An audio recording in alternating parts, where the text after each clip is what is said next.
Hello and good evening, everyone. It's me, it's Techno, and right, I forgot, I need to bump this number down too, because this is inaccurate for how much stuff I still have to open.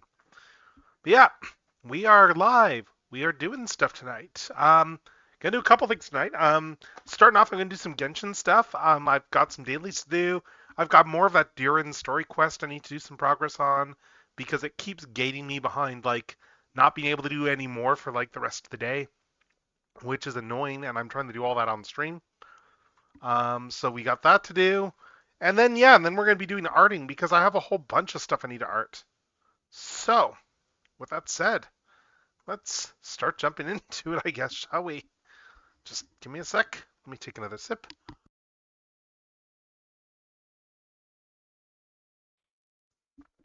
All right, and then we'll switch into the Genshin screen and we will start in.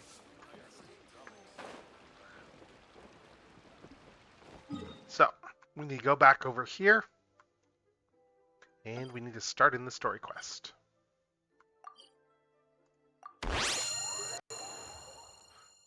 Oh, hold up. Did it not? Wait, did that not play? What the heck? What the heck? Why did my redeem not play? Sorry about that. I thought I had... Let me double check. Oh my god. Wait, stuff isn't actually showing up on screen. Hold up. I will play that for you. Just give me a minute here. I will... Let me just... Just give me a sec here. Let's see. Where is... Sorry, I'm just realizing now that it's like that I have all this stuff working, but it's not running that. Let me fix chat so that it's actually playing the audio so properly. Sorry, I just feel like screaming. No worries, no worries.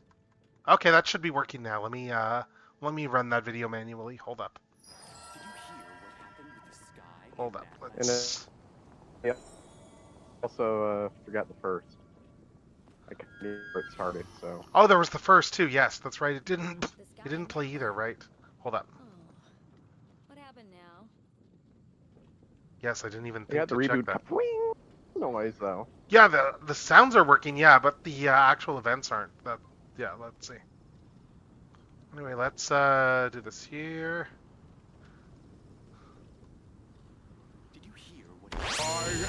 There we go. I'll just do these in order. Now this is actually working. I wonder if in a decade the Pokemon fan will be like, wow, we actually slept on some pretty decent games because we got circle jerked by the algorithm and thinking everything was shit. That doesn't seem very hard. Anyway, there we go. I wonder if that's where the Pokemon fan will be in a decade, or if the Pokemon fan will be worse.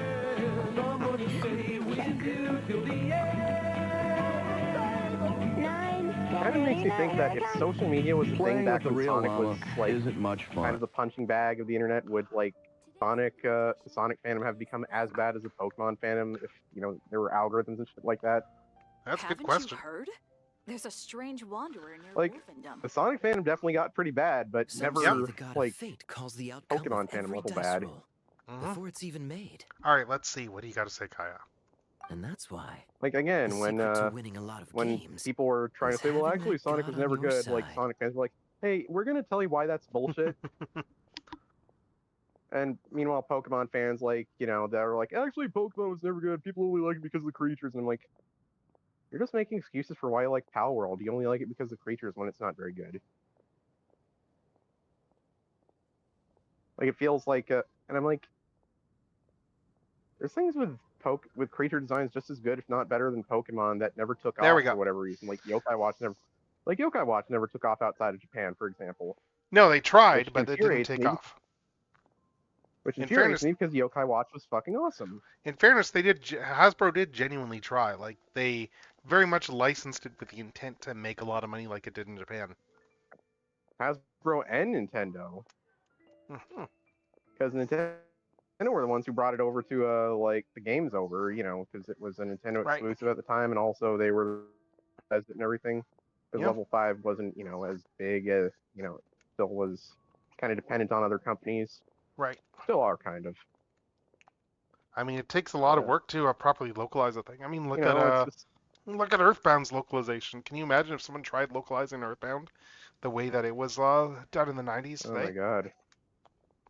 Do you realize the fits people would Jeez. throw from a purity standpoint? Yeah. God, yeah. Yeah, they'd be talking about how like the Mother franchise was utterly ruined. I will say the main thing about the Mother franchise for me is that it was an influence on one of my favorite game designers of all time. I've played in Earthbound or Mother 3. Hmm I've played in them, but I have played a certain number of games that are influenced by them, Well, yeah, it influenced a lot of stuff, and the guy hasn't which are even very done that. funny. I know which one you're thinking of. I mean, it's like even then, the designer hasn't even done that many games outside of Earthbound. I think that was pretty much it he did, like for the Mother series. I'm I not think that talking was about it. the Earthbound designer. I'm talking about the guy. I'm talking about a No, guy I who's know who you're influenced by referring it. to in terms of inspirations, because we all know like Earthbound inspired a lot of stuff, including certain other indie games. Dun dun dun dun Yes, but dun I mean dun like dun just in dun dun general dun. though, like I Earthbound, know. I don't think the designer actually did much outside of the Mother series in terms of video games. I think that was pretty much it. Yeah. I will say, like, I'm pretty sure that a lot of the designers for Earthbound went on to work on certain other video game series that ended up becoming a lot more popular than Earthbound was. Wouldn't surprise me. If they went on to work on other things, yeah. I'm talking about Pokemon. I'm Hmm. talking about Pokemon. Oh, was it Game Freak that did the Earthbound? I Like, didn't think it was. well, no, but like Creatures originated as like the co-developers of Pokemon. Creatures started off as Ape Incorporated, then they reorganized Okay. into Creatures, and they worked on, Okay. they like do the CGI models and Hmm. stuff. Ah, okay. Yeah, And yeah, that's like possible, I guess. yeah, and like if you look at Pokemon, the two best Pokemon games in the mainline series, Black and White and Sun and Moon, are ones Hmm that have a lot of weird similarities to Mother 3 in terms of Hmm. story structure. Okay, interesting. I mean, that's another thing I'll say too in terms of like things you would never see there. Like credit to like the people who did the Mother 3 fan translation there, because the fact that that went out of their way to make the same local style of localization decisions that Earthbound made as part of their translation. Like it Yeah, wasn't just a let's localize the game. It was also, well, we need to localize with the same mindset that they had when they localized Earthbound, yeah, which was a lot of. And again, that's why you want humans translating your stuff. Amazon. yeah. You heard us, Amazon. Yes, yes. I know that our voices don't matter, but I mean you probably are gonna I'm sure you are hearing very harshly from Katakawa and like every other Japanese company that now probably wants much less to do with you because they don't need you for money. Yeah, they're just like, what the hell were you thinking, Amazon? Oh, I mean they weren't thinking because they're like, cooked brains, but anyway, let's keep going with this Yeah. Genshin story stuff that yeah, we sidetracked I from. feel kind of Look, lucky it's that Nintendo is amazing, like Kaya. probably the most AI skeptical of the big three. Oh, yeah, they are, I would say, but yeah. Yeah, definitely. Like I'm sure that that Nintendo, if they do use AI, they'll use it for like little things that are like not like actually creating, but just kind of like the things that AI can be used for, but is never advertised to be used Mm, for. mm, The stuff that maybe. tech bros know is too technical to like You saw who the it's you like saw where the internet ire went today though, right? Larian. Yes. Yeah.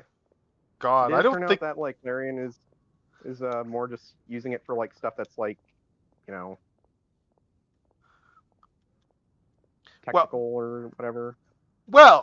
so they did say, like the CEO did say, oh, the stuff we're using this for isn't stuff that's going to be like in the final game. It's concept phase and stuff like that. That being said, that is where all the cool stuff comes from, the concept phase. Yeah. Like it doesn't matter if you're replacing stuff later, you're still using it in your pipeline and you're still using it to shape what you're putting out. Yeah. Yeah, I mean, I heard there was a Japanese game designer. Like, they haven't said who it was, but basically they like force you to draw stuff when you apply to them, Yes. so they know you Yeah, I aren't heard about that. AI. Yeah. Yes, I did I don't see know that. why, but I have my suspicion that that's actually like either someone related to Nintendo, like either Nintendo themselves or like Game Freak or whatever. Like, I'm pretty sure Game Freak is like, yeah, we do not want any AI artist designing Pokemon. Could be any other JRPG company or something like that. It's probably not Konami. Probably not Square. Yeah, no, it's definitely. Well, It's not. I would say it's not Square, but I could see it being certain dev teams at Square. Yeah. Like I could see the Dragon Quest dev team being like, yeah, we don't want any AI. Or the shit. Final Fantasy 14 dev team. Yeah. Only But Kingdom anyway, Hearts, I'm sure we're Nomura here is to probably, we're here to do some Genshin story as well. So let's try and actually keep getting this cutscene going rather than stopping every line of dialogue. Yeah. Your turn. Sorry. Give it another shot. Let's see. Fear not, O Crimson Dragonborn. God, I love Fischl's for animations. I, the Princess of Ertalang, have bestowed upon He's you the the edgelord, right? The benediction of Chunibyo? the midnight hour. Yeah.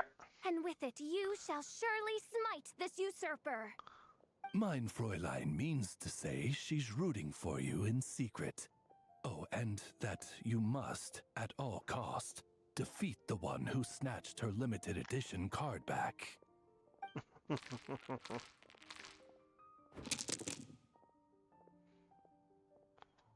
Oh.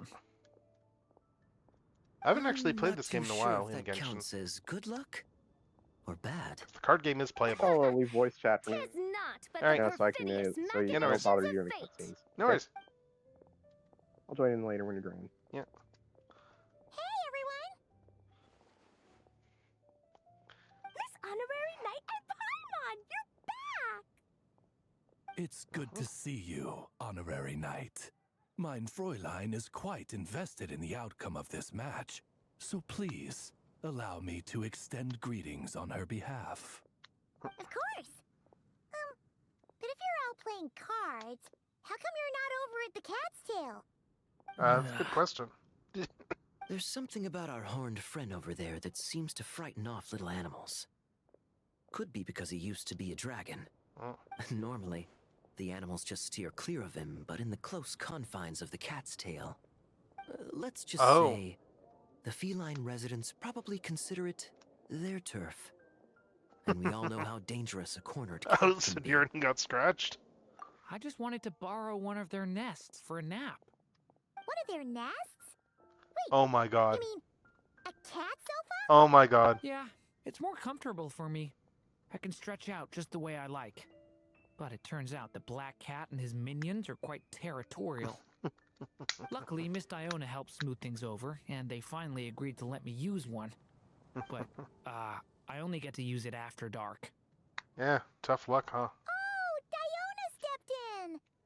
You know, underneath it all, she really does like helping people. The more likely reason is because Durin won't touch a drop of alcohol. As far as Diona's concerned, that pretty much makes them two peas in a pod. It's a shame, really, considering everything Mondstadt has to offer in that regard. Mondstadt's alcoholic drinks are a bit too much for me to handle right now. But maybe someday. There's no need to force it. Who says you have to drink just because you're in Mondstadt? Yeah, it's just... I'd really like to make some more friends, so I need to learn how humans socialize. I guess alcohol is usually involved, though. But that's why I started learning how to play Genius Invocation TCG. It's also a kind of social activity, but it doesn't involve drinking. And I've been lucky enough to receive the guidance of the Prinzessin de Verurteilung herself. Exactly! Who needs alcohol when you can make friends playing card games? Speaking of which, need any tips from the master over here? You'll wipe the floor with that opponent of yours. Paimon guarantees it. Unfortunately, with the luck he's having, not even that legendary card master from Sumeru could turn things around at this point. Yeah, that last roll wasn't great.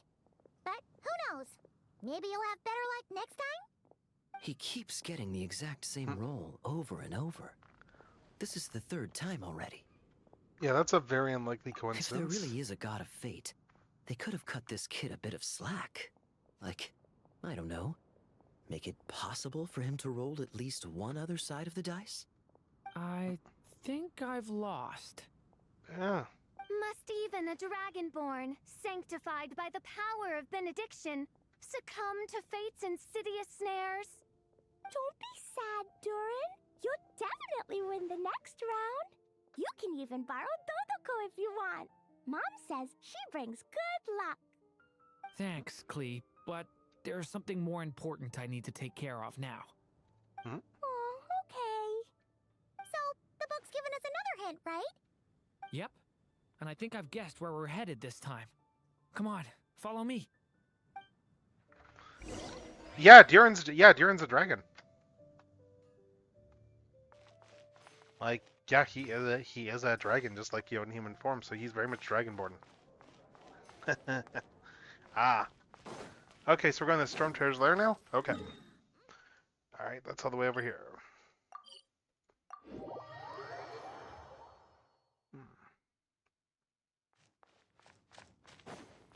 Alright, let's go to Storm Terror's lair. In what sort of castle might a storybook dragon dwell? Hmm. The witch turned to a mighty dragon born upon the wind to seek her answer. From afar, she beheld a solitary castle, standing lonely beneath its wings, and wrote it into words. Its walls kept out the wind and rain, yet also cast a solemn shadow. Enveloped by their shade, the story's boughs were lulled into a torpid slumber and reached no further skyward. So that's the clue. I think we're meant to find a place where dragons live, and this time, in the real world. Okay. I asked around, and it just so happens that there's a place like that in Mondstadt. Yep, that checks out. I've heard that the dragon here is called Dvalin, and that he's a magnificent creature. I hope I get the chance to meet him.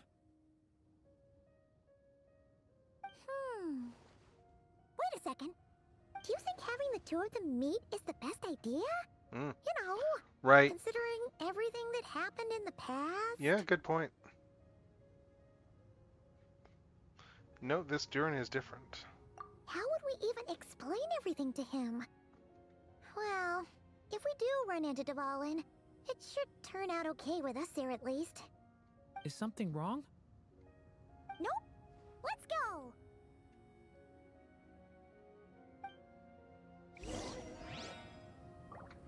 Alright, let's see. Let's keep going.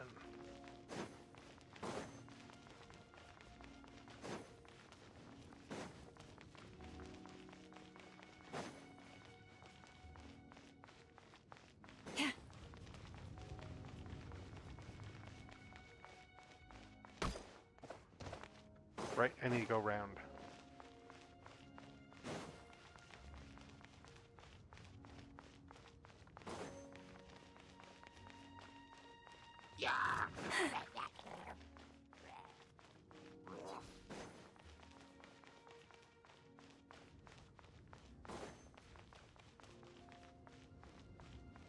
Alright, let's do this. Yep.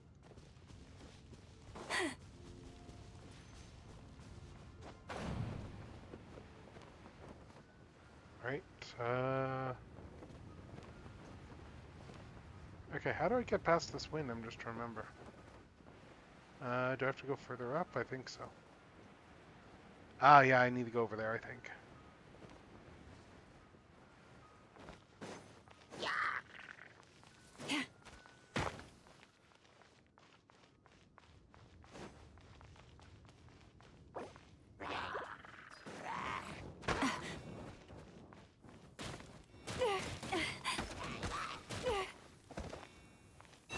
Stay your hand. Oh, God. She went down too.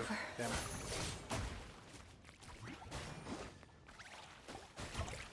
I just got Skirk up too. Ugh.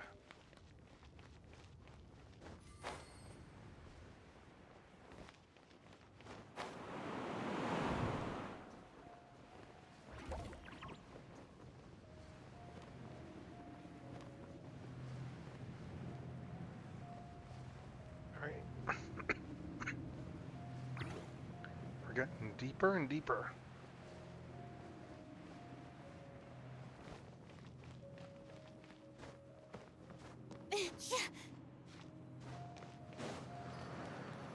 There we go. Okay, there, everyone's revived. Good. So.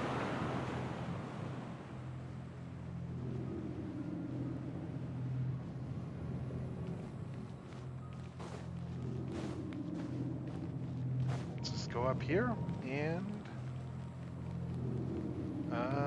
oh, do we need to go up to the top? I guess we do.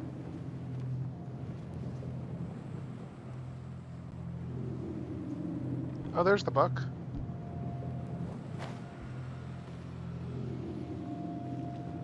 Oh, do we need to actually do the boss fight, or... Let's see. Here we go. So, this is where Dvalin lives? In the past, he Yeah. did, yes. Right into the middle of a raging storm. If you're afraid of getting blown away, Paimon, you can always hang on to my sleeve. This isn't Paimon's first rodeo. Come on, let's get going. Alright. Enveloped by their shade, the story's boughs were lulled into a torpid slumber and reached no further skyward. Possibility The bestowed by little the dragon marriage. grew with each passing day, and the story witch, who loved him dearly, built him a big, beautiful castle. Yet in the end, she herself succumbed to time's merciless march, setting forth on a journey to a place beyond even the stars. All of a sudden, the little dragon found himself alone. He tried leaving the castle to make some new friends. But already he had grown the claws and scales of an evil dragon, just as the prophecy had foretold. Afraid he might hurt someone, the gentle little dragon hid within the castle his mother had built, and came forth no more. Oh.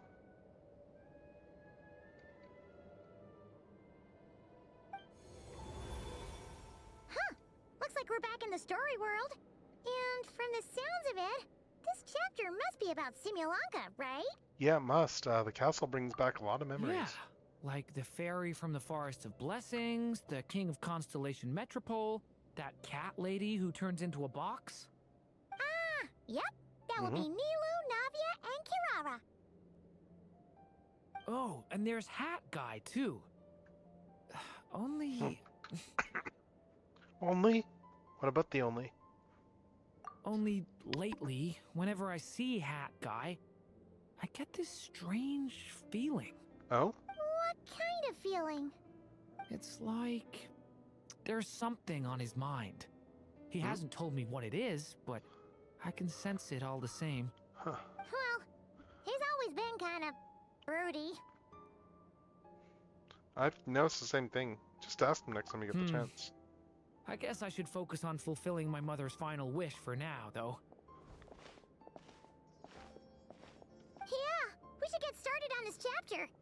So, let's track you down and free you from fate's curse once again. That day, a small band of adventurers suddenly arrived beneath the castle walls. They promised to help the little dragon cast off the curse of fate. Yet as they stood beneath the castle walls, it appeared they had no idea how to even begin. Hey, instead of making fun of us, how about giving us a hint? The little dragon had shut himself inside the tall tower at the castle's center. Anyone who wished to reach him must traverse the barriers that wall off his heart, for there is no other way. Looks like we're in for another long one. Let me try something. Ooh, do you have an idea? If that little dragon in the tower used to be me, then surely I'd know how he shuts people out better than anyone. Come on, follow me.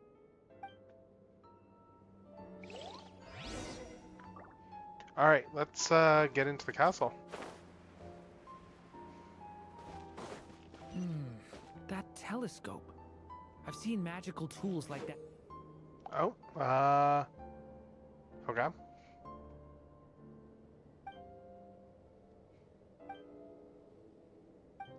Before. It should come in handy.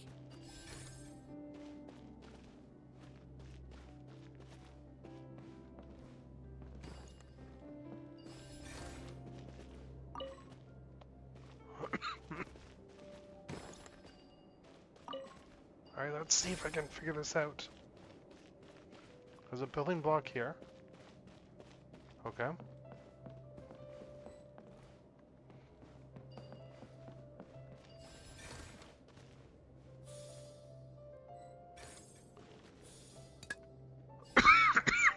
Alright.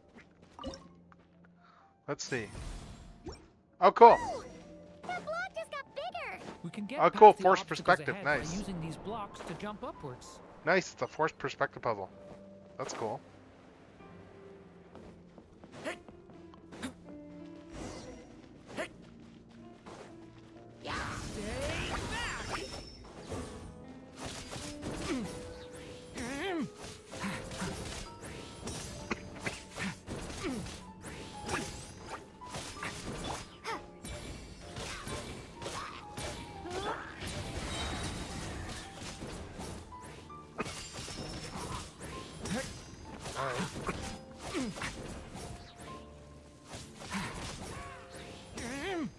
Oh, there's still more? Okay, fine. Shadow! Watch out!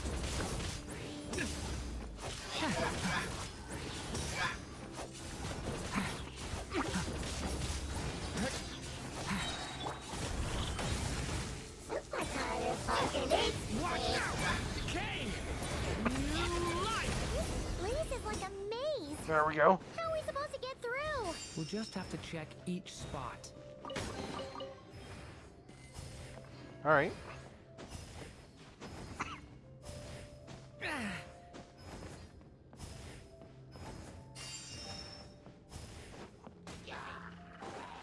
Powering claw!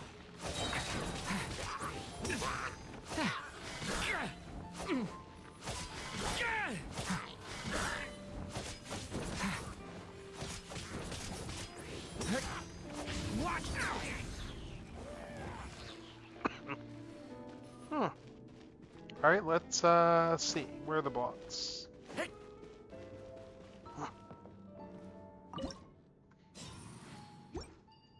Oh, there we go. Oh, that's cool. So we recover the blocks this way. That's actually kind of neat. Looks like this telescope is missing some blocks. Oh. Let's try the one we just picked up. Still not enough. Guess we'll have to keep searching. Oh, there's one in here.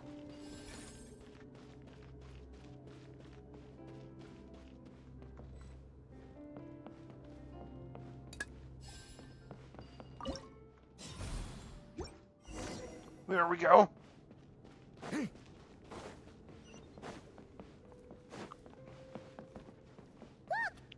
like Oh. someone's stuck down there. Oh no. Should they continue towards the tower or plunge into the shadows to rescue those in need? A difficult dilemma indeed. Okay, well that's an easy thing The there. path to the tower is up ahead. We better stick with Durin. We gotta help whoever's down here. Dark here. Hey, there's a fire over there. Let's go check it out. Wait, is that? A little pixie that can fly. Are you here to help the dragon break his curse too? Oh, what's this? More brave adventurers bold enough to set foot in this castle? Come, join the ranks of your liege's guard. Nilo and Navia! Yeah, that's what it sounds Really? like. No. I'm a flying squirrel fairy. And I'm a giraffe king. Not this Navia you speak of. I don't think it's the real them, more like how Durin remembers That's right. Oh, and don't forget Catbox Lady. them. Are you friend or foe? Friend! Definitely friend! Miss, Catbox Lady? Ah, so our companions from the Simulanka are here. Simulanka is a big part of Durin's story. So, guess it's no surprise the people we were with there would make an appearance. Okay, I think I get it now. Flying Squirrel Fairy, Giraffe King, Catbox Lady, please follow me. The shadows All right. cast from the high walls of the tower were manifestations of the dragon's loneliness, barring the path of any visitor who wished to be his friend. The group of brave creatures sought to aid the little dragon in lifting his curse, yet without light to lead the way. The group was trapped, waiting on a miracle. These shadows are blocking our path. It seems like the little dragon is afraid to meet us. If only we had more firelight. But you three don't seem to fear these shadows. Why? Because I carry more than enough firelight for all of us. Besides, even though we're here to complete the story, who says it can't look a little different this time? Yeah. Before I met you all, I was so sure I'd never make a single friend. I pushed away anyone who tried to get close, until some kind of miracle brought you to me. This time, allow me to return the favor. I'm not sure I followed all that, but you want to help the little dragon break his curse too, right? Yes, so please, come with me. All right. Let's get back to the story then. Hup. Okay, that's not an actual functional ladder.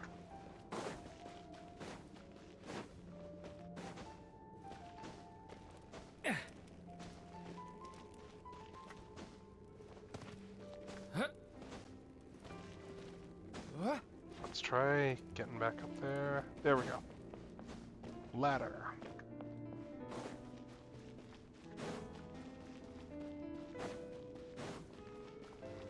Alright, let's keep going and along the path.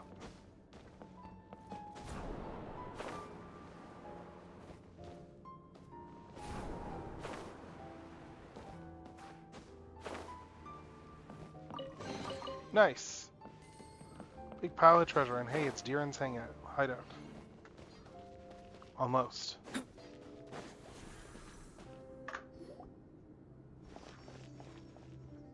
Come on, Durin, or, little story dragon, just calm down. Stay back! I don't want to hurt you. Loneliness and fear had built a cage around his heart, shutting out all who would look upon him. And thus, all the adventurers could see was his shadow. Don't worry, we can help you. Don't come any closer! And that was the last the little dragon spoke. How are we supposed to persuade him if he won't even talk to us? If you can still hear me, please listen to what I have to say. Your claws and scales aren't some kind of inescapable curse, you know? You'll overcome it one day and make lots of new friends. I'm sure you think I'm lying. After all, no matter how many times you've tried to break it, nothing's ever worked. But this time is different. I brought your friends here to see you. Oh, what did you say? Hi, little dragon. I'm the Flying Squirrel Fairy, and I'm here to help you lift your curse. Will you talk to me? And I'm the Giraffe King. Don't be afraid, little one. We're not afraid of you. I'm just a cat in a box, but I'd very much like to be your friend too. These are my friends? Yeah, they're your friends in the future you'd be trying to avoid.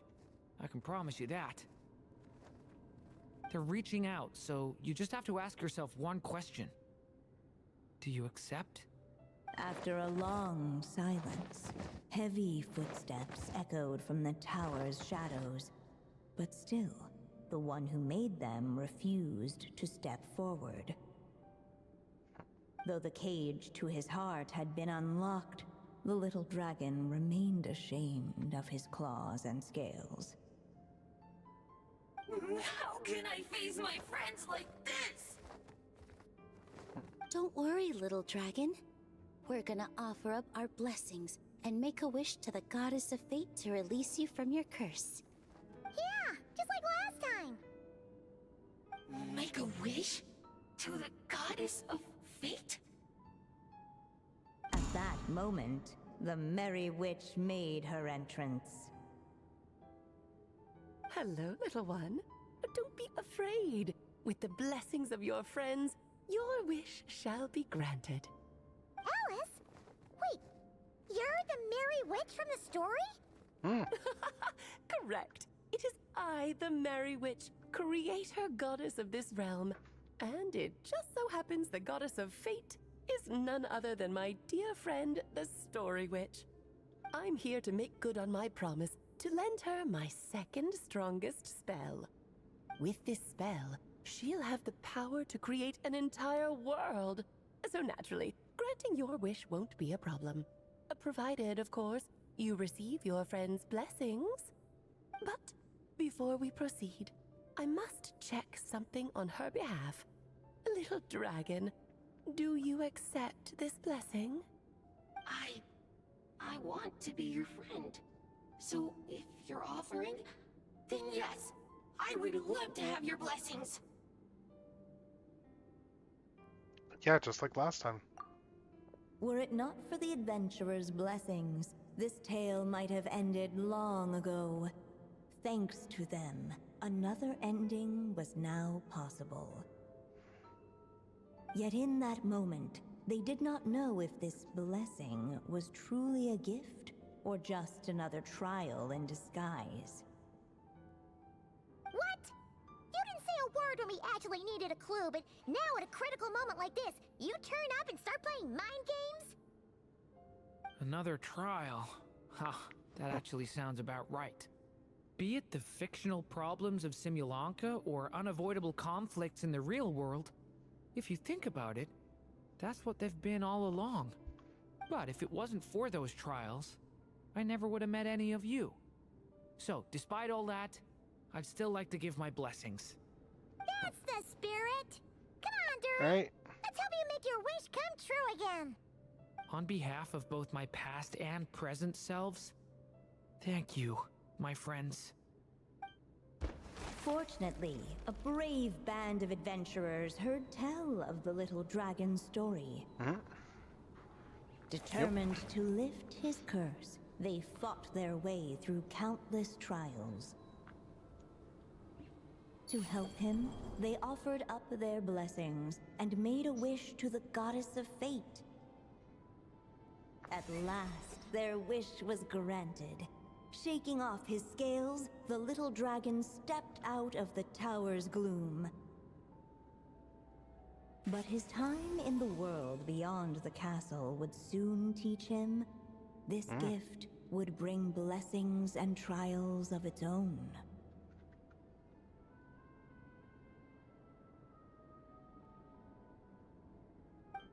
And as far as the little dragon was concerned, the tricks of fate had just begun.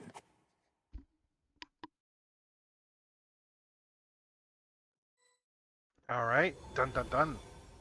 Are we gonna have another like wait 4 hours? So, Let's find out. Dur's wish came true, just like it did before. If this story was written by my mother, then surely that was the last chapter we just completed. Oh yeah! So, in other words, we finished it! Yeah, we're done. Looks like that's a wrap on Alice's task, and there's even some ink to spare. Time to return the book, I guess. Guess we'll have to wait for her to make contact, like she said. Oh, so are we So, gonna wait another day? My mother's final story has finally come to a close. Sounds like you're a little sad to see it end. Back when I was still living in Simulanka, I was always under the illusion that my mother had never truly left. Every day I spent immersed in that world. It felt like she was right there by my side, still reading me bedtime stories. But now... Durin. Aw. Don't worry, we're all here for you. That's right! And you've got so many other friends friends waiting for you back in Mondstadt. Yeah. Speaking of which, after all that flying around, Paimon's starting to feel hungry again. So, why don't we head back to Mondstadt? Perfect excuse for a big meal with the rest of the gang. Now that you've fulfilled your mom's final wish, a little celebration seems in order, right? It's just a pity we never got to see that big, beautiful dragon. You were really looking forward to meeting him, huh? He might not be here all the time, but Paimon's sure you'll get a chance at some point.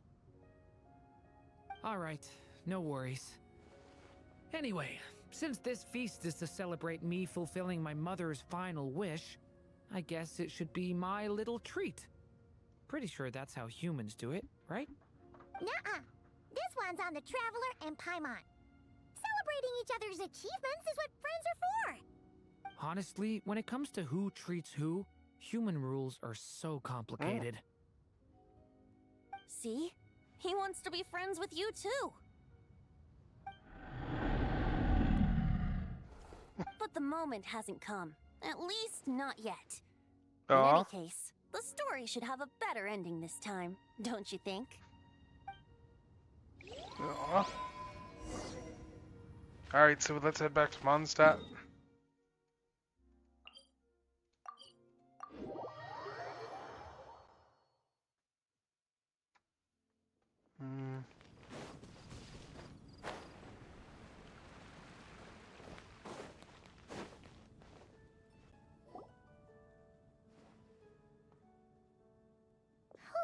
Feels like we were gone for ages. Hopefully, everyone's still here. So, your adventure was a success, huh? Want to grab a drink to celebrate? Absolutely not. No booze allowed. This honorary knight, Durin! I want to hear all about your big adventure.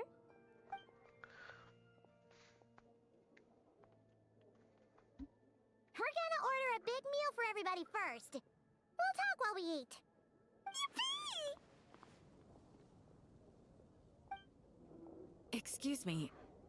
Did I hear you call him Durin just now? But Yes. wasn't Durin the evil dragon that fell on Dragonspine? Come on, miss! This Durin isn't that evil dragon from Dragonspine. Albedo said... well, it was kinda confusing. But anyway, it's super cool. Oh, is this your first time meeting him, Marjorie? No wonder you're getting him confused. Still, even if you hadn't met him yet, shouldn't you have heard about him at the very least? At this point, pretty much the whole city has. Yeah.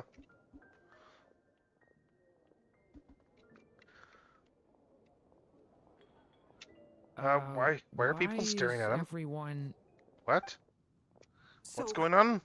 what exactly is his connection with the evil dragon? Wait, but those horns on his head. Surely he's not a... What? Did everyone just forget about Durin? No, that can't be. What?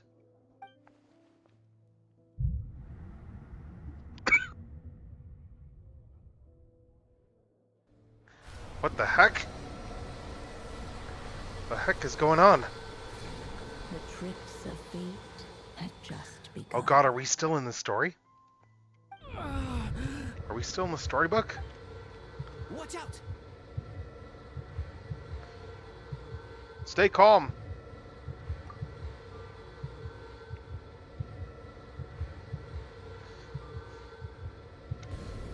Alright, let's purify that abyssal power.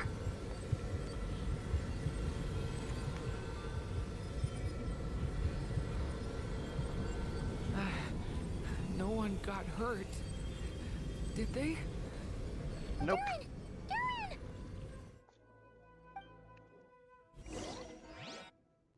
Alright. So we got Durin in the guest room, good. I just had Barbara check him over. He's not badly hurt, but he seems to have burned through a lot of energy fending off some kind of dangerous power. Oh? He'll need some time to rest before he wakes up. Okay. So, can someone explain what's going on here? It seems like, aside from Durin's close acquaintances, the people of Mondstadt have forgotten everything about him. How could that even Weird. happen? Yeah. Worse still, the abyssal power within him is showing signs of extreme instability. Could be a separate issue, though. I'm not sure. Weird. If the abyssal power inside him spirals out of control, Mondstadt will be in grave danger. Maybe we should ask Albedo. I completely agree. All right then. As acting Grand Master, I'll send a letter requesting Albedo's immediate return. Until then, the Knights will watch over Durin. Alright. That's pretty much all we can do right now. Pretty much. Also, allow me to look after this book for now. If you need to consult it, just drop by my office. Do you think Alright. the book might have something to do with what's happening? It's possible. It's just weird that Alice still hasn't contacted us. Maybe we should head back inside the book and take another look. Maybe.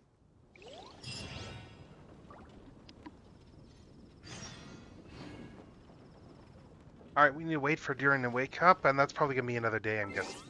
Let's find out. Yeah, we gotta wait another day to keep doing the quest. Okay. Yep. So, let's see. Let's do some dailies. We got all that stuff done. Oh, we got some Traveler's Tales here too. Okay.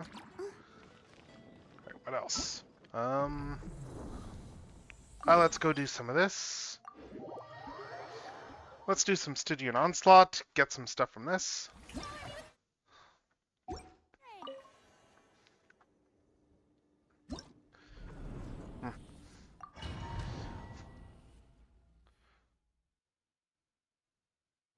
Let's go. And let's do a bunch of quick fights.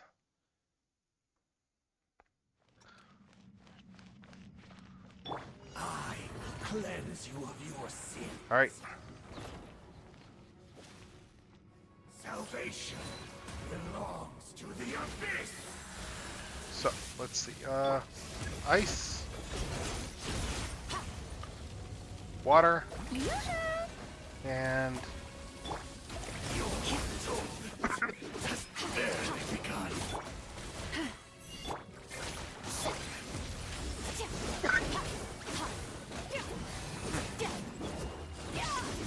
all right. One more sin upon your soul. Burn this barren wasteland to light your salvation. Strike a pose! Sin, they won't repent From the sky! of your Try sin. and stop me! Mine to win. In the end, There we go. All right. all shall return. All right. Gonna do this a couple more times, and then yeah. Get some daily rewards. I cleanse you of your sins. Salvation belongs to the abyss. Extinguish!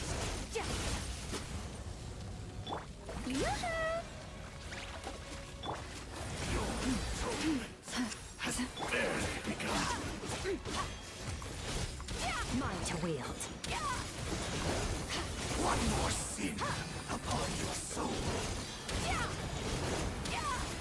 Burn this marathon fight. Your salvation. You poor lost lamb. Sin. Repent. Mine to wield.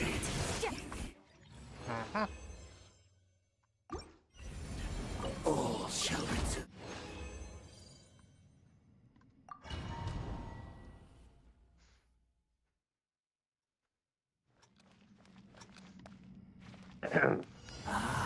Hey. A lost Guess we're done with story stuff for the night? Yeah, for now, yes. Okay. That means it's time. Strike a pose. Mine to wield. Forest, protect us. Oh, I guess the Transformers back. Alright, give me a sec. Give me a sec.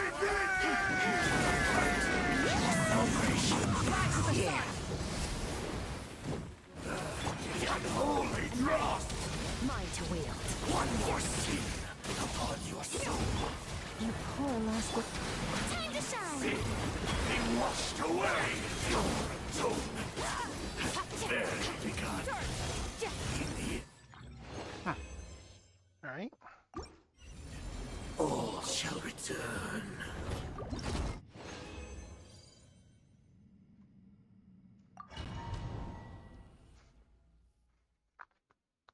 Yeah, give me a minute. Let me just finish these pipes, and I might just do the pack once we get back to break. Just give me a second. Alright. Receive thy blessing. I mean, I know a lot about Transformers, so you could ask me about a random Transformers back. Of your sins. Great. I mean, I don't know everything about Transformers. I don't know that much about Japanese G1, so... No, that's right, JG1. Light. Your salvation. Not a big fucking car. You are. I'm a big fucking Your atonement has barely begun. There we go. Alright. Hold up. Hold up just a sec.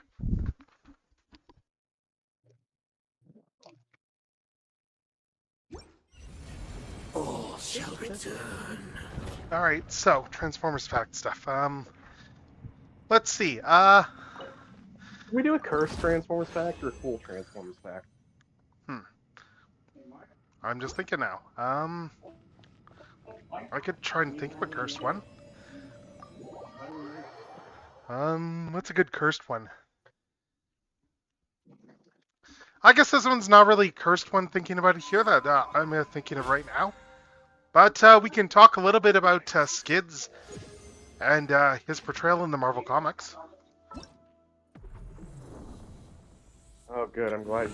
I thought you were going to say it when he said Skids end, I was bracing for the worst. But then he said end his portrayal in the Marvel Comics. I'm like, oh, thank God, we're talking about that Skids. No, we're not talking. Yeah. Yeah, so the reason I want to bring up Skids there as a character is because of, because of all the stuff with Skids in Marvel there. Because, like, he showed up, he was, someone who didn't really want to, like, fight and was kind of off on his own. But the interesting part I bring up, though, is just, his alt mode. Because Skids, as we know, turned into a Honda City Turbo, which, if memory serves, I think, like, it was inspired by, like, the actual designer's own Honda City Turbo. Like, the original toy was red, I think, and that's because, like, the original designer's toy was red. Their car was red. But the thing is that Skids is like an ultra-compact car. Those were not a thing in North America at that point. So, they didn't really know how to properly interpret Skids' vehicle mode. And because of that, they drew Skids as a full-size van. Yep. Rather than, like, the tiny little compact car. Now, this would then be rectified, like 30-something years later when Walkie decided to do a comic, which was specifically with having a character go, I'm going to actually correct the record and just wash a Honda City Turbo, like the panel where Charlene's doing that in the comic there, but actually wash a to-scale vehicle. Which is kind of funny, but yeah.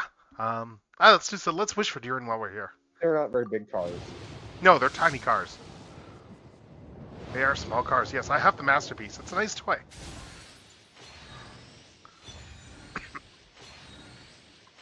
Was Ultra Car the same size as City Turbo? Sorry? I'm wondering if Ultra Car's car form is the same size as the City Turbo. The downsized one maybe. The original one was not.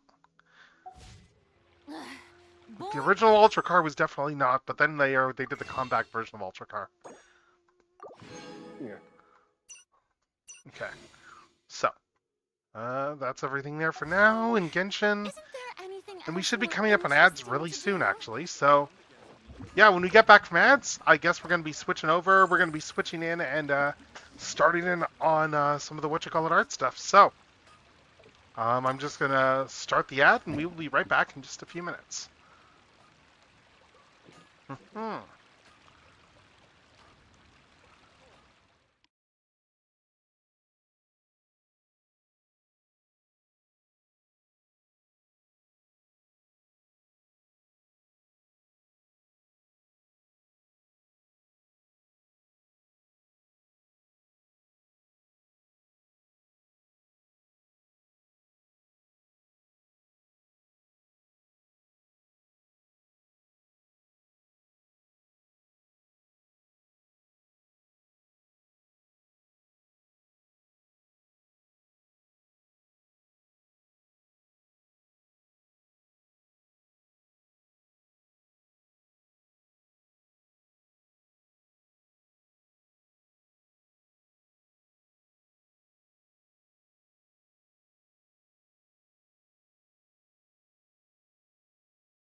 Yeah.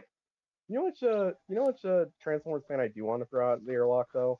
No, I'm not sure. Moylan. Moylan. I mean, yeah, okay. I am not going to argue with you. I know plenty of people who are not do not give that person any attention anymore. Yeah. And the only thing I can think of that keeps him like semi-relevant is that he runs Udon Comics and he has the Mega Man. And they have the Mega Man Yeah, license. he's fairly high up at Udon. But yes, welcome anyone. We're back from ads, and I am just switching over to get art stuff set up right now. So yeah, and I'm here with Strideways. Let's see. System. Where's the display stuff there? I need to sync this thing up, and I need to decide what I'm working on first. I've got a few things on my list, so that I want to work on this week.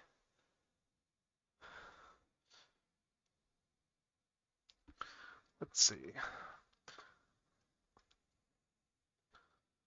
I'll probably do a bit of music to start anyway.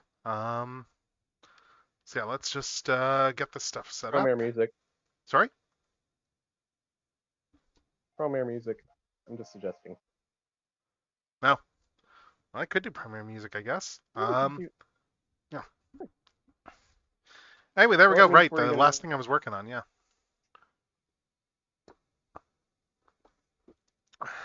Let's see.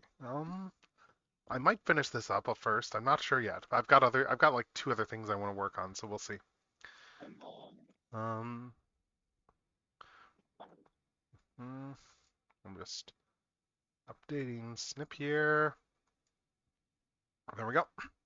All right, so we should be able to switch music on. I'll do some music for a little bit. I might do some reboot episodes as well tonight too. I don't think I'm going to quite start off with that, but I think we probably will put reboot on eventually. Canadian. Well, yes. Yeah. I had to say it. I'm not going around. Yeah, I'm not going around starting wars. That Canadian. Good point. Sorry, this is what happens when you read the news. God. Yep. What do you call a group of Americans? Embarrassment. Let's see what I'm putting on here. Let's do something Christmassy. I mean, let's pick some Christmas music and then we will.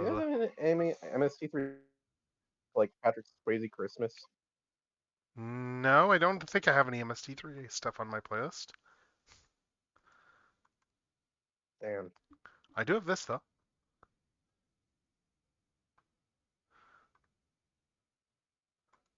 Let's see. Hold on, I can't hear it right now. I mean, it's not very loud right now anyway, so. But let's see. So. Right, I need to grab my pen too. Right, I need to grab my pen and. Oh, and sweet, my tea is almost done boiling. Sweet, and steep some more tea.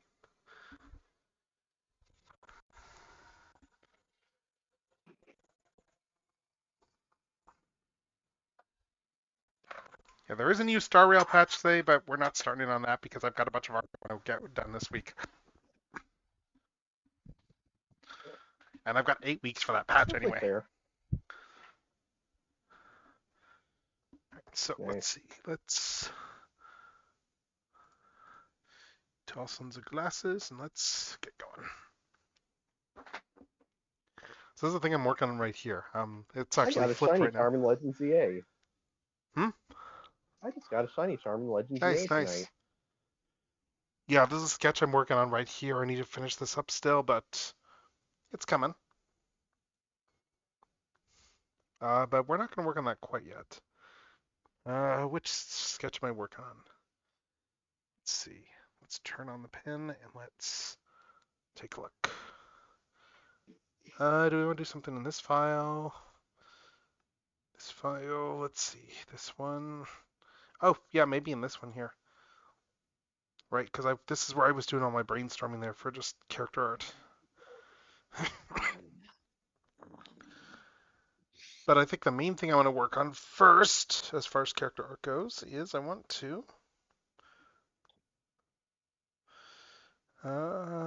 actually, let's just do a new file. Instead of, the Muppet Christmas Carol playing reminds me that I think instead of like doing live action remakes of movies, Disney should do Muppet remakes of their movies. Not everything though. It's like everything everything within moderation. And in the end, he's a handsome Muppet. Sorry, what about a handsome Muppet?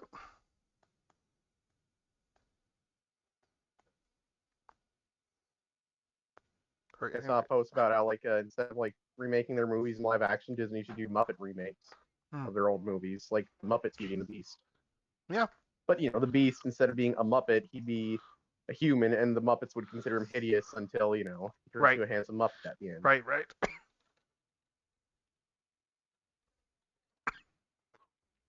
I'm just deciding just on art style for what I'm doing here. This Muppet is actually sweet. Actually, bonus points Muppet form is actually sweet. Like a true Muppet form.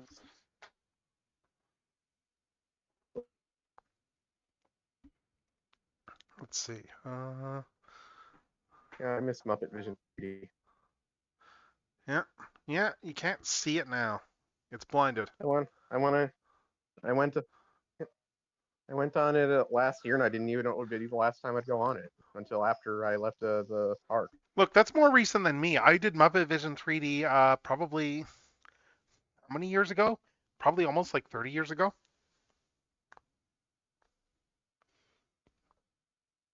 Because I miss yes, seeing Statler and Waldorf up there. Those guys are my favorite Muppets. I remember Tower of Terror when it was Tower of Terror. I mean, it's still Tower of Terror at Hollywood Studios. Oh, I thought they changed it to Guardians. No, that's California, the California one. Okay. Guardians have their own ride at Epcot at Disney World. Like it's a entirely separate ride where the Universe of Energy used to be. Okay. Did you watch any of the Defunct Land good. thing they did on Living Characters? It was a really interesting piece. No, not yet, but I should. But yeah, it's long, I think but it's good. Why Disney doesn't want to do Living Characters. No, like they were talking, it goes into like the from entire history of Living Characters. Yeah. It's really interesting. Actually, what to say, proportion it seems did I use that's for why last Disney time it just is? prefers to just stick with like mascot suits, huh? I mean, it's like had one of those. It's one of those ebb and flow things for Living Characters there in terms of stuff. I think, like, it depends on who's been in charge. Like Iger was definitely like, sorry, not Iger. What's his name? Chapek was definitely like a cost cutter. That kind of killed a lot of stuff. Yeah. But like, it's interesting though because it was getting into all like the pluses and minuses of all that stuff too, which is like an interesting thing to explore. Yeah. Because there are pluses and minuses to the whole Living Character initiative. Yep. Anyway, we're doing this as a chibi here because I'm building this out.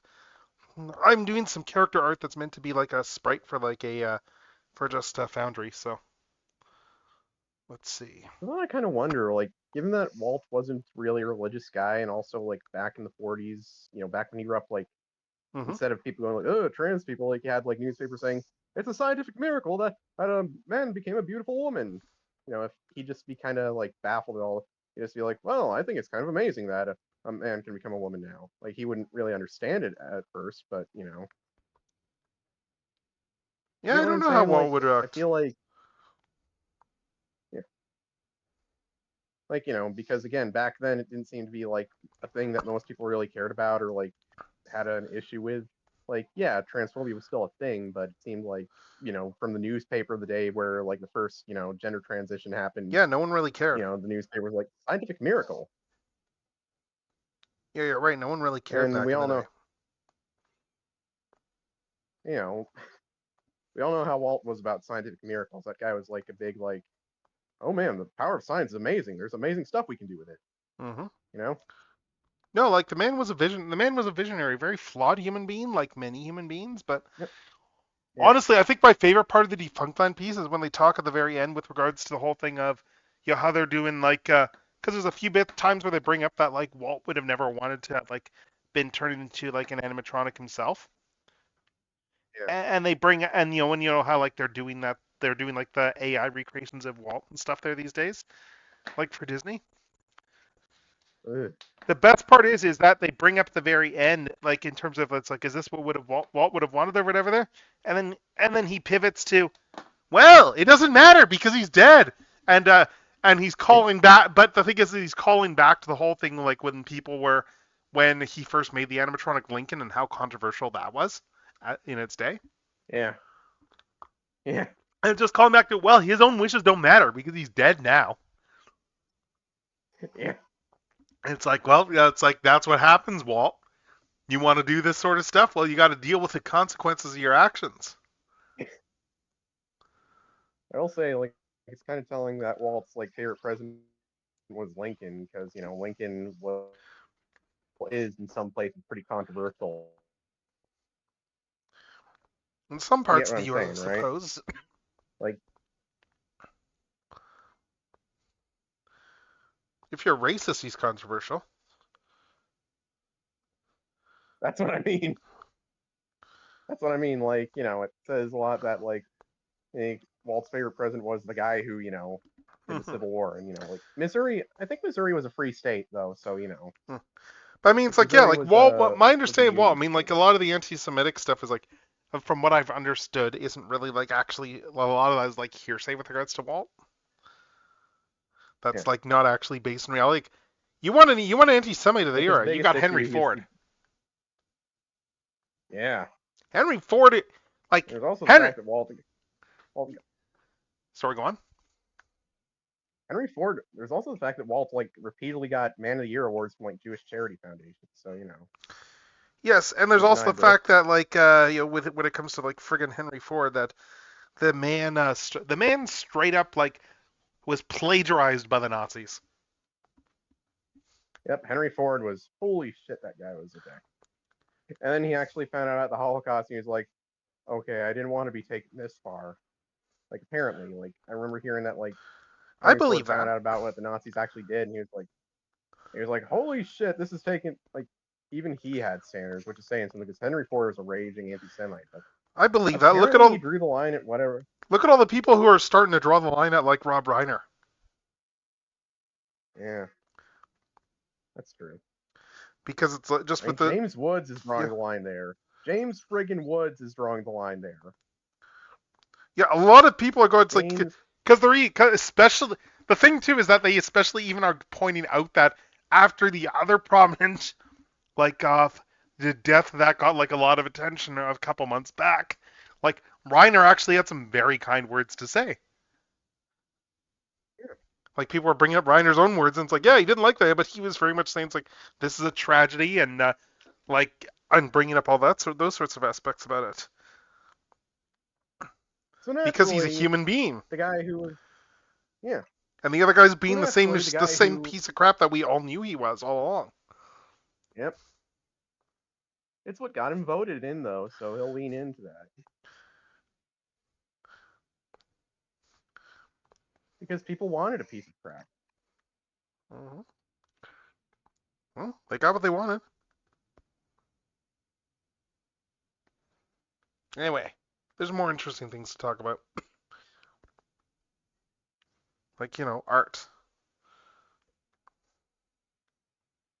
Like, that, like, I was at a mall that, like, I swear was that, like, when I woke up, I couldn't tell if it was a place I'd actually been in real life or if it was just a place I've been in dreams before. And I'm like, oh yeah, I've dreamed about that place before, but it's not real. Oh, interesting. Let's see.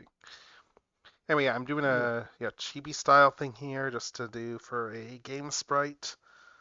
Because I'm building this out for just our Foundry game that just is my character token. Nice. Oh, Foundry, like the virtual tabletop? Oh, have you never seen Foundry? Look it up. Yeah, it's a virtual tabletop platform. It's pretty cool. No, I think I've used Foundry. I think I've used Foundry before. So I think I've been in like campaigns that use Foundry, so I know what I know what it's like. Yeah, you can do some really cool stuff with it. So yeah, I'm just building the base sprite design here. I'm probably going to change some stuff too once I like just in terms of expression and all that as well. But for now I'm just I mean like I'm going to be throwing this character under a helmet too, so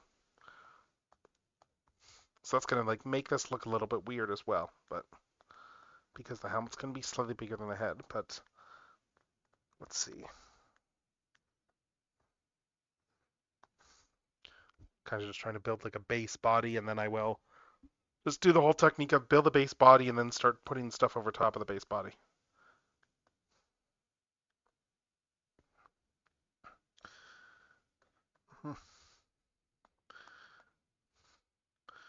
Let's see. Right, I need to remind the DM of something too. Because I had thrown out the idea there that just based on the character background, because she has spent her whole life just locked up, like chained up behind bars sort of thing, that leans into the fact that I have like a really, really bad stat for strength. I think I have a -2 on strength with this character build. Like -2 penalty, or is your strength stat like actually -2? Because I think that'd mean you're just -2 dead. penalty. Okay, yeah. I think she's got like a 6 in strength. Yeah. Hey, guess what? I have enough points for another Transformers pack. Oh, okay. I did lower the gacha cost too. I know everything! I'm thinking we should do something about something we both dislike about. Yeah. I don't think we should talk about the Bayverse. Like, bring up some Bayverse shit or something. All right, yeah, let's bring up some Bayverse stuff. But let's see. Let's talk about The shit that ruined the franchise forever. Snooping as usual, I see. Actually, if we're gonna talk base stuff, you know what? Let's talk about let's do it slightly different there, and let's talk about the fact that the initial movie there actually had a prequel novel that was written by Ellen Dean Foster. Yeah. You know, like the veteran of science fiction stuff who wrote the original Star Wars novelization, who wrote Splinter of the Mind's Eye, who wrote a lot of stuff, who, you know, in his late years in life kind of got screwed over by was getting screwed over by Disney with regards to copyrights and stuff. Yep. Which was kind of horrible. Like, yeah, it was full on like Disney's publishing arm was like screwing him over. But anyway, though, yeah. So he wrote a whole story that was set during the moon race. Like there was a ship, like there was American astronauts. I think there was a ship of Russian cosmonauts as well, and they ran into like Optimus and Starscream and all those guys there, like out in space. And the Nemesis and the Ark got referenced as ships. I'm trying to remember more about it. Right? Sorry? Was it a Veiled Threat? Was it the Veiled Threat? Was that the title of the novel? Was that the Veiled Threat? Because they did prequel novels for all of them. I'm trying to remember now. It's been a year since I have the book in the other room, so I could look, but that would require me getting up and going into the other room. I never read those novels, but I'm pretty sure they're better than the actual movies. That's not. It's Ellen Dean Foster. It's going to be. Oh no, Veiled Threat is not that. Veiled Threat is just going off the cover. That's going to be. Oh, he wrote that one too. Okay, but that one is Revenge of the Fallen. Yeah. Oh. Ghosts of Yesterday was this one here. Movie one. Here we go. Yeah, I'm reading the description here. Okay, yeah. So Apollo 11 launched, and Apollo 11 was actually cover for Sector 7's ship, the Ghost One. Oh, hold up, my thing disconnected. Let's reconnect this. A sec. Reconnect my display. Yes, they sent their own ship, the Ghost One, and I'm trying to remember what the plan was for their ship. Let's see. They were also moving. There's a whole thing that was going on during that story there too, where they were moving like the frozen Megatron. So that was a whole thing going on too. But yeah, they ran into the. Sorry. The super fighting robot, the Mega Man. He's actually called the Iceman in the stuff there. But yeah, they ran into the Autobots and Decepticons. The Mega Man in the movie. Yeah, but in the book they were still using the Iceman code name. Oh. Because that was from other drafts. I'm just glancing about all this stuff here. Let's see. They ran into a whole bunch of stuff there. Decepticons, Autobots. Ramses. Oh, hey, Ramses. Ramses redeemed Pingus. Okay. I assume that was you, honestly. That's what I get for. It wasn't me. Yeah, I just heard the Pingus and assumed it was you. I mean. Snooping as usual, I see. This time it was me. I mean, it's in character for you, let's be honest. Yes, of course it is. God, you're making me... Bucket on nothing! Surprise your nice. Friends, amaze your family, annoy perfect strangers! It's absolutely nothing. Free anyway, 99. I'm listening to the Bucket of Nothing bit. Nice. So anyway, yeah, I am working on just some sprite art here for a tabletop campaign, just for my player character here. Yes. Yeah. The bucket of nothing is obviously you. I think you're the only person who's redeemed that. But yeah, I hope you're having a good night. Yeah. Let's see. We're just doing some art. I might put some reboot on later, but yeah, for now I'm just working on some sprite stuff there, just for tabletop campaign. Let's see.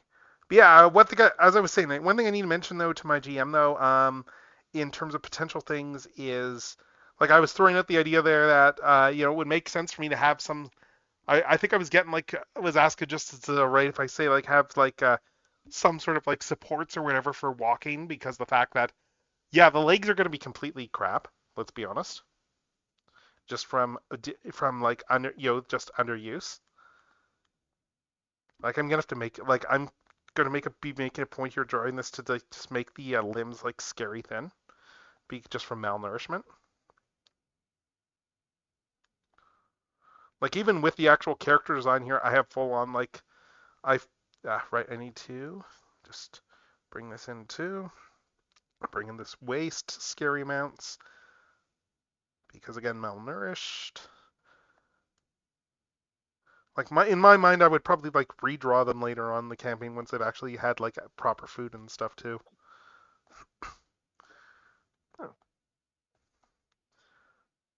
But yeah, like my thought was it's like like some sort of like crutches or something like that just for getting around and walking. Because just Make like the crutches guns. She's a sorcerer. She doesn't need guns. Her hands are her guns. Oh, good point. Good point.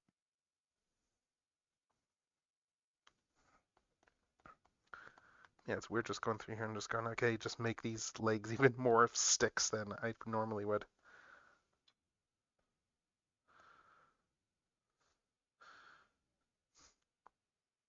And just stuff even like just like pretty much like nothing for like just breast tissue and stuff like that because there's like nothing there.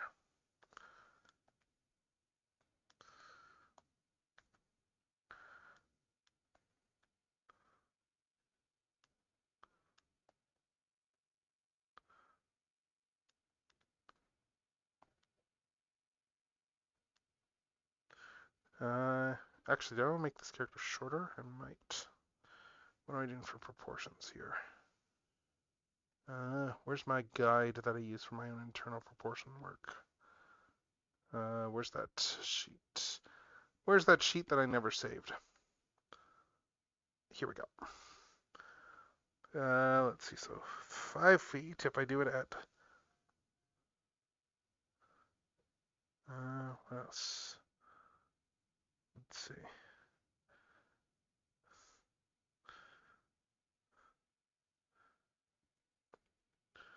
Okay, I think I'm got roughly the right proportions here in mind. Let's see.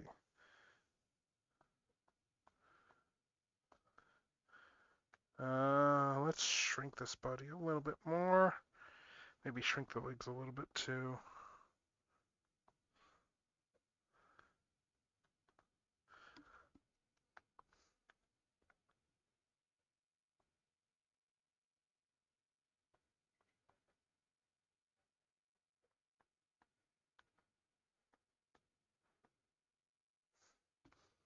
Let's bring the legs in.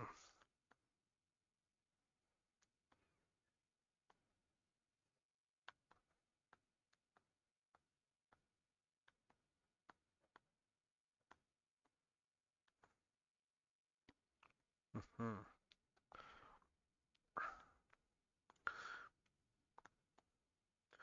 Let's see. Also, incidentally, Ramses, you are always just in case, you are always welcome if you want to just like hang out in audio at all. You are absolutely always welcome to do so. Yeah.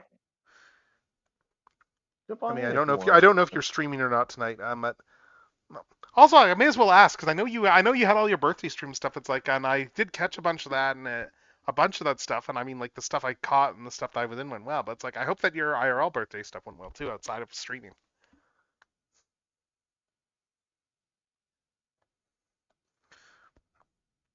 Yeah, I had a. Yep. Like we're not getting cool stuff. Nice, nice. That's great. Yeah, it is good.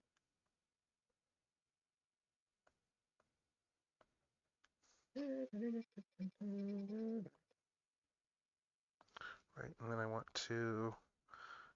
I'll do some sunken eyes. I mean, you won't be able to see the sunken eyes, but I will probably draw them anyway. Just for my own reference. Some sunken cheekbones.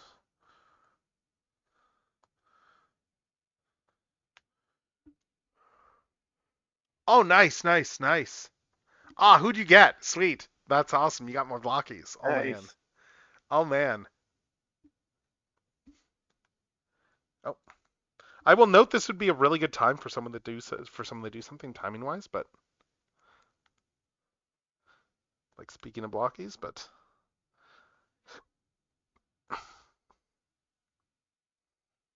I don't have enough points for it right now. yeah, I did lower the threshold, so. Snooping as usual, I see. Pingus's work. Yeah, let's see. So we got all this here. Got some ref. Like IDW Prime and what do they do? Oh, nice, nice, awesome. Let's end all war criminals as a block. Yeah, I've gotten some stuff from that wave. I haven't pulled either one of those, but that's really nice. Like, of course, the ones I pulled from that wave were like the two I was least interested in that wave. Which ones were that? That was which ones were that again? I'm trying to remember now. But they was the ones I was least interested in. I remember that much. Oh well. Did you see the Oh yeah, the hot rod looks good. Did you see the Tarn that they're doing in the bigger line? I think it's in. Is it in classics or is it in the one above that? But yeah, they're doing like a full Tarn and it's coming with a little nickel too. Yeah, was he classic or was he bigger than classic? I'm trying to remember now. Let me look this up.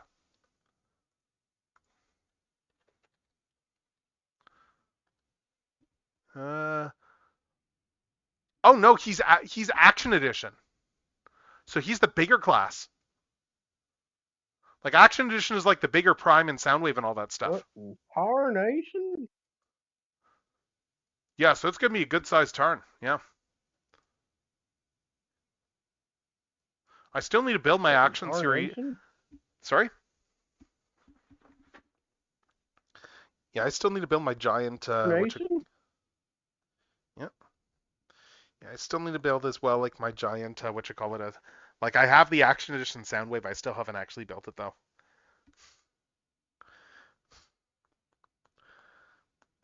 I did have in mind. Question. Does he do Family Guy? Sorry? Sorry, I didn't catch what you said. Oh, it's just some other Transformers fans putting Tarn in Family Guy death pose. Oh. There's a Tarn like the Family Guy death pose. Right. Tarn.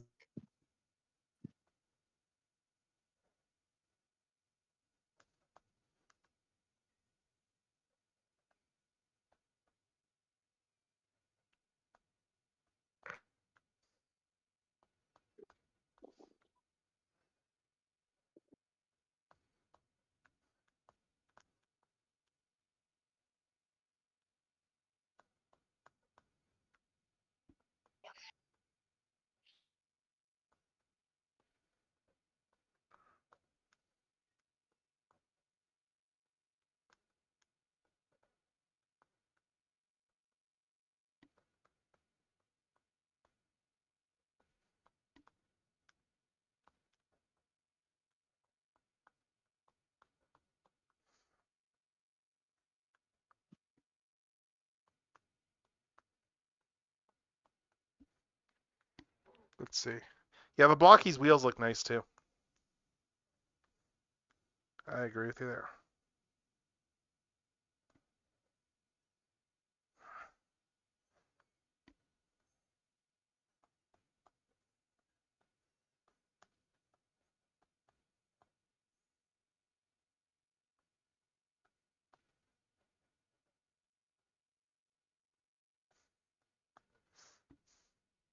You know, now that I'm in hyperspace, Lumios, I work.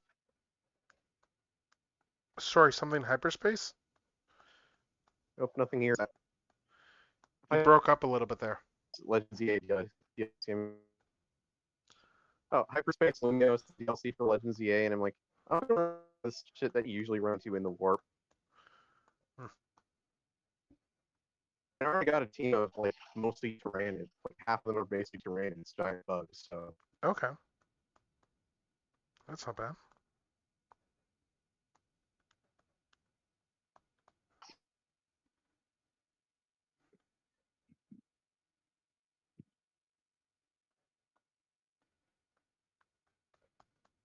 Let's see.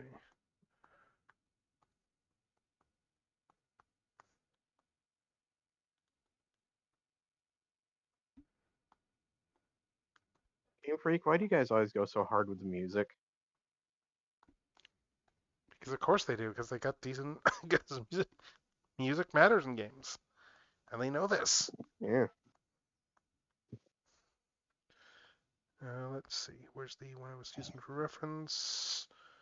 You know, my hot take is I don't think Pokemon needs voice acting because I just think like TPC or Nintendo would go for bottom of the barrel. Like, I don't know. Actually, maybe Nintendo would go for like something. They get pretty good voice actors in their games. Yeah, you know? yeah. I don't think Nintendo would cheap out on voice acting. Yeah, I don't know about TPC, but you know, I think what it comes down to Nintendo, like the choices would be entirely based off of like what the dev studio wants to do. Yeah. The Look, the only thing with I something like Pokemon is when you consider like how marketable Pokemon is as a franchise there, and how much you would have to do from a localization standpoint, like in terms of just for the dialogue recording. So that would add a whole bunch of lead time onto any games. Like that would increase the development cycle. And also there's a whole, would you like even like would you even really want to like holy shit, those Mankey are at level 110? Sorry, what's level 110? Those Mankeys. And I'm fighting. Well, they're finally here performing for you. Yeah.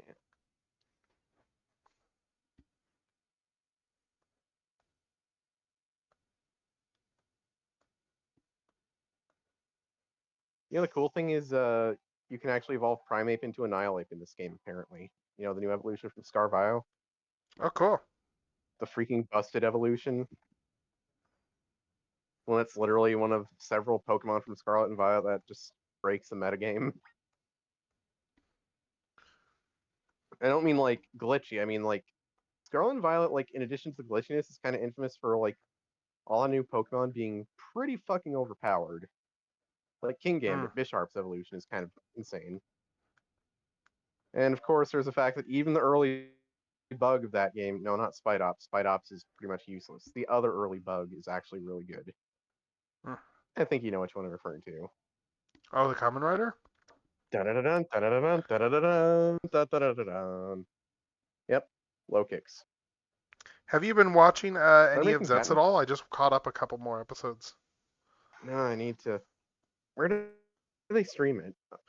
I know it's what you call it. It's what's their website there? It's Shout Tokushouts. Yeah, it's Tokushoutsu, right?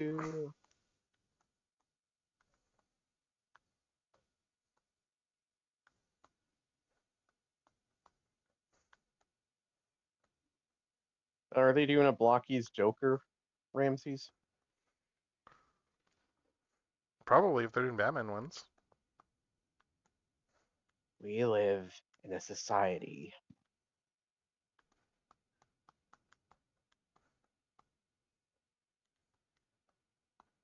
You know, Batman, we live in a society. Trying to do a Heath Ledger impression.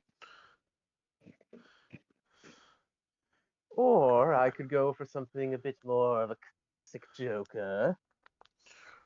Or you could Not do just some. Batmobiles. Yeah, or you could go for like a what you call it, a Jeff Bennett style Joker. Well, yes, but that's not the one I was complimented by a certain voice actor for Batsion years ago when I met him at a convention. I am glad I did get to meet Jeff Bennett at TFCon there. So like, it's like, yeah, like that man, like just that man is like was a big part of my childhood there in terms of just with cartoons. I'd love to meet Jeff Bennett as well. I'm trying to decide who my favorite voice he did was. I think I'm gonna lean towards Prowl, honestly. Oh, see, like for me, like the big things for me aren't to even Transformers stuff. Gargoyles, maybe, or like I'll just Batman, like where he was the Joker in The Brave and the Bold. for me, it's actually the '90s Earthworm Jim cartoon. Oh yeah, he was the narrator in that, right? He was the narrator and he was Peter Puppy. Yeah. The one that Doug TenNapel apparently disowned, but Doug Langdale is still pretty fond of. Well, yeah, he didn't work on it. That's why it's easy to disown something you never had anything to do with. Also, probably why the cartoon was, Yeah. Granted, I don't know if Doug TenNapel was as much of a piece of work back as he is now, because some people become more of a piece of work as they get older. And some of them just reveal themselves more too. It's hard to say. It's hard to say. I have met the man before. It's like how Butch Hartman before 2000, when he became a born again Christian, apparently Butch Hartman, like it was only after 2000 that he became like a weirdo, because that's when he became a born again Christian. I remember one thing that's kind of hilarious that I saw at one point was like a clip from I think it was like a local Fox I think it was like a local Fox broadcast or whatever there.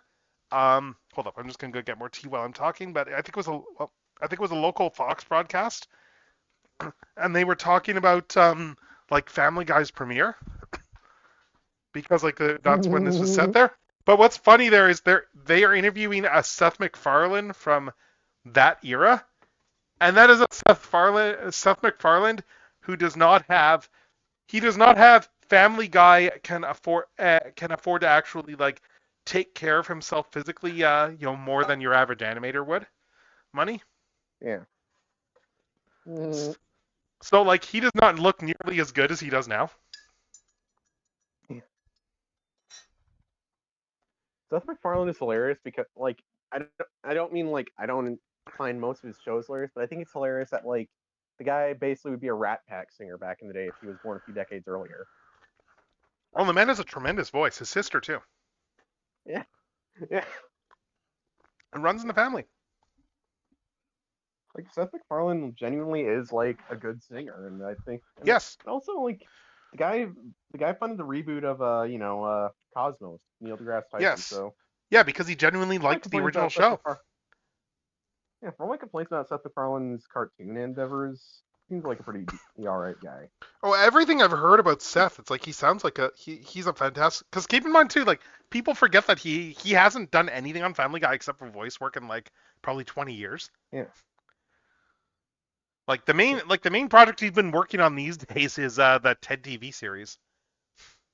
Yeah. And I've heard good things about the series, honestly. I don't think the TED TV series is out yet, though. No, season 1 aired. They're doing season 2. Oh. Yeah, season 1's all out there. But it's like set in the 80s, if I remember. I forget if it's the 80s or the 90s when it's set. Holy crap, Lois. But yeah, and then they've got Scott, and they've got frequent Seth MacFarlane collaborator Scott Grimes playing the guy's dad. Yeah. And like he actually based the voice of Peter Griffin on like a security guard at the Rhode Island College of Design. Oh, interesting.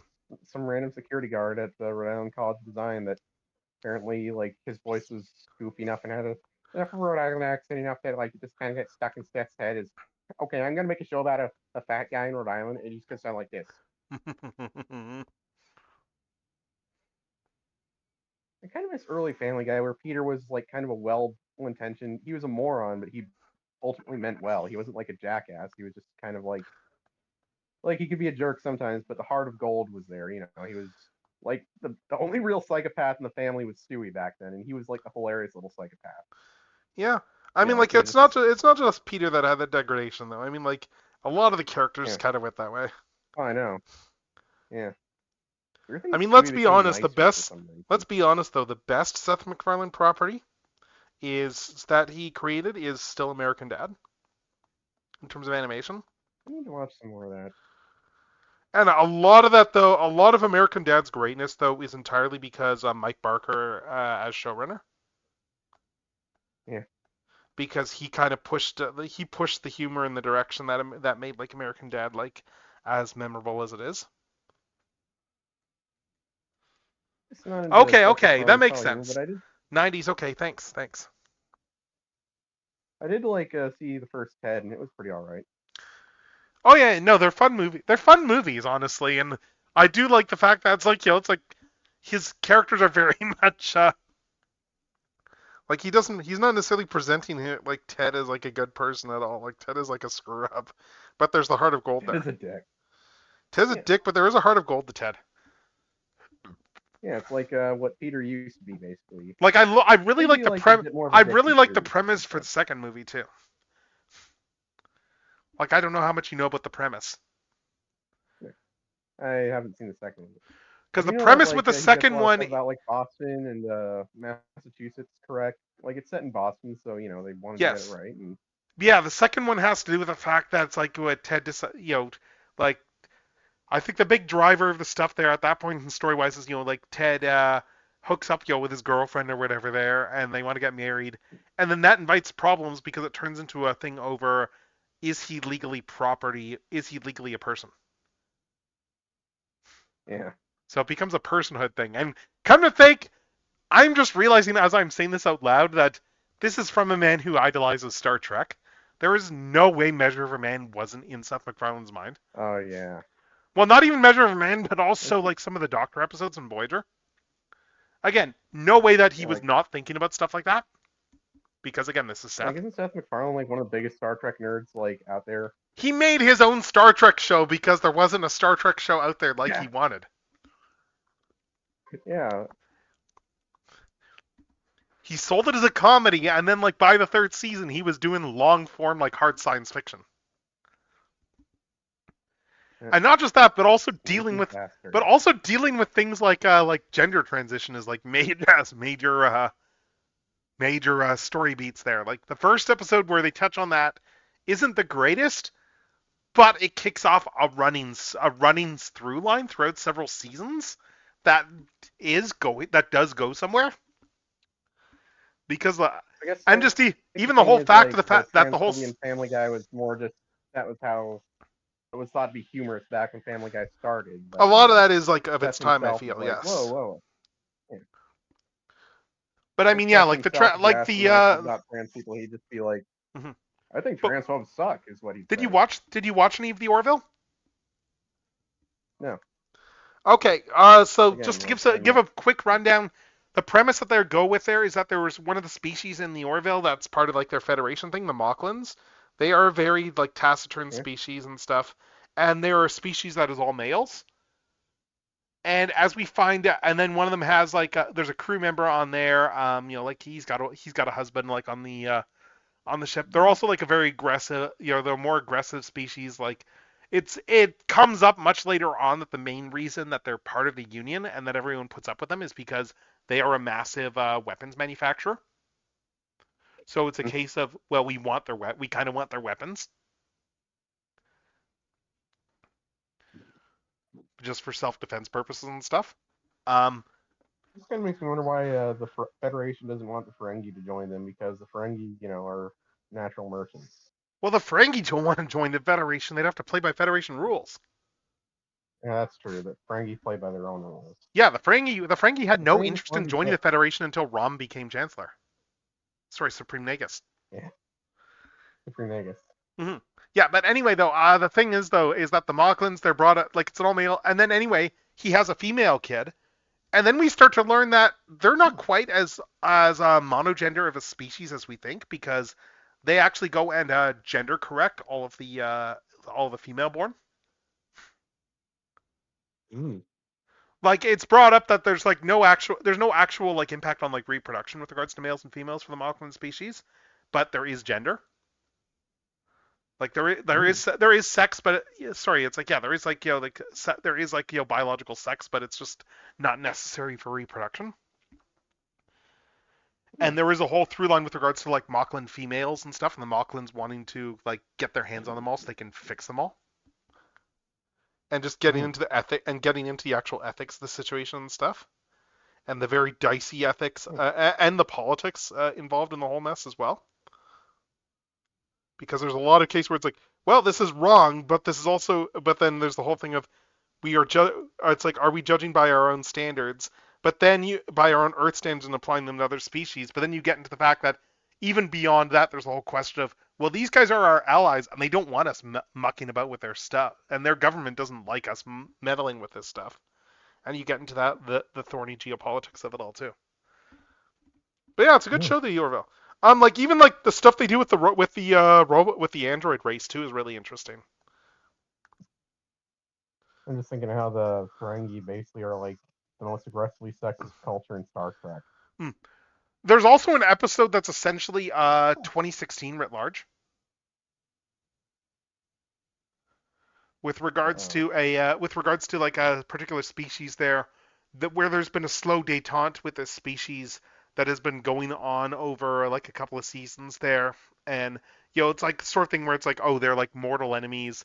They, for religious reasons, they think that every other race should be wiped out, sort of thing there. And there's a slow detente happening, except then the hardline faction takes over. Oh. But like, there's a hilarious bit though where they've got in season 3 where they've got like diplomats from the species there, and they're on Earth and they're watching like a production of Annie.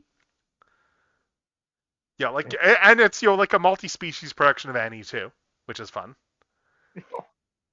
But you see the bit there, and like the whole number, like with the sun will come up, and the species there, the krill, the whole thing there is they do not really function in sunlight. They're weak against they're weakened but in sunlight.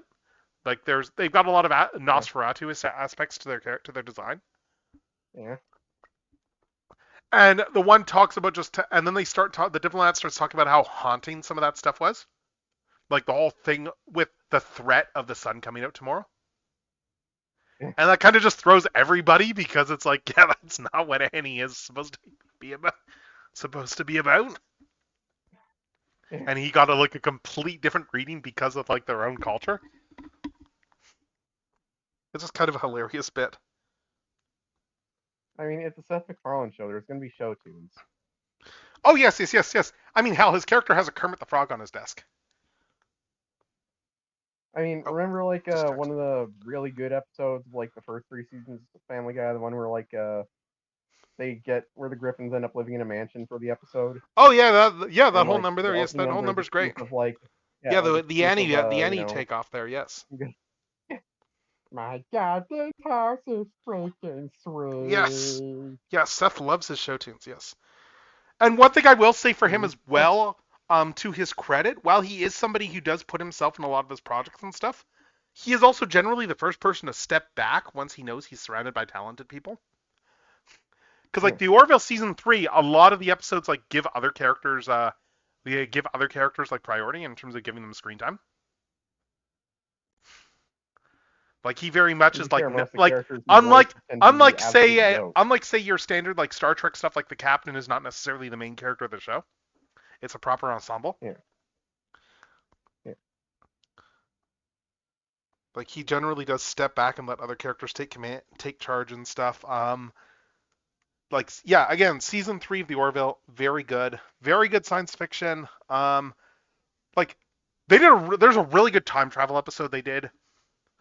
They did an episode in season 1 where they deal with the idea of a character, ending up on a planet where it's where I think it's like they're appearing and disappearing at different points, but like the planet's out of sync temporally speaking, and they end up accidentally starting a religion around themselves. Just because like they saved somebody and then they end up getting mythologized and become the religious figure of this planet. See, and they actually do like there's a very good explanation in season 3. There's a really good scene that is like straight up explaining the Prime Directive and why the Prime Directive is a thing. Where there's like a character who is trying to escape that they run into before, like on a planet that's trying to escape, and she wants to, and she's like, why can't I go back with your technology and help my people, that sort of thing there, and try and get us out of this rut. And there's a sit down moment where they full on like explain like the entire purpose of the Prime Directive type rule, complete with like a case study of like why it exists. And it's a really good scene, and Star Trek doesn't really go into a lot of that with Prime Directive usually, other than just say, yeah, the Prime Directive's a thing. Koopa's such a funny little guy. Sorry, talking about Pokemon. Yeah.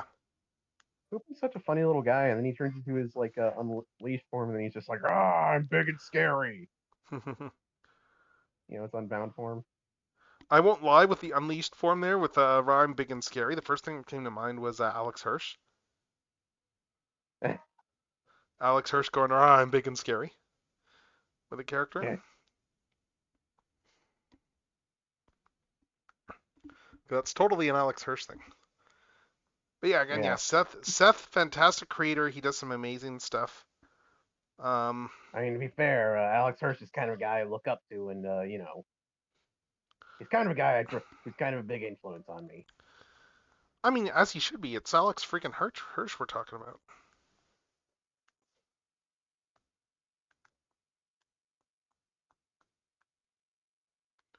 Yeah, like I really like though the yeah, like it's a good science fiction series. Anyway, yeah, Seth does really good stuff when he sets his mind to it. I still need to see that Naked Gun, that film that he did with Liam Neeson.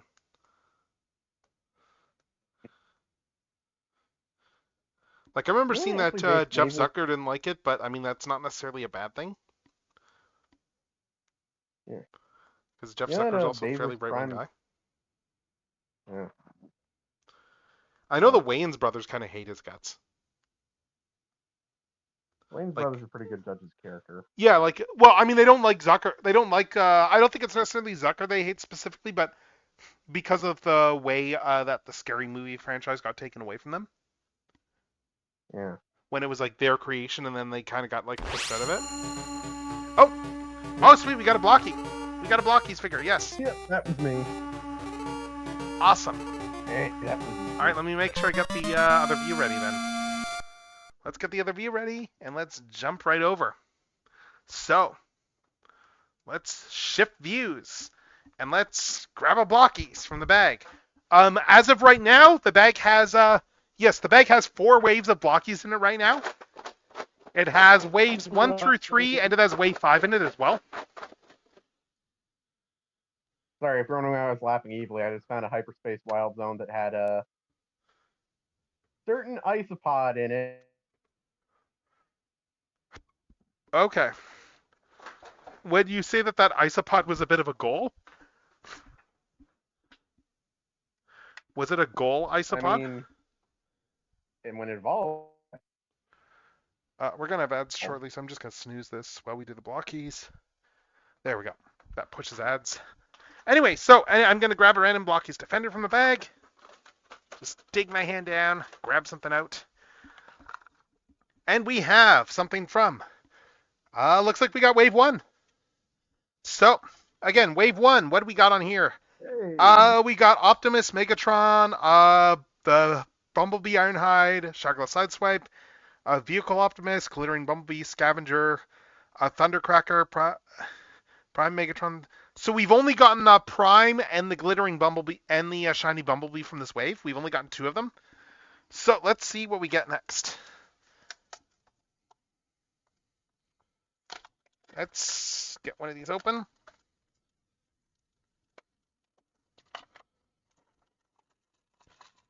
And let's see. Do my usual close my eyes so I don't see what I'm dumping out on the thing. Some scatterbugs. And let's see what we got. Oh, it's Thundercracker. Okay. Yeah, it's... That looks like Thundercracker. Oh my god. Sorry, I'm just laughing because look at the build for Thundercracker here. We have the bottom of the jet. I can't. I'm on a time. We have the top of the jet. Slap the top onto the bottom. And then slap the nose cone on. And, okay, there's got to be another piece in the bag. Because it is definitely, yeah, there's definitely another piece somewhere. Oh, here it is. Yeah, so slap top, bottom, tail fins. And then put the weapons on, I guess, and then that's it. Yeah, weapons go on the side here.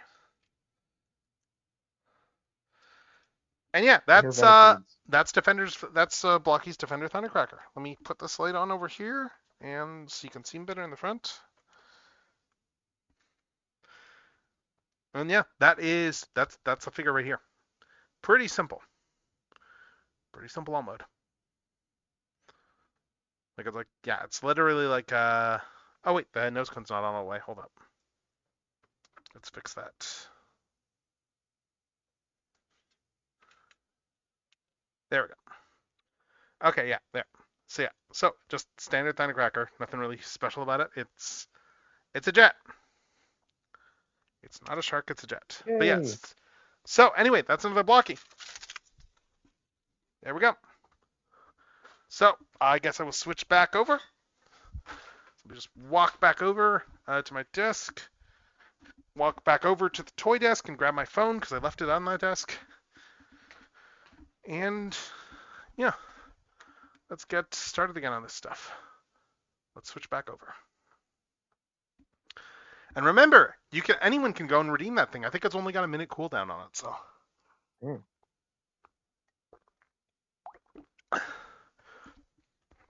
Anyway, so I'm just fine-tuning the helmet here.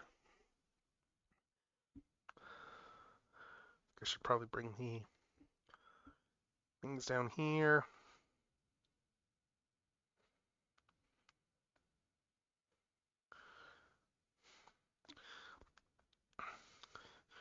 It's an interesting character design I'm doing here because it's one that like does not lend itself well to emoting at all, and that's kind of by design. But it's still tricky. Makes it a bit trickier to work with though. With that in mind there.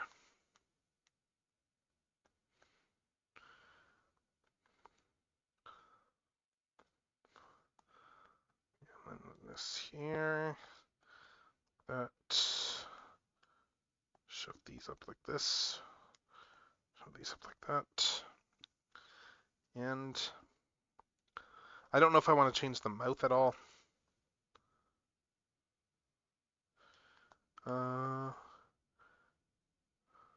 Actually, I'll get an opinion here.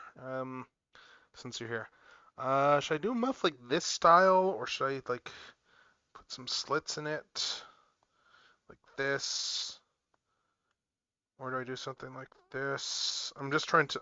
I'm still not quite happy with the mouth, how I want to do the mouth slit on this. I think you should go with a Doom style mouth. With a what? Doom style mouth. Dr. Doom style mouth. Like that's what with the hexagon in here, or? Yeah. Well, the thing is though, is it's not like meant to be a like malleable mouth. I just want something that is like going to be a thing that is you're able to shove through food through. That's kind of the important thing. Yeah.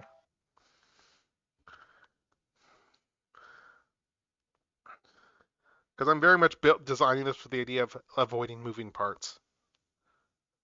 Because it's a prisoner helmet. It's a case of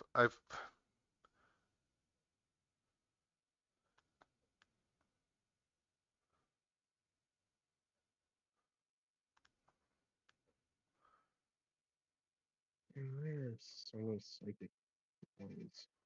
This shit out psychic types.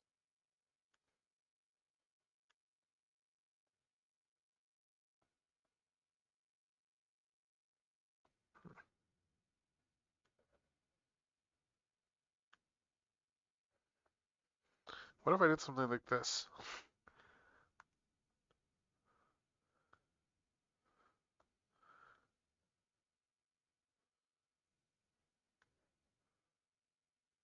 Hmm.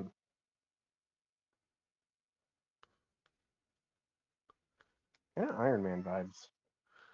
Yeah, I know. That's kind of my hesitance with like just doing a slit, because it does give it Iron Man vibes. Yes, I'm trying to not necessarily do Iron Man vibes. Actually, I'm just saying this and I'm just looking over. Oh God, remember the time that in Marvel where they decided to try and give him nose for like 1 or 2 issues on his helmet? Wait, what?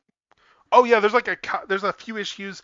I think someone misunderstood a piece of advice that Stan gave or something like that, and it got misinterpreted into as, oh, Stan wants Iron Man to have a nose now. Oh. When I don't think he actually did make that call, and they did change it back pretty fast. But and I think we're good, and it looks like we got an ad starting very shortly. So, yeah. So I'm looking this up right now though, because I'm curious. I mean, I'm thinking that one like Iron Man where they basically just redrew the heart attack guy meme, but it was, Yep. where the guy basically just traced over that, and Iron Man was basically doing that, and he was grimacing in his armor, and you could see his teeth, even though he was like armored up. Hmm. I I think just that found was that. like a lot after. Oh, What you're talking about. okay. I understand this here. I understand this. Okay, what happened here?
Oh no, the stupid thing that they did was making like pretty much every Pokemon that could counter Psychic part Poison, and Poison was weak against Psychic. Gengar.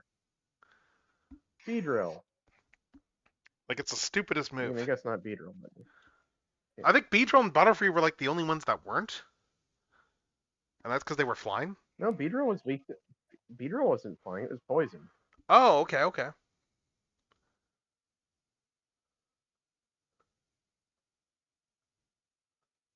Oh, that's big.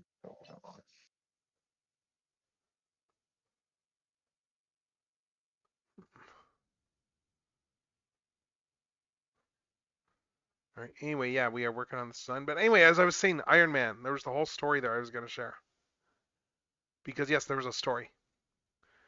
And the story goes that apparently was a case of like in the mid this in the mid 70s. There was a whole like stretch for like a year or so where they drew Iron Man with a nose on his like face for the armor. And that's because apparently Stan was visiting the Marvel offices, and he saw some Iron Man art, and that art included stuff where the armor's faceplate was like it looked like it was flush against the wearer's face. So Stan made a remark, where's his nose? And like what Stan obviously meant when he said that was, like you need to give room for the nose. That is not how editorial interpreted it. Well, they took it as we need to give an Iron Man a nose on his armor.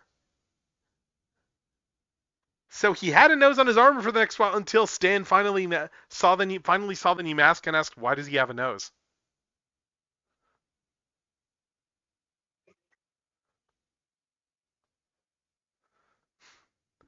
And yeah, that's the story anyway.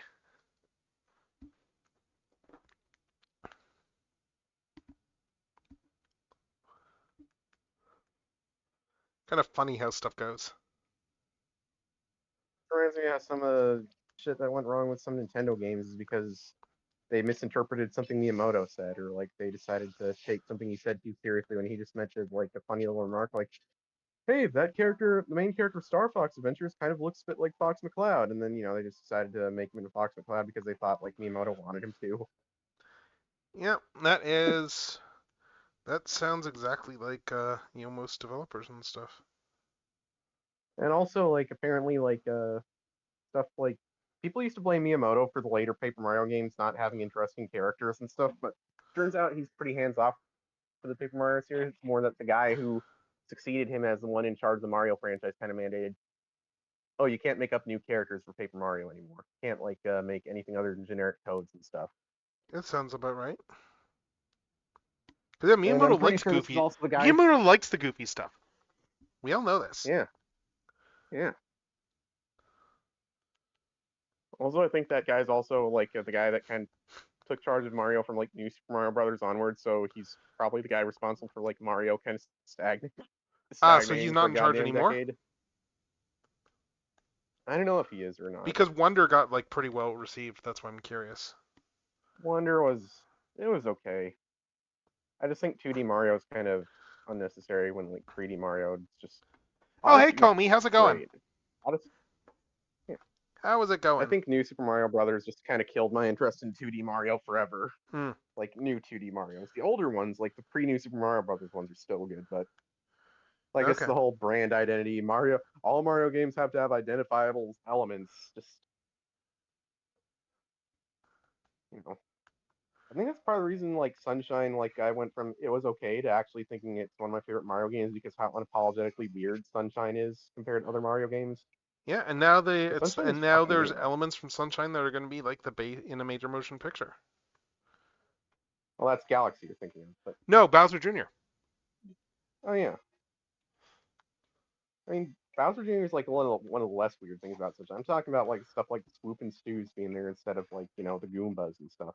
I mean, you say he's one of the less weird parts, and I would point out that Bowser Jr. like has the whole thing of the whole paint gimmick and all that stuff. That's true.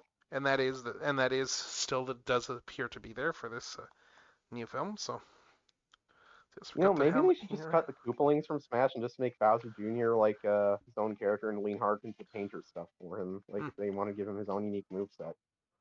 I'm just looking through. Because I think like yeah, go on. We've gotten to the point where a lot of people, because like from what I understand, like people aren't really clamoring for the Koopalings anymore after they kind of got overexposed during the brand identity era of Mario. Okay. People got tired of the Koopalings, is what I'm saying. I mean, that's because the Koopalings. You're thinking the Mario World era, right? Yeah, and they were interesting in the cartoon. Like in the cartoon, they actually had a personality. In the games, they don't have nearly as much personality as Bowser Jr. does. Well, yeah, that's because They have fun designs. there wasn't really room in the games that year for them to have personality. I mean, even in the later games, when the Koopalings came back after people never shut up about wanting them to come back, and people Yeah. realized maybe Bowser Jr. is just better because he's like quantity over quality over quantity. Well, the Yeah, Koopalings he's were also actually like got a all kid. just different gimmicks and stuff too in terms of the actual Yeah. designs. So.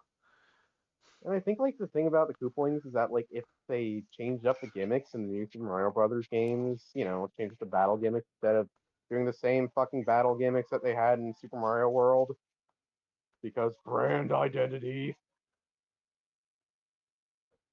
Yeah, I have a bone to pick with the new Super Mario Brothers era of Mario. I have a real bone to pick with it. Mm. Like honestly, my hot take is like back during the Wii and 3DS and Wii U era, Kirby and Pokemon were doing the heavy lifting for Nintendo. I mean, Mario and Zelda still had some good games. Like Galaxy One came out back then. Skyward Sword and the Link Between Worlds came out for Zelda. Those were pretty Right. solid. I know Donkey Kong Country Returns was a thing, and also Metroid Prime 3, but also during the Wii era, Metroid kind of nearly died because of Other M. And also it was the debut of Xenoblade, which, the first two Xenoblades, no, not Xenoblade 2, I mean Xenoblade Chronicles X, the second actual Xenoblade game to be released, which is not technically Xenoblade 2, but is, the second one released. Okay. It's sort of a spin-off in its own weird area of the franchise that doesn't really have anything to do with the rest of the franchise aside from how many Nopons are in it. Little fuzzy guys. Hmm. But yeah, like the Wii era, like it was mainly held up by Donkey Kong, Kirby, and Pokemon. And even Okay. Pokemon, I think it had a pretty bad start in the Wii, DS, 3DS, Wii U era because I'm not a Diamond and Pearl fan, like, at all. Not really much of a Platinum fan either. Heart Gold and Soul Silver are pretty good, but that's because the original Gold and Silver were pretty good. For their time. Right. And Heart Gold and Soul Silver are building off a pretty good foundation. But my other hot take is Heart Gold and Soul Silver are not the best Pokemon remakes because Omega Ruby and Alpha Sapphire exist and they were building off of a better foundation to begin with. Mm. I'm a Gen 3 fan. Right. Poen is one of my favorite regions. Also, I'm gonna be real, the Battle Frontier was like one of the worst parts of the original Emerald, so cutting it and replacing it with the whole Deoxys post-game arc was actually a good move, because holy crap, you can catch Deoxys without going to an event or anything. Sorry for rambling about Pokemon, but anyway. No worries. It just, yeah. I will be honest, one of the reasons I am interested in ZA as well too is I did really like, in terms of picking it up eventually, is I did honestly really like the post game in XY. Yeah. And just some of the characters, like Looker and stuff like that. Yeah. Yeah, Looker's great. Well, I mean, the thing too. That he hasn't. Sorry, go on. He hasn't showed up since like Gen 7. Like the last games he was in were the original Sun and Moon. Those were like one of the last really great games in the series. So I'm like, can we get Looker back? Because I think like he might be a necessary thing to bring the franchise back to glory. I'm joking because like Legends Arceus and Legends ZA are both pretty damn good. Mm-hmm. Like again, part of the reason ZA's got a mixed reception is because people just gaslit themselves into thinking not only are new Pokemon games bad, but the franchise was never good to begin with. And I'm like, yeah, that's people being idiots for you. Yeah, and like I said, this is what like probably would have happened to Sonic fandom if social media was more of a thing back in the days when Sonic was the internet punching bag. Probably. Actually, let's add And let's be real, the worst Pokemon game, the worst mainline Pokemon game, by which I'm saying like, the RPG is better than the worst mainline Sonic game. There are Pokemon spin-off titles that are as bad Sonic games, but you get what I'm saying, right? Yes. bad Sonic games tend to be really bad. Oh yeah. Like Sonic 2006, like Scarlet Violet is the closest Pokemon's had to a Sonic 2006 moment, and it still works okay, especially if you're playing on Switch 2, which kind of brings up the was this originally intended for a Switch Pro that got canceled due to the pandemic? Right. Well, Sonic 2006 was just a mess. Yep. That's with some interesting ideas. It just, and also some really, really bad ideas. Mm-hmm. Actually, speaking of messes and stuff, you know what I should... I'm just debating if I want to like start throwing some reboot episodes on yet or not. Hmm. Let's see. Well, Because if you do, I'm probably gonna hop off. Yeah, because we left I'm off like probably gonna partway hop off through. like- Partway through the last. Oh, let's put some, we're having a good conversation. I'll put some music back on. Let's Okay. put something on music wise. What do we got for Christmas stuff in my list? Christmas at Ground Zero. Do you have that Weird Al Christmas song? I do have it somewhere, but it's part of the album. I'm just looking to see if I've got what I've got for Christmas albums. Oh, this will work. Oh, let's do this actually. I hope Weird Al is secretly immortal. Yeah, that'd I know be he nice. probably isn't, but it'd be pretty cool if he Yeah. ends up secretly being like a trickster god, like right. Incarnate. I'm just checking to see, is it showing this as... I'm just... Like, imagine if Weird Al is just secretly Loki. Like, that's, if he's secretly Loki. Or some other trickster god. Right. Maybe a more benevolent trickster god would be a better fit than, like, Loki, like, I don't know, like, I'd say Maui because Weird Al's white, so maybe Hermes, I guess. Hermes is kind of a trickster god. Or maybe there's a god of music somewhere that'd be like... Right. I wonder if the Greeks had a god of comedy. Well, there was a muse of comedy. There was Thalia. Oh, they probably did. Yeah, like, there was. There was the muse of comedy, Thalia. She was the short, fat one in Disney's Hercules, voiced by Roz Ryan. Okay. Remember, like, there were only 5 muses in the Disney version, and, like, one of them was shorter, and she was, like, curvier than the others. Oh, She yeah, was, like, yeah, the one of that course, tended to yes. get all the really funny lines. That was Thalia. Naturally, she's the Okay. funny one because Thalia is the muse of comedy in Greek mythology. Yep.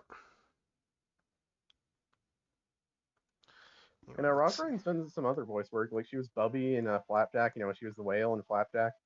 Okay. She was like, I think she was also like a Witch Hazel in the Looney Tunes show. The one that was like. Oh, yeah, that one there, the one that's underrated.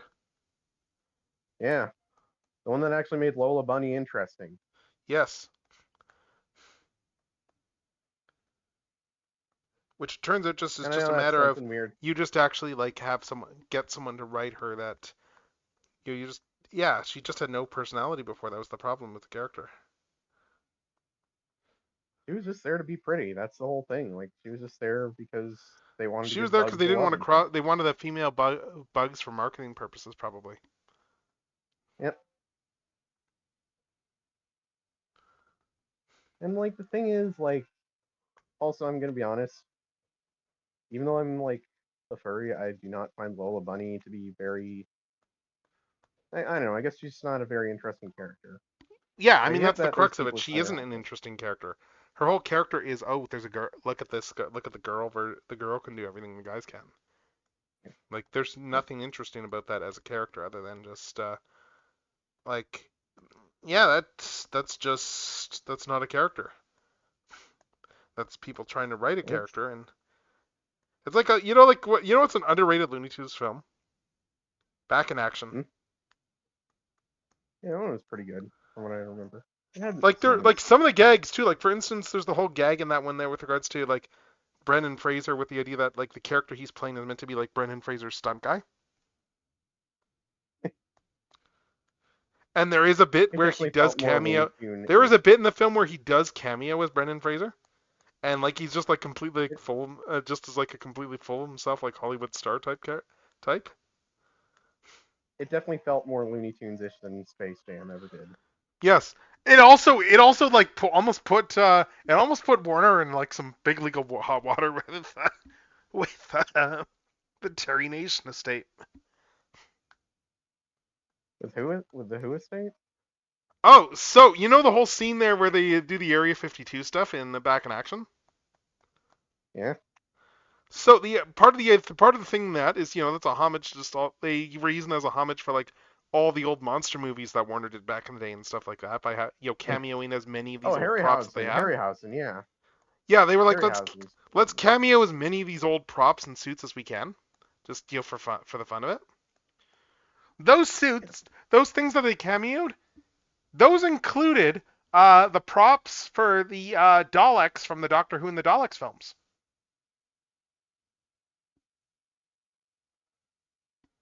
Now, nobody was aware of the way licensing worked with Daleks. Yeah. Which is that the BBC does not own the Daleks. The Terry Nation estate owns the Daleks, and they license them to the BBC. Yeah.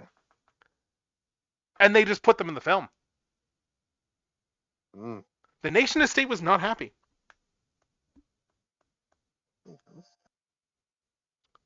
Like, I think they did settle, but yeah, they kind of screwed up there. Like, they went out of their way to make sure they could use the Daleks when they did them in the Lego Batman movie.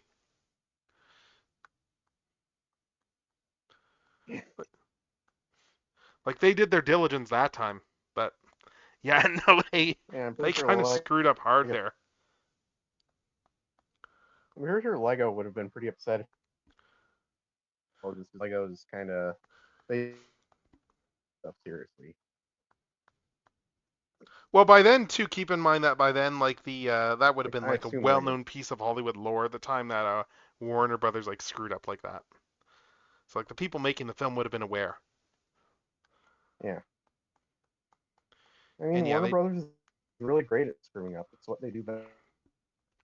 Well, no. There's another good thing they're really good at, and that is saddling whoever buys them with debt. Yep. They're very good at sattling like their company that buys them with crippling debt. I'm glad Netflix is buying them instead of Paramount. So yeah, although that means Netflix is. I don't like Comcast. We also know that means Netflix is going to be up for sale in like 5 years. God, yeah.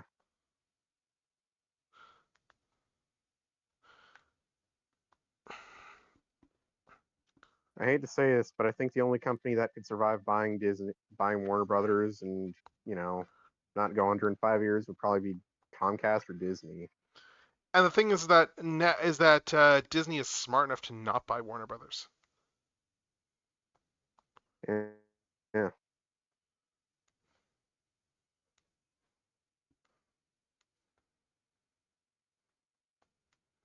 Because it's a stupid idea.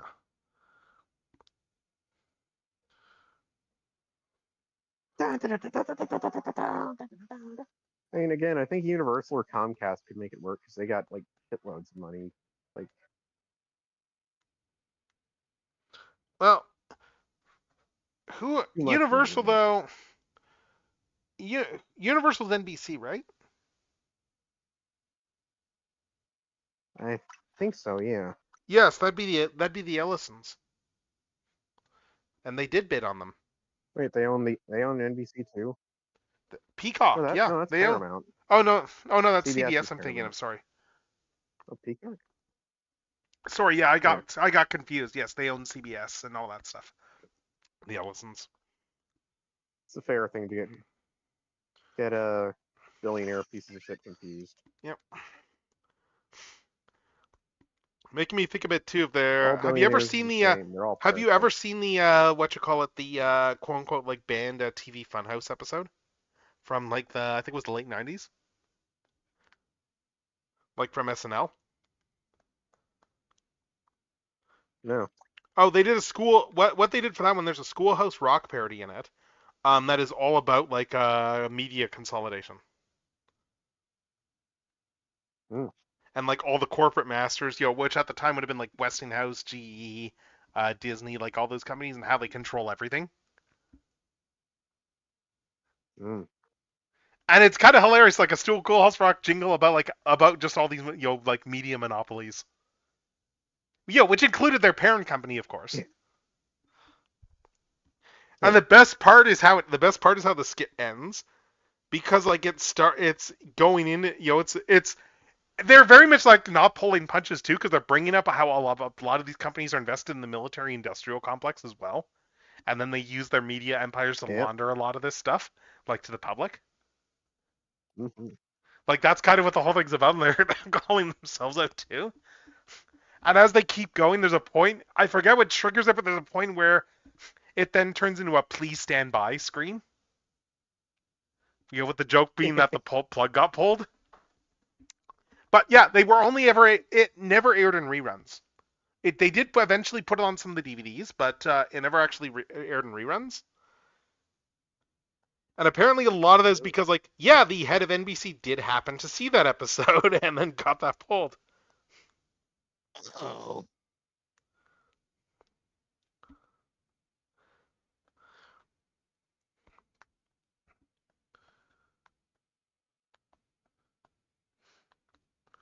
Just kind of funny, that's all.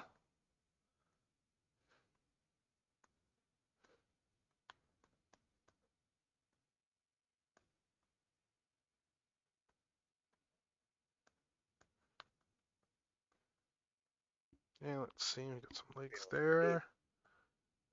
I don't really care that much about Vivian. Sorry? Rare pattern Vivian.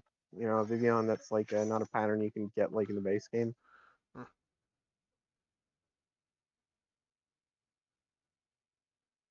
And you know what I'm just single-mindedly looking for, right?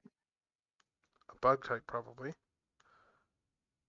Well, yes, but I mean, Vivian is a bug type, but you know which specific bug type, right? Scyther? Golisopod? Wimpod. So Golisopod is, you know, the evolved form of Wimpod. Hmm. So yes. Yeah, let's see.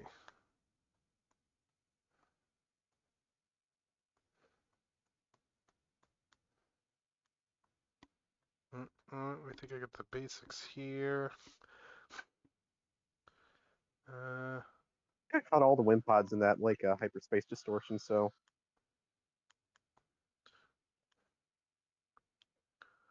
So hyperspace distortion is now outside of Alola?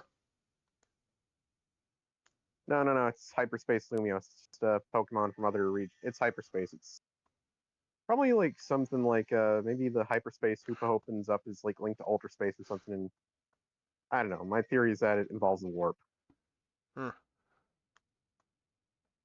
You know, from Warhammer 40k, and that's why bug types pop up there because you know they're actually Okay. Tyranids. Ah. I'm kidding, obviously, but you know.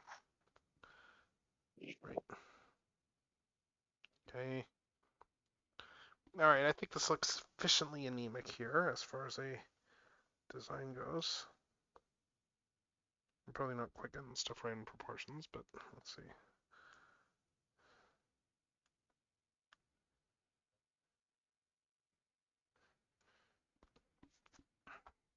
Because yes, I'm trying to do a character design there. It's like, yes, like very physically frail.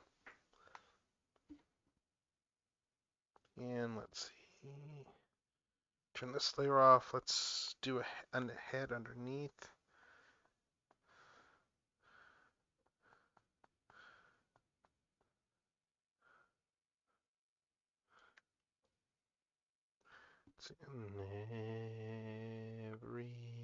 This is one of my favorite Muppet songs. To be wise, find your. I love the Muppets. Have you ever seen the John Denver special? Not yet. It never got released on DVD, if memory serves. Like the copies online are all like they're all like bootleg, like TV recordings. That sucks. Yeah, I have like it's not very good quality, but yeah, I do have it somewhere, so on my server and stuff. But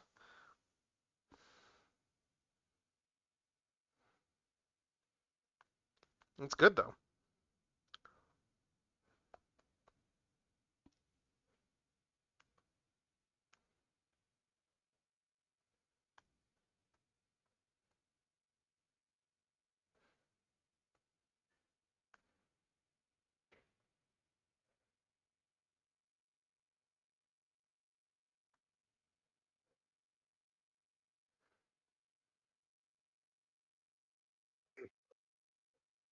few points away from you inflict another gotcha on you. Nice.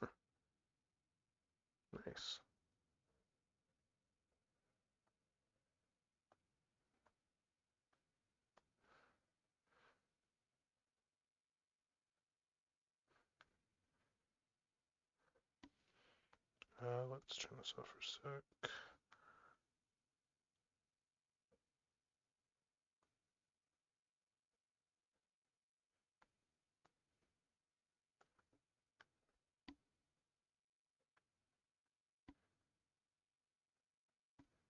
I might use this humongo power like one on like is there another bug one? Yeah. Okay. See how many bug type. Oh, there's another one over there. Yeah, Wimpod. I think Wimpod might be in all the bug type ones. This is good for me. Nice.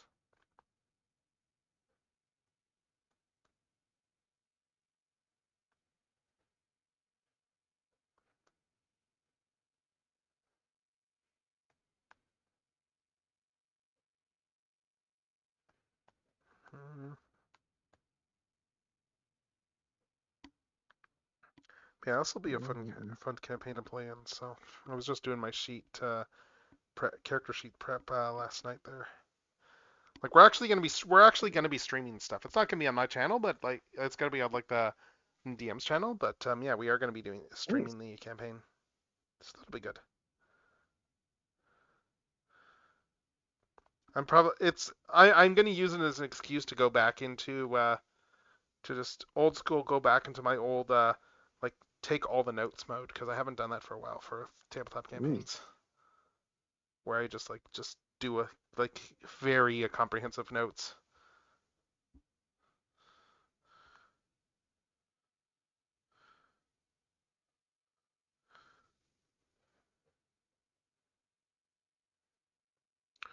Okay, I think this. Let's see.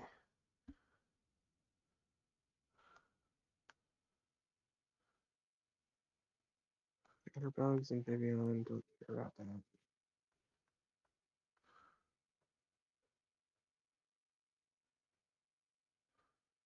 Uh-oh. What? Isopods.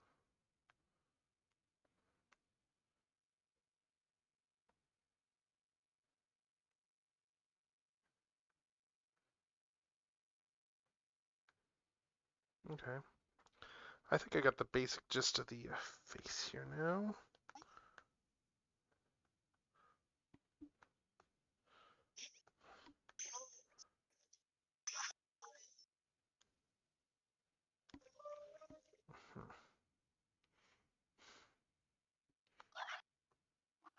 Actually.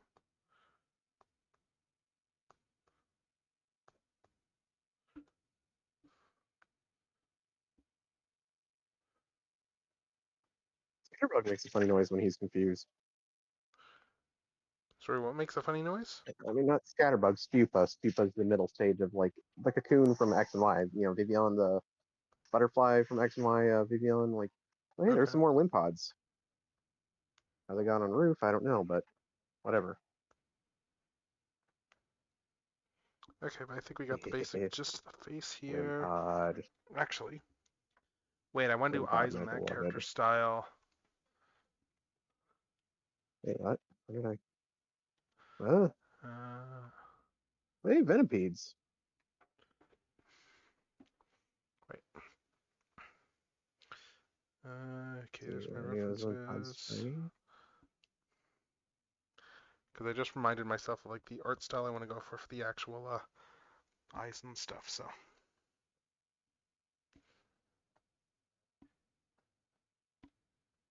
Wimpod.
boy.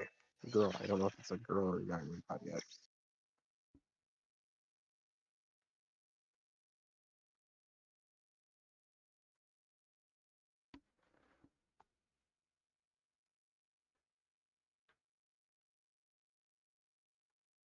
Hey, wind pods. Funny little guys.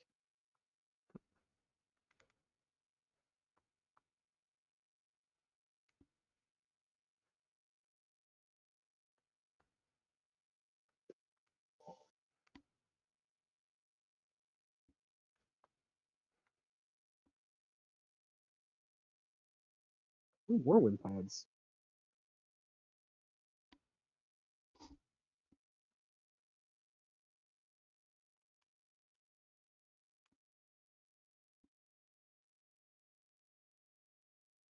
These pods are shiny. Okay.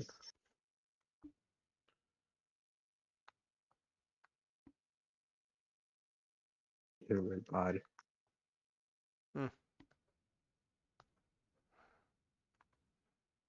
I know I sound like a broken record, but I love wind pod. It's not like it evolves into my favorite Pokemon of all time or anything. Oh wait, it does.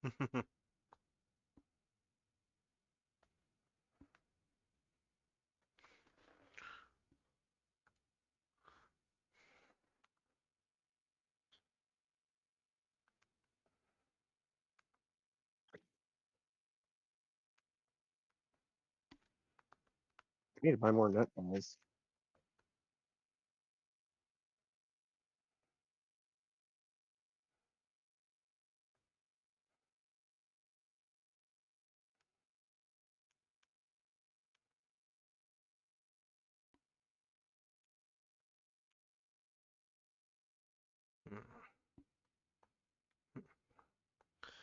Yeah, I like the bit in the. I'm thinking now because of like it's an electric mayhem song here. Like I like the bit in the like that Muppets that Electric Mayhem show that they did for Disney Plus.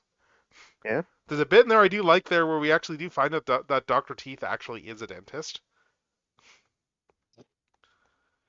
And it was just a case of like like his parents like he went into music instead, but like he went to dentist school because his parents were both dentists and pressured him into it. And oh sweet, we got another gacha. Sweet. Awesome. Yep. Alright, let me switch views. Alright, let's switch views and let's open another thing, shall we?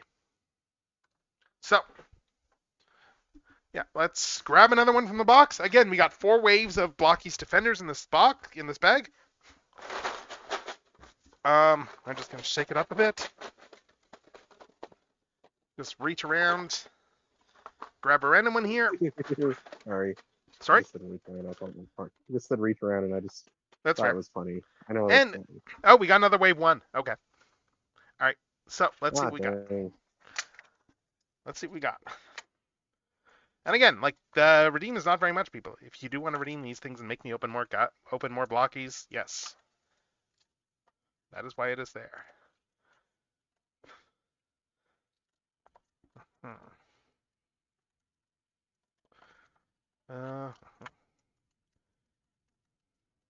Okay, there's another bug type one, but I need to grab some. All right. There's a Pokeball boutique.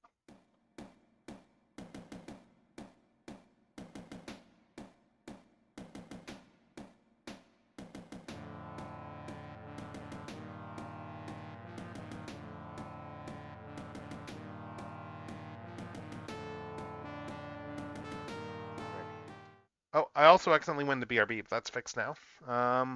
We are on the right view, right? Oh yeah, we are. Yeah, I accidentally hit the BRB. Yeah. I accidentally hit the BRB button right there. But there we go. Prowl. Anyway. I hate you, Prowl. You're such a prick, Prowl. So let's. Oh, cool. I enjoy hating Prowl. All right. G1 Prowl specifically. That's fair. I respect animated Prowl. That's fair. And Robots in Disguise Prowl is alright too. And honestly, Sunbow G1 Prowl, I respect him. He's fine. He's an okay guy. I'm just kind of chuckling to myself because it went from I don't like Prowl to like just naming all the Prowls that you're fine with. It's IDW Prowl specifically who I have no respect for. I mean, and that is completely fair. It's IDW Prowl. He's a dick. Yes. Not wrong.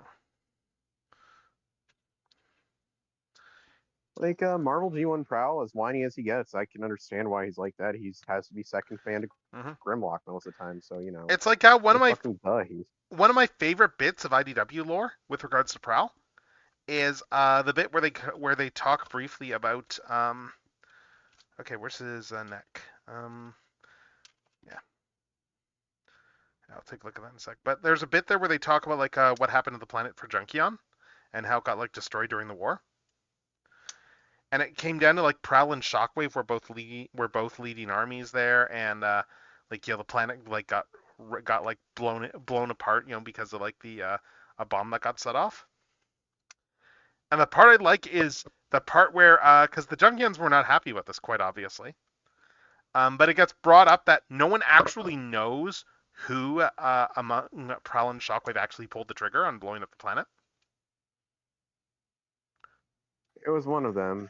No, but the best part is it could have been either one of them. And that I think is like the best part, that it doesn't matter because it doesn't matter which of them did it because both of them were like equally likely to have done it. They're both psychopaths. They're both sociopaths.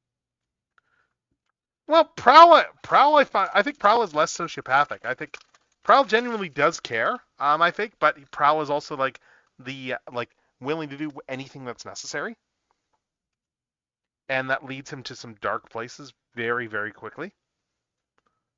The whole thing is Prowl chose to be the way he is, while Shockwave ended up being, Yeah, initially, yes. Prowl initially did. But I think that Prowl, though, generally, it's very much motivated by greater good. And that is one thing I do really like when they did criticize, with regards to Prowl's arcs and stuff there, he gets criticized by, Tarantulas there with regards to the idea gets brought up that every once in a while, every so often, Prowl will go through like these phases where he decides, you know what, I'm gonna do better. I'm not gonna be like my horrible self, and then he always backslides. All right, so anyway, here we have Blocky's Prowl. In Defender, tiny little Defender size. He looks good. It's a nice looking Prowl. He's got the door wings. He's got your pretty decent ball joints there. He's got his little rifle. Seriously, these little Defenders are fun. Getting a ball jointed head. And now we can join the little party there with the other ones. Does he have an alt mode in this one? I forget. Alt mode D's nuts. No, there's no alt mode in this box for Prowl. But let me just see. I'm just going to start separating some of them out based on waves. So we got the Prime here. We know Thundercracker's here. Prowl. B. That's all wave 1 guys. I forget which wave the Constructicons are in, but I think those are the same case. Oh, no, they're not the same case. Okay. Scrapper is the same case as... Oh, nobody. Okay, everyone else is wave 2. Yeah, so we got 3 guys from wave 2 so far. We have 4 guys from wave 1. And we have 1 guy from wave 3. So, so not bad. Not bad so far. Not bad. If anyone wants to redeem before I move back to my seat, feel free to do so right now. Otherwise, I'm just going to move back to my seat, I guess. So, yeah. Let's move back to the seat and let's keep going on this stuff. Yeah, one thing I need to do tonight as well before I head off to bed is I have 2 more Advent Calendar videos edited, and I need to get those uploaded. The first 6 are all up online on my YouTube page. I have a few more shot, and then I need to film some more after that. That's probably going to be on my to-do list Thursday when I'm not streaming to film more Advent Calendar videos.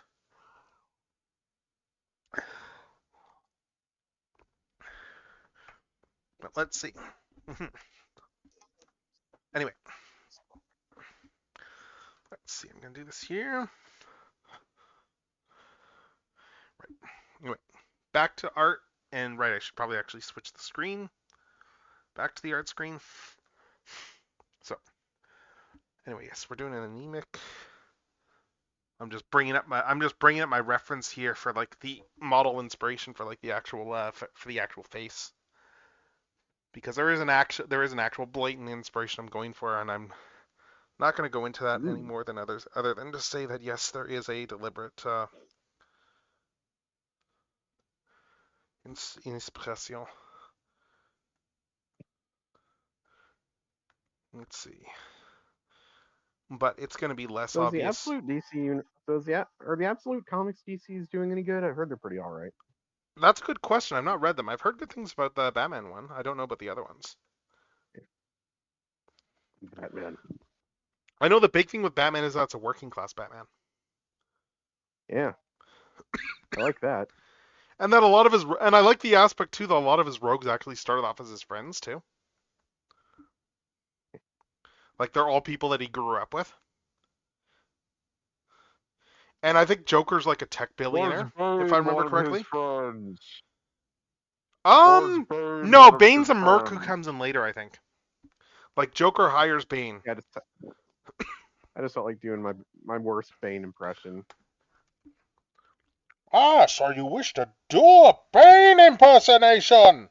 Is that what you're saying? Yeah. Well, I suppose I can indulge you in this particular way. Yes. Yes, like this. You merely adopted the dark. I was born in it. I was born in it. Yes. But are you doing it with a cup over your mouth in order to get proper acoustic echoes out of it? No, I was just using my hands. I mean the hands. Oh crap! I just disconnected again. Let me reconnect my thing. Hold up. Let's reconnect it. Let's reconnect the tablet. There we go. Jeez, she's just skin and bones. Yes, that's kind of the yes. She's been locked up her entire life. That's kind of the point. Jeez. Like it's a character, yeah. Like the whole point of the player characters, yeah. It's like one who has like who has never even seen the sky.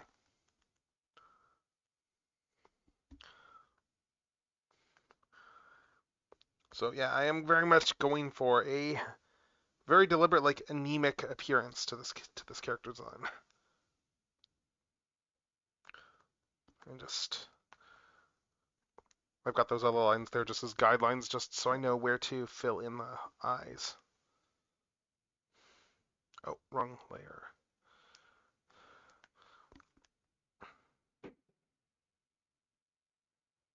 Hey, I know this character. That's Karina. Who? The fighting type gym leader from X and Y. Okay, I'll take your word for it. Or is this in ZA? Yeah. Okay. I was like, wait, because the character I'm drawing looked like that. That's why I was confused. Anyway, yeah. Now I see this face behind a mask. Nobody cared who I was before I put on the mask. Well, they didn't really have a choice in the matter. The mask kind of got stuck on them. I know. I was just joking. I know. No, I know the reference. Yes. I mean, he wore a mask for like in like the first 5 minutes, and then he didn't wear her mask again. And, you know. Sorry, which? Yeah, the Dark Knight Joker. He wore a clown mask in the beginning. Remember? Yeah. He was just pretending to be one of his own goons. Yes. It's a very classic Joker setup there. Whatever doesn't kill you makes you stranger.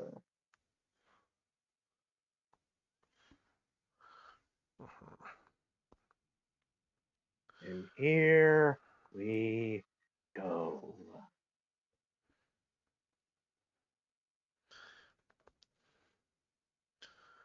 Did you ever see that last film that he was in, Imaginarium of Dr. Parnassus? No. It's an interesting movie. Like Terry Gilliam film. I mean the big thing with it is that like they actually did a very good job of making it work with his death. Yeah.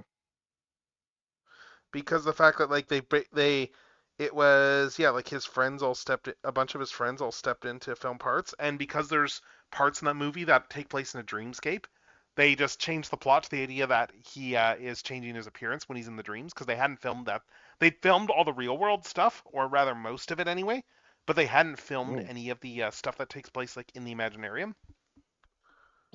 So they were full on just leaned into that with the idea of, oh, hey, we can recast him in these bits there. But also, it actually did fit the narrative really well as in terms of why he would do that. Like they made it, and then from what I understand, I think they all donated the money there to his right. The actors, they all donated their salaries to his daughter. Because the issue is that he had not updated his will to include her. So she wasn't actually like, she wasn't actually cut in on anything, and that was just oversight because he wasn't expecting to die. Yeah. Like she was too young for him to have that actually made those changes. But yeah, it's an interesting movie. Good Christopher Plummer performance. And Tom Waits is the devil. That sounds interesting. Yeah, like the whole premise is like the Imaginarium. It like has to do with like a bet that like Parnassus made with the devil like years and years ago with regards to like saving souls. Like if you can save enough souls like versus like win enough souls in the contest like versus me there like I'll give you whatever, I'll give you so and so, like your standard like games of the devil. Except like the devil is very good at tempting people.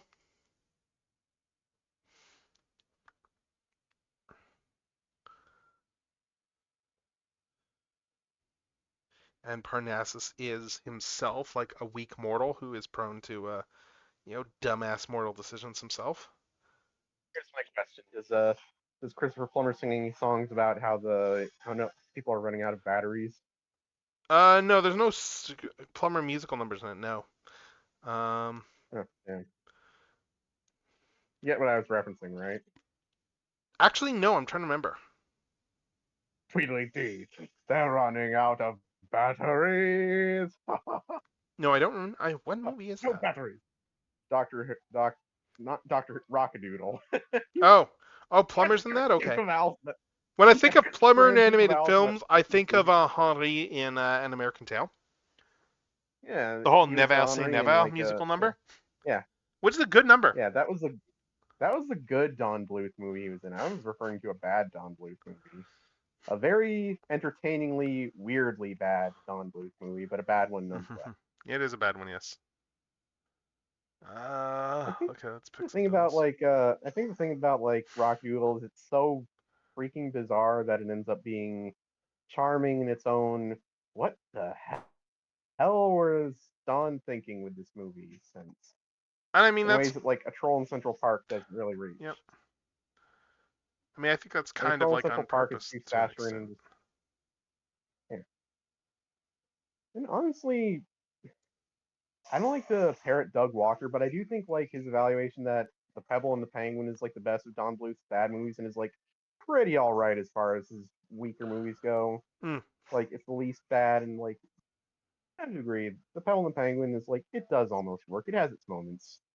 It has Tim Curry as the villain, so Okay. Tim Curry attempting to do an American accent, which is pretty jarring, but whatever. It's not the first time he's done an American accent, so he's done them before. Yeah. Tim Curry can do an American accent.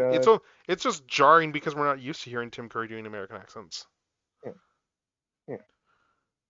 Like, it's funny because he's like doing a dude bro accent because Drake, the evil penguin in the movie, is like a muscle bro.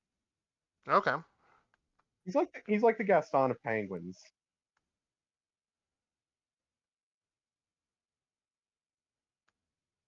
Except instead of like a French like musclehead, he's a musclehead sup nerd. Is like how it's like his first line in the movie.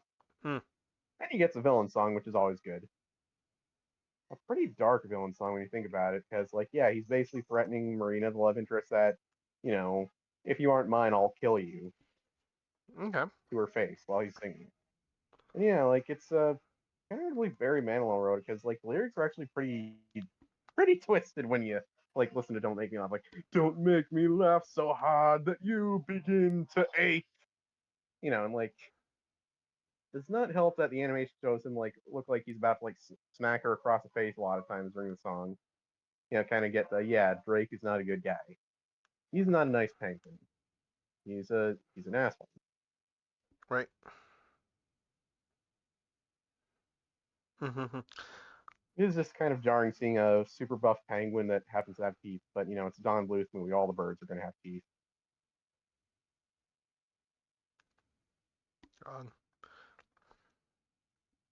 I will say the leopard seal in that movie actually scared me as a kid, and like the funny thing is, leopard seals have actually killed people in real life, but leopard seals usually aren't that aggressive. Like towards a penguin, yeah, they're terrifying, but like towards people, leopard seals are kind of chill towards people, weirdly enough. Right. Mm-hmm. Like yeah, like it's believed that the one time a leopard seal actually killed a person, it was like an accident on the leopard seal's part that they didn't mean to. You know, they weren't actually trying to prey or hurt upon the person. They were just kind of a didn't know their own strength thing. Okay. Other encounters with leopard seals, like if a leopard seal wants you in a bed. Sorry? Like leopard seals, like if they don't want humans to be around, then they just tend to mouth off at people, just kind of make like, you know, like kind of growl Okay. at them. Mm. Or they go into the water and get away from humans if they're near enough water. But also, there's been encounters with leopard seals where leopard seals will actually kill a penguin and bring it to a person, and it's like the leopard seal is like going, "Hey, you don't look like you're getting enough food." Hmm. Interesting. Yeah, it's not the only Antarctic predator that's done that for like people.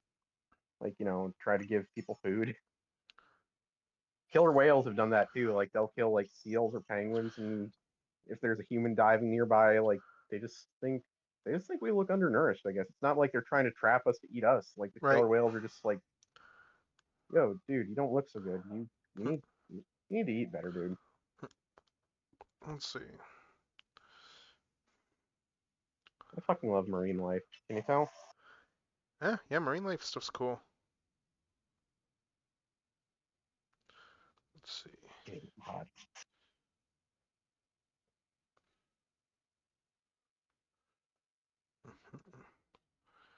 Uh,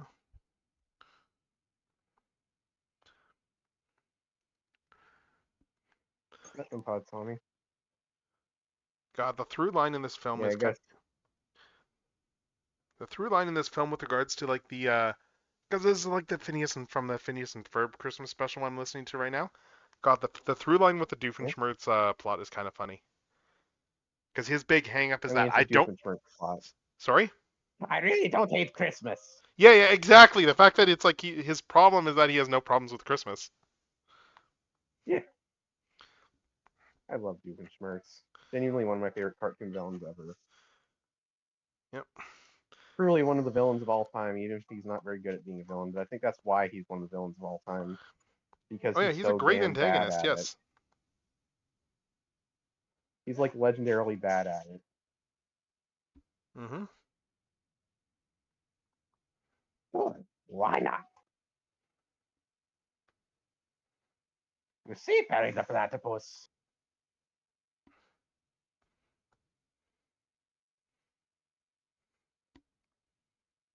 Yep. Fantastic antagonist.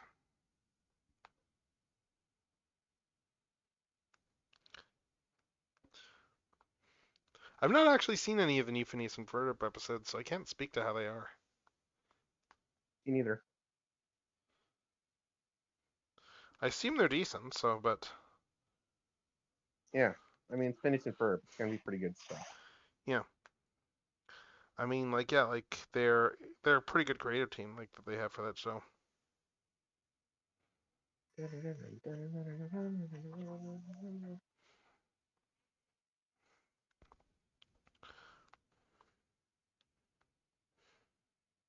People say that part of the reason SpongeBob like went downhill, SpongeBob and Family Guy both kind of went downhill at the same time, is because the Stephen guys who Hillenburg died? created Phineas and Ferb.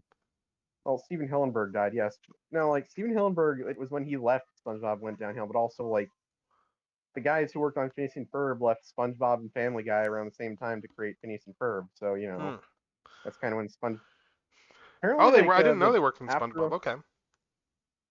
apparently after like Steven Hillenburg died, like the new episodes made after he came back, but after he died are still pretty decent. So like it seems like he must have set some ground rules, like oh, Plankton has to be worse than Mr. Krabs. Like Mm-hmm.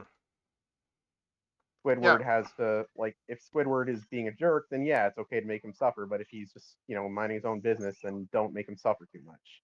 Those are fair ground rules, though.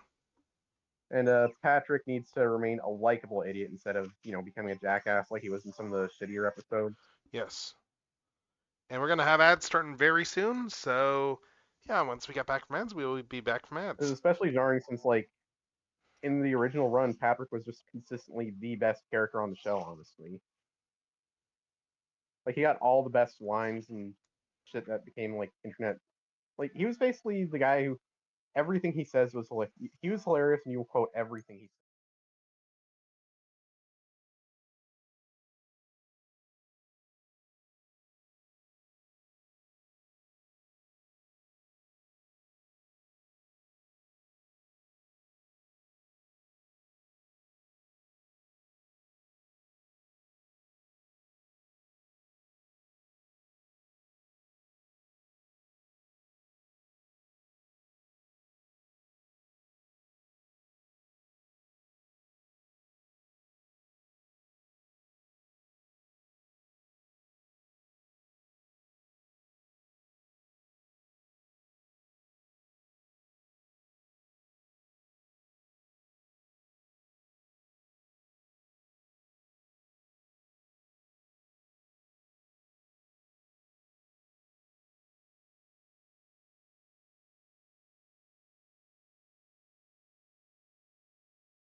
Okay, we're back.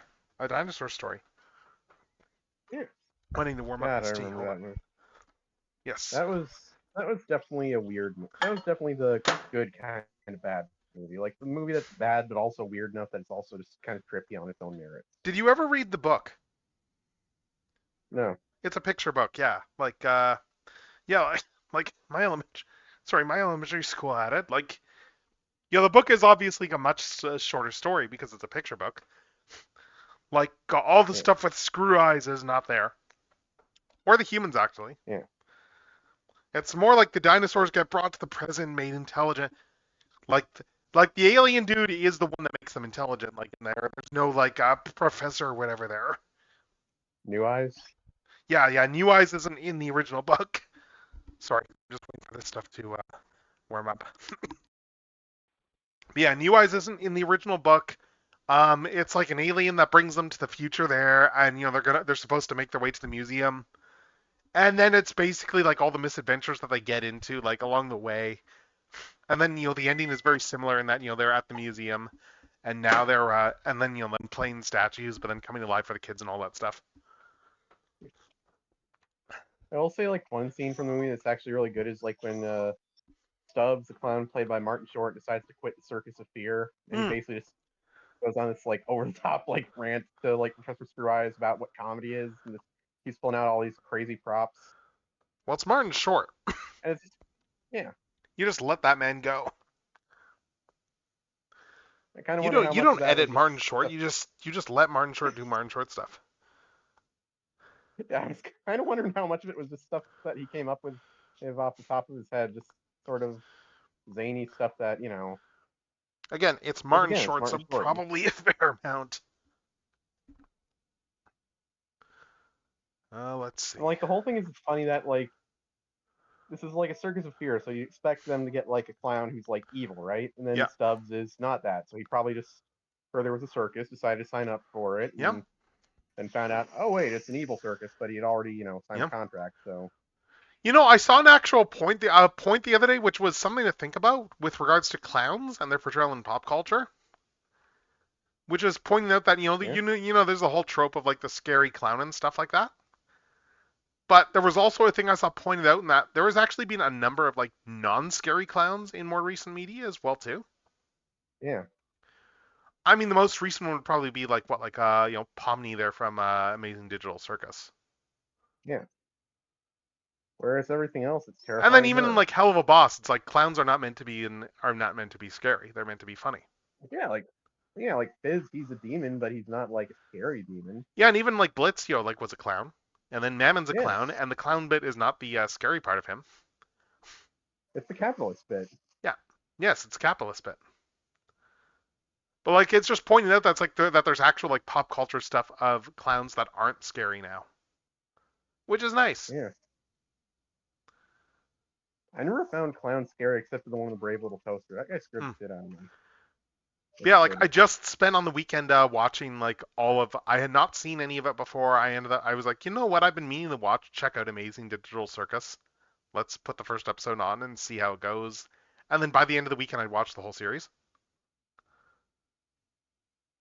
What's really funny is that Goosework said she was over her Spampton phase when she was working on that show, but then she literally cast a guy who's famous for being like the unofficial voice of Spampton as like Kane, doing the Spampton voice and everything. I mean, Kane's a great character. Like, I mean, that whole show is great. Yeah, that's the main thing I know about Kane, that he is. That Goosework said, "Oh, I'm over my Spampton phase," and then no, clearly you're not, because you literally just cast the unofficial voice actor for Spampton as this guy who's very Spampton adjacent, like very Spampton influenced. I mean, Spampton is like one of the best characters in Deltarune, so I can't blame her. Spampton is hilarious. That's fair. Like, it's a good series. It's a good series. Like I mean, the when I did my catch up, I obviously included the latest episode, and ooh, good stuff. Very good stuff. Yeah, let's just put a random playlist on here now. Let's just put some let's do that actually. Where is that soundtrack? Of course, Michael Kovac's in it because he's in pretty much anything in these days. Things. Yep. I mean, he's a good voice actor, so. Yeah. Anyway, let's see. That's the basic gist of this helmet design, I think.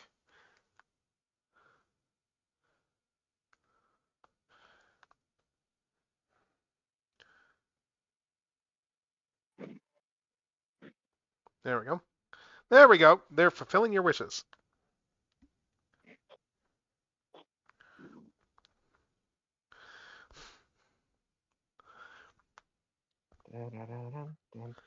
Let's see. I will say what I do love. One thing I do love with this, yeah. I mean, the whole score for this movie is great, but yeah, I know. I Which think movie one are thing we I do talking love about? 'Cause I about. can't hear the score. Oh, yeah, no, I put Premiere on. Yes, yes, yes, yes. Yes. Sorry, sickos. That was sickos zing right there. You know, like No worries. sickos.jpg. But like one thing I do love though, I love this whole like intro scene though, like just in terms of sequence. Like I can picture that for like just as the whole establishing shot there for like the city and stuff and the Yeah. world. Like it's just so good. It just cuts to Burning Rescue on their truck. Dun, dun, dun, dun, dun. God. It's a movie with a very good sub Really and dub cast too, importantly. Yep. Rest in peace, Billy Comets. Mm-hmm. Like, I know a lot of people have to think of like Josuke or like Naofumi when they think of Billy Comets, and I admit I also think of Josuke because I'm a JoJo fan. But like, really, the role will always be to me like most prominently is just Gallo because Gallo is just peak himbo right there. Yeah, Gawa's a great character. Your reign of fiery terror ends today, you pyromaniac bastard. And the movie Okay, and the movie of course yep. does like that thing that, you know, good movies do, and that is cast Steve Bloom somewhere. Yep. Like Yeah, as a he was very like Steve the Bloom leader character. of a yeah, he was a leader of a you know Yeah, he's the leader of the group, right? So, yeah, so yeah, Burning Rescue. as I said, it's a Steam Bloomy. Yeah, It's a it's a very great Steam name. Bloomy character. Didn't Crispin Freeman play Prey? Or am I thinking someone else? I think so. That sounds Funny. familiar. Not the only genocidal trigger villain he's played, because in like the dubs of the Gurren Lagann movies, he replaced Dave Mallow as the anti-spiral because Dave Mallow had retired by him. Oh. Not the only self-righteously genocidal maniac he's played in the Trigger mecha anime. Oh no, yeah, he's done that stuff before, yes. And the whole thing with the anti-spiral is that like it's kind of like, well, he was doing it for the right reasons for the show, and then like Promare just kind of goes, nah, genocide's genocide. That's the only reason I love Promare. Yep. Like you know, the anti-spiral is like kind of feels like you know, like you know, the creator. Why can't I think of his name? Cray Why Forsyth? can't I think of his name? No, the creator of Gurren Lagann and Promare. Like as a, why can't I think of his name? Like the guy who runs Trigger. What's his name? Is it? I should know this. Yeah, I just mentioned it the other day. Like the guy who owned. Is it Akira Amamiya? I'm thinking of, or? No. That's the guy who got fired from Trigger because it was Darling and Frank, which is clusterfuck. Oh wait, what? Seriously? It's yeah. It's the guy who create. He's also the guy who did Panty and Stocking. Like Sorry, I'm well, just looking. I'm Nakashima is the just writer checking. of Panty and Stocking, Promare, Gurren Lagann, like Kill la Kill, and the Imaishi. Like they both were like, Oh yeah, yeah, you Image, know, yeah. like Cray Force, it kind of feels like they were looking at like the anti-spiral and how they were like, well, the anti-spiral had good intentions, but it clearly wasn't all bad, and they were just like, yeah, no, that was actually dumb. We're just gonna have like the genocidal maniac who thinks he's a good guy be a self-righteous bastard.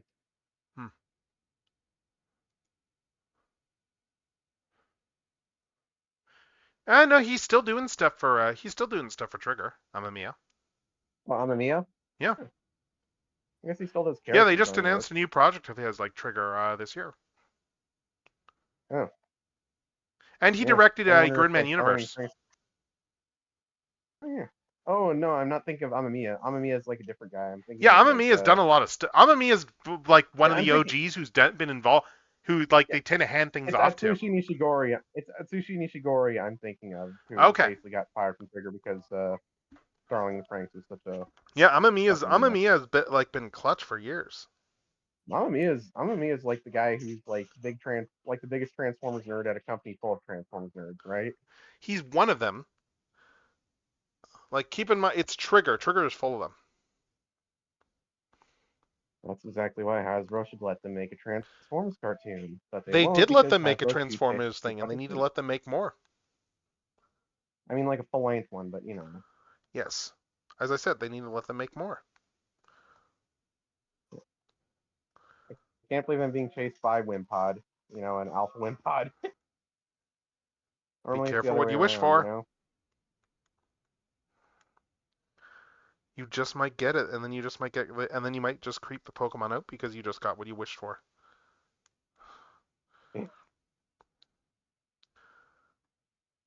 Because you're like, oh my Just god, I hearing got the one I Wimpod. wanted, yes. And the Pokemon I goes, still haven't found a shiny Wimpod. That's what I'm doing. I'm not shiny hunting for Wimpod. yeah, and then the Pokemon I'm is just like, hearing the noise dude, Wimpod. you're creeping me out. Just hearing the noise Wimpod makes. It's been like a while since I've heard, you know, Wimpod's cry because it wasn't in Scarlet and Violet. So, you know, kind of comforting hearing that little. That's good. Like hearing an old friend's voice for the first time in years.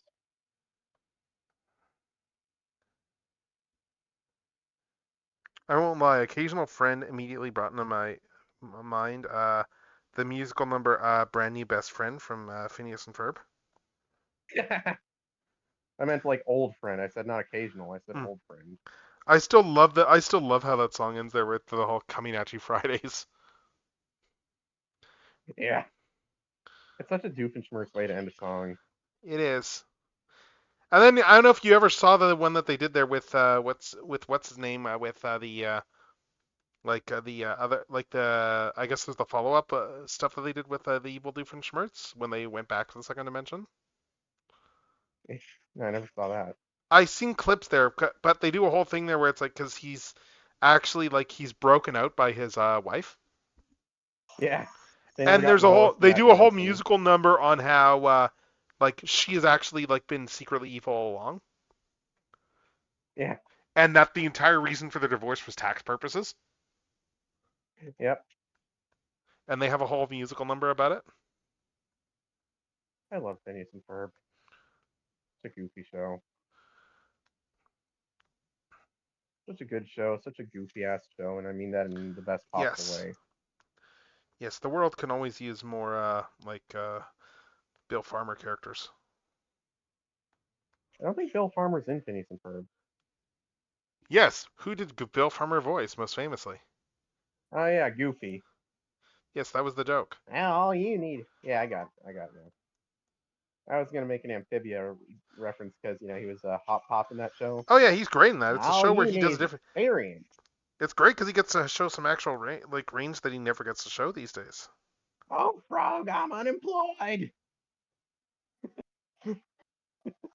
I love that. He's another voice actor I've met who said I do a really good job, like imitating like voice characters. Like you know, he said I'll do a pretty good Goofy.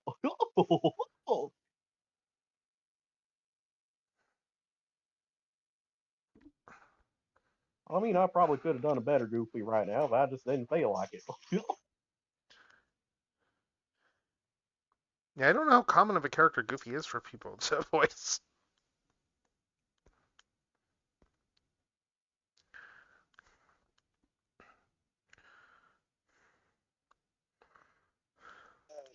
Jar Jar Binks had actually just been voiced like Goofy if like people wouldn't have like seen him as racist if he was just blatantly just Goofy like you know he was intended to be. Because he's pretty blatantly, you know, compared to the other Gungans, he's pretty blatantly just Goofy. Oh yeah, very much so. Yes, absolutely.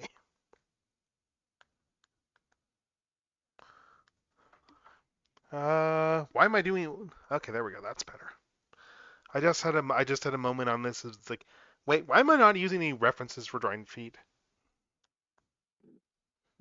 When I've got like a figure that's barefoot like right in front of me. Better than looking him up on the internet. Who do you think I am, Quentin Tarantino? No. I'm not bad mouthing. What's his name? Paul Dano enough. Who's Paul Dano? The guy who played Riddler in like the new Batman film. Oh.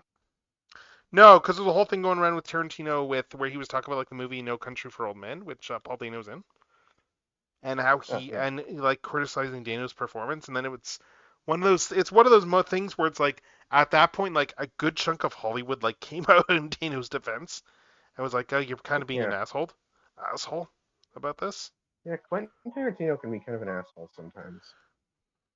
He's a good director. He's just he makes good movies, but like he's still an asshole to the actors working for him a lot. So from what I understand, he's kind of an asshole to the actors working for him, which is I think he's just like a really demanding director too. I think that's just some of it. Yeah. But might not be that he's an asshole so much as he's just because there are people that like working with him. I think like with some people, the reason for Bad Blood is not necessarily entirely his. Okay, well, like I think him and Uma Thurman were not on the greatest terms for a while because of like the car crash that they covered up. Yeah. The one from Kill Bill that like wrecked her. Yeah. I think they've mended fences now, but like, and I think the big problem there was Harvey Weinstein, but if memory serves. Yeah. He's gone now, thankfully. Yeah, but he still has. He's not got. Yeah, like still need to retry him or whatever though. Right. Really? Yeah, because I think they threw out the initial stuff, but there's still more charges against him that they brought up. What? So like he is Why sitting do in a these jail guys right now always get still, their but shit? yeah, he almost got back off, but like I think they're holding him for like other charges now. Like other people came forward or something. Bill Cosby. Didn't Bill Cosby get These out? guys always get off. That's what I mean. These guys always get off. Well, yes, you know how it goes. Like there's no such thing as cancel culture unless you're like actually like the people who traditionally do get canceled. Yeah.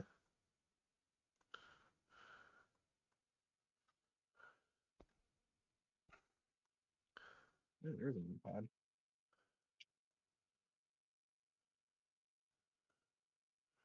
Let's see. The pod for Something like this.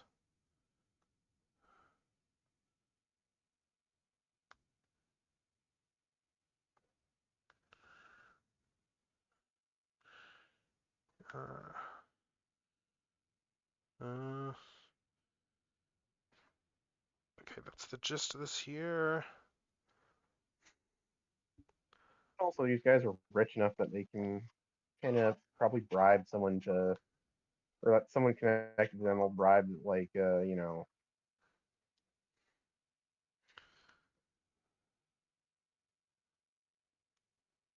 mean, that's how they like managed to avoid accountability for so long because they're rich. Yep.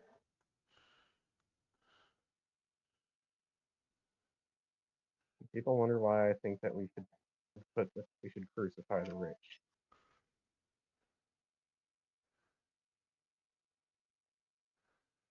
I'm kidding.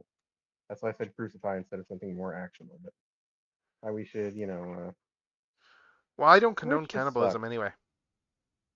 Yeah. Okay, let's see anyway. There's that.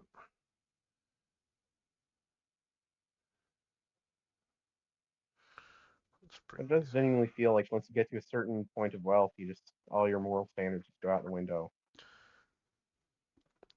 Yes, but with Gen AI, you don't even need that wealth in order to get your brain messed up by delusions of everyone like becoming yes men. Yeah, with Gen AI, you can just have it happen to yourself, Oh, I hate AI.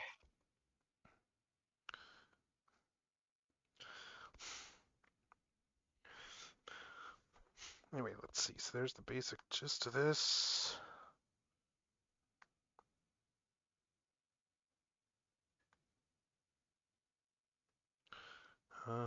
So let's see. It kind of hit me that I think the reason Lex Luthor was such a great villain in like Superman 2025 is because they remember that, He's a oh tech yeah, bro, he's a tech bro and he's a billionaire, so let's just make him a total psychopath. and people love him for it. Yep. Surprised you didn't get like Elon Musk or Mark Zuckerberg or Jeff Bezos or one of those other bozos like complaining about how Oh, Superman 2025 is saying bad things about billionaires. Like Lex Luthor's supposed to be me.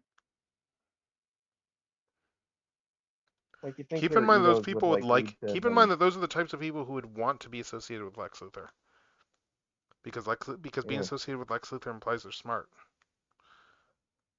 yeah.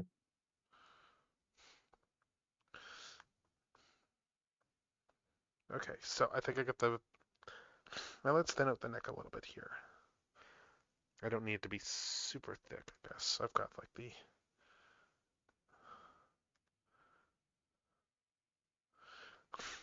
All right, so there's the basic gist of the design. Let's start adding colors. Let's see. Let's pull some colors.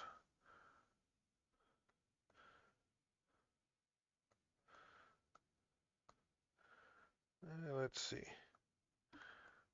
I wonder why the hell tech pros just lose all touch with reality though. It's just money. You insulate yourself from reality, and yeah, and it's just like, and then everyone says, I don't know. I think it's very easy to understand, because when you end up in a position where like everybody agrees with what you say, and you start to believe your own hype, I think that's like a very human. I think it's a very human problem. Yeah.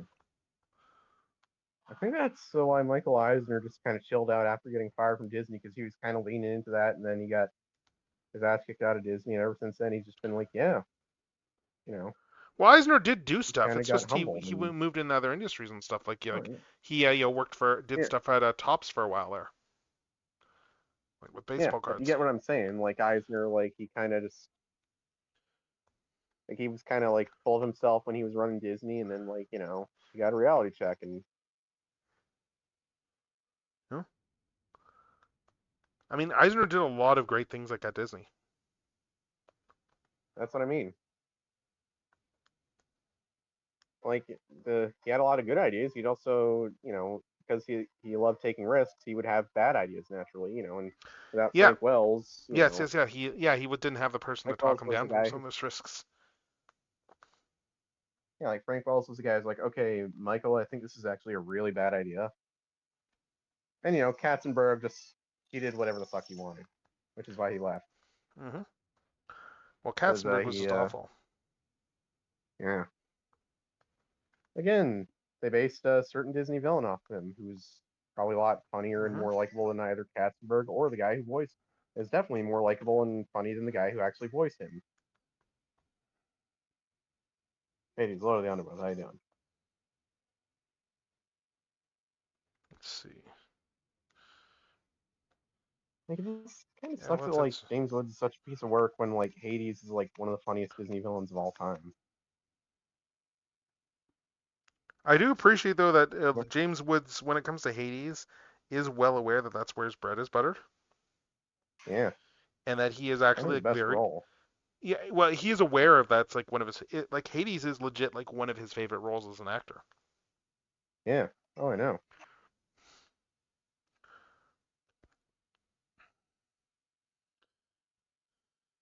I mean, if you played a goofy like wisecracking evil Greek god, you'd probably love the voice of him too. Yeah. Especially when you got to improvise the amount that he did in the booth. Yeah. I mean, originally Hades was not going to be that funny. A lot of the improvisation was, him being funny. Like, it's easy to forget sometimes with some of these heels that they are legitimately talented people. Yeah. Let's see.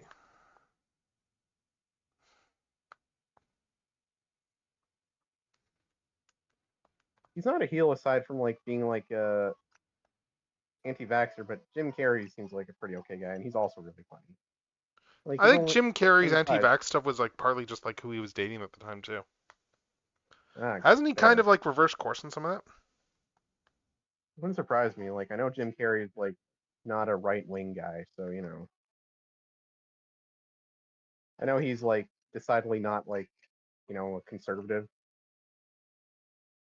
Like Jim Oh, okay. Carrey's like There the we go. guy Okay, who yeah, I lost my headphones lost their connection for a sec. Okay, sorry.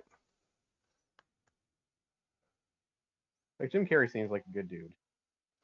Yeah, yeah, he He's really also a does. really good. He's also a really good Eggman. Yep.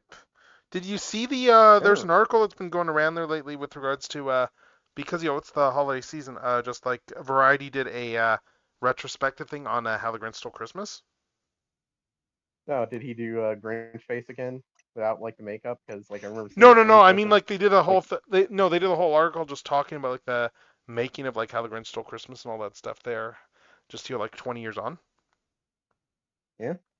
Really interesting I read. should Like it look was that talk up. about like stuff like some of that stuff isn't necessarily like new news, like things like talking about like like with how hard like the makeup was, but like some of the behind the scenes stuff is like interesting when they talk about like there was a point in production, for instance, where Jim Carrey was straight up like I think this was fairly early on because he found the makeup incredibly claustrophobic.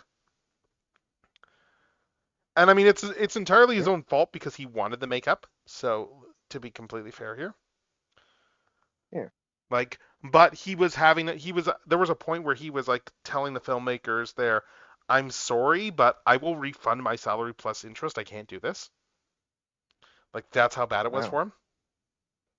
So they kind of lightened up on the makeup, or Oh no, they did not. No, because no. They what they did was they brought in an ex-Navy SEAL who had like kind of written the oh I think it was yeah, one of the like guys who was his involved book in on like torture. founding SEAL Yeah, Team like 6 and who had experience with like yeah, resisting torture, and they brought him in as like to coach yeah. I think I Jim on remember hearing that.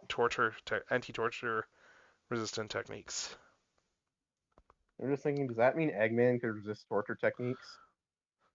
Well, I mean, I know the big problem with the Grinch costume was the big thing was the contact lenses Yeah. because like they were just like yeah, he could barely see out of them too. The Grinch movie was not very good, but Jim Carrey did a good job with what he was given. That's my take. Yeah, I don't dislike the Grinch film honestly. I could have Like always it's enjoyed it. like I'd say it's honestly kind of like the like it's not good, but it's not terrible. I think like a little bit of the humor is a little too much for a Dr. Seuss film, but I think Jim Carrey just did a good job as a Grinch. So like it's impressive with all that makeup that he put on that like he was able to just be that expressive. Mm-hmm. Oh, absolutely. It wasn't something that he was basically trapped into doing like contractually like Mike No, he Myers wanted was to do it. as yeah. And can you blame him? It's the Grinch. It's because I'm green, isn't it?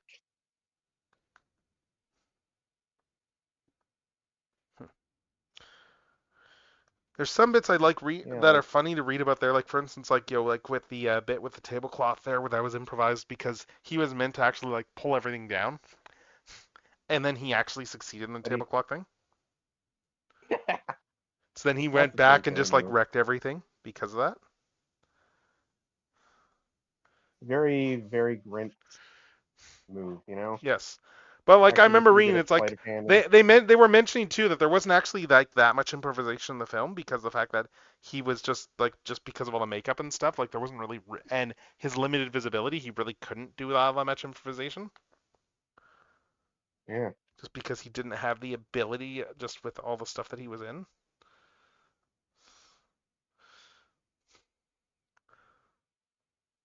Yeah. Let's see, I forgot to put some lines here.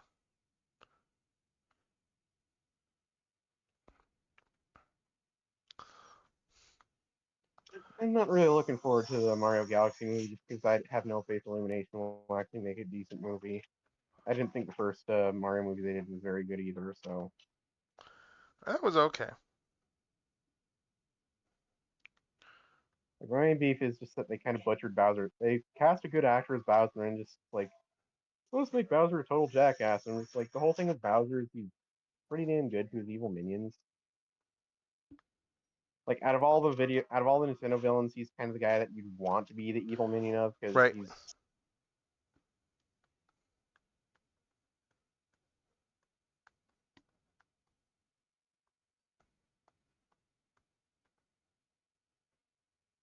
that's not to say Jack Black still wasn't capable. Like he still did some funny stuff in the movie. I got the Oh, Jack fact Black that was good in Bowser's the movie. funny, but He was more fitting as Bowser than as like Steve. I mean, look, I Like, think I that still don't know how to. I think to me what explained a lot about the Steve stuff was when we read that like they couldn't get the original choice for Steve. Who was the original choice? Oh, Matt Berry. From Friends? No, you're thinking of Matthew Perry. No, Matt Berry. Oh. The British comedian there from because he was busy doing What We Do in the Shadows. Oh. Would Steve have at least been animated? Well, I mean, he'd have a similar appearance probably, because just Matt Berry's like physical appearance. But like, have you ever heard like just some of Matt Berry's like vocal deliveries? No. Oh my God, yeah, no, Matt Berry is pretty amazing. Like, no, he is like so good. Like what we do in the Shadows as a show is like very stacked from a cast standpoint, in terms of, like they've got a lot of very it has Jermaine Clement, doesn't it?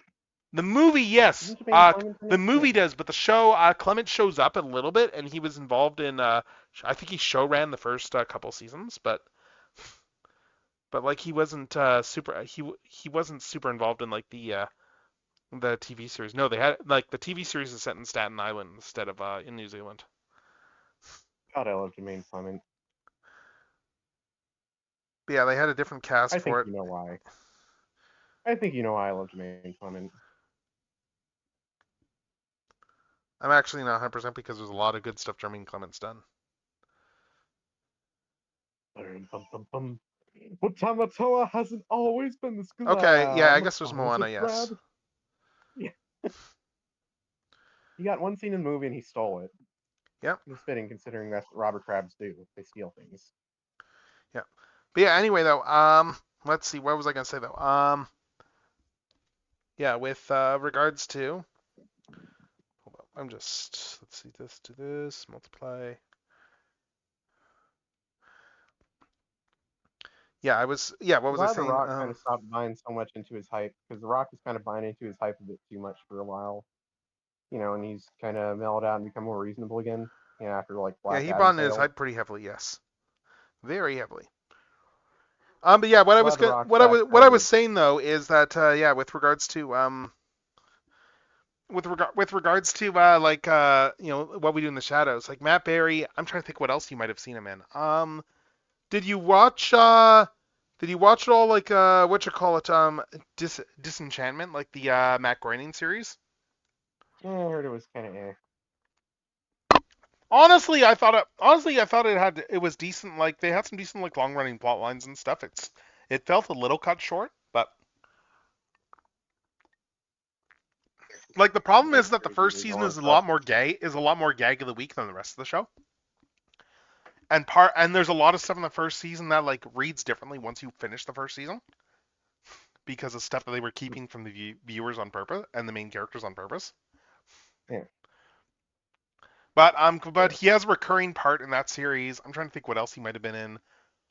There was an animated series for Netflix which ended kind of badly because the creator, essentially, from what I understand it, there was a bunch of drama with the creator.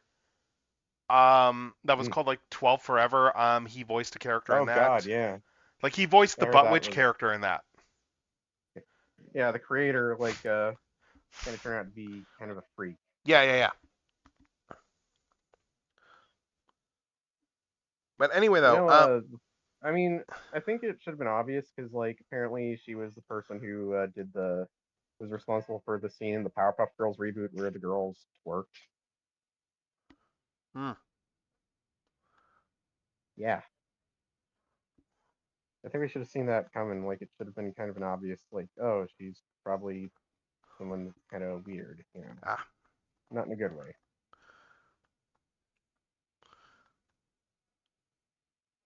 God, the Powerpuff Girls reboot, that was a terrible show.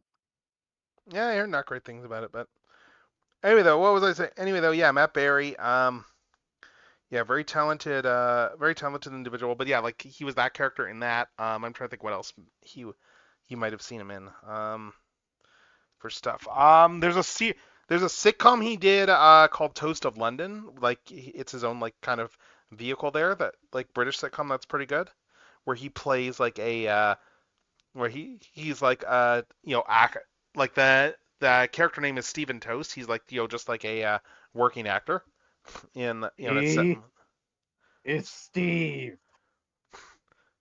yeah, he's just like a It's working Steve actor in Ryan, London, okay. and I mean it's pretty good there. But yeah, what else is there? There is what else has Matt Berry been in that you might have seen? Did you watch Book of Boba Fett? No, like I said, I've been out of Star Wars ever since the Rise of Okay, Skywalker. because he did the voice in Book of Boba Fett for like one of the like the other torture droid, like not 99, but the other one. Hmm. Because they they didn't have 99. I think 99 does show up quick. Yeah, 99 does show up in the show if I remember correctly. But like the other torture droid gets a lot more screen time. Let's see. He was in Garth Marenghi's Dark Place. That's right. Snuffbox. Oh, he's in the original IT Crowd. Right, of course. Dark Place, you mean in the show we don't talk about. Subtext. The IT Crowd or Dark Place? Oh, IT Crowd. Yeah, he's very good in it, but like, we don't talk about IT Crowd. Yeah, because. Mm-hmm. But yeah, let's see. He's done a lot of he's done a lot of stuff though.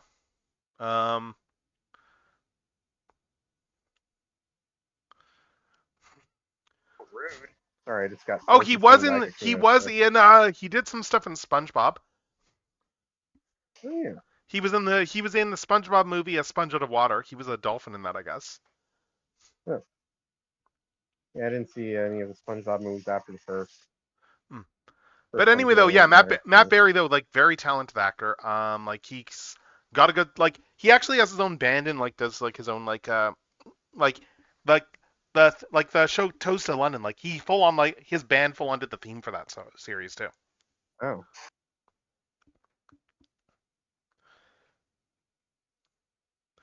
Like very talented man. Let's see.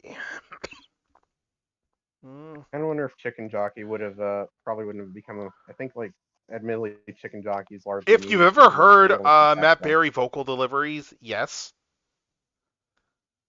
It probably would have been better too. Because he is a master at the really weird line reads. Like he's one of those actors who just does the really weird line reads there for like when he's doing his roles and stuff. I don't know if he could out-weird Chicken Jockey. I'm trying to think of some good Matt Berry bits there too. You know what? Let's do this. Hold up.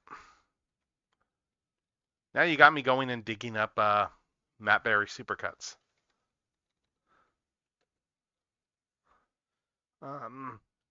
Oh, here's a whole bit here. Let's see.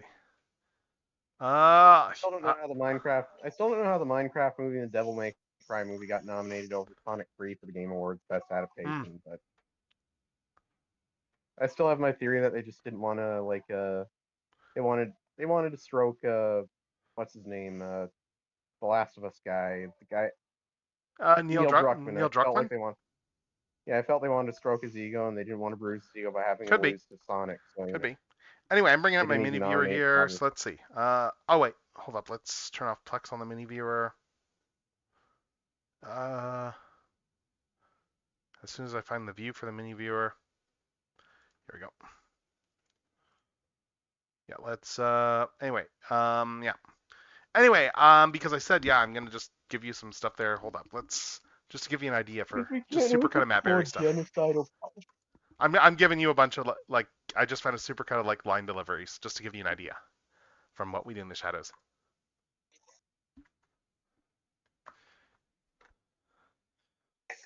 Attacking me.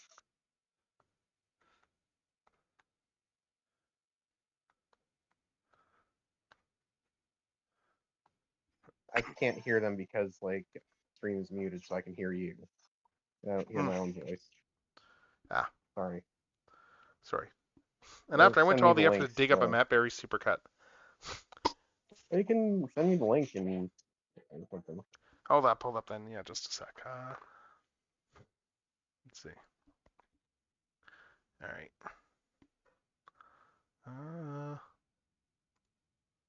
No, because like the man is very good at just the weird line reads. That's kind of his specialty. Imagine if Stephen Merchant read that line.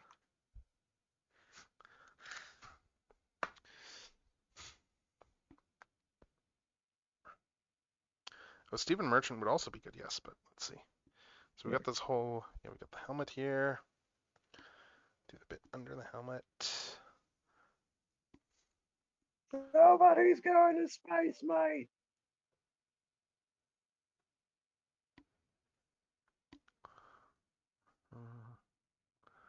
Actually, I might need to move the head down a little bit. Let's see.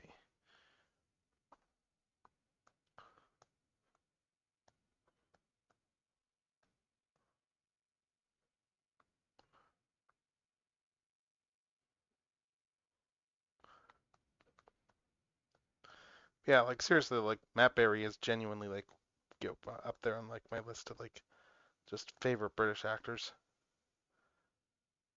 He's just so good at his line reads. I plug my phone in and my Switch in right simultaneously, so I'm gonna switch over to my computer. All right. Okay, let's see. I'm gonna bring this. Let's bring the head down a bit.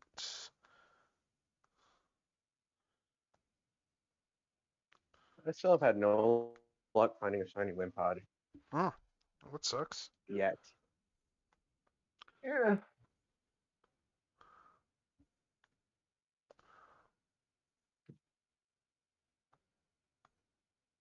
I like that the dimensional hyperspace places are like single type, so I can just, oh hey, this is a bug type one.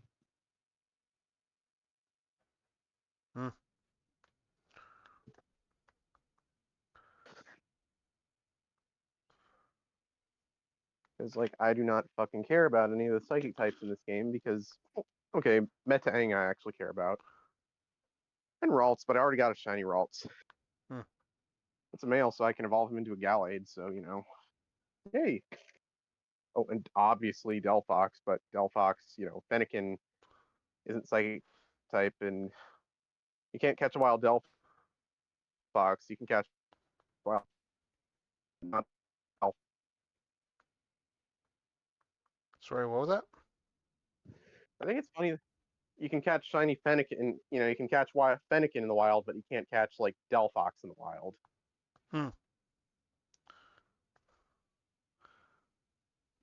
Use the restroom.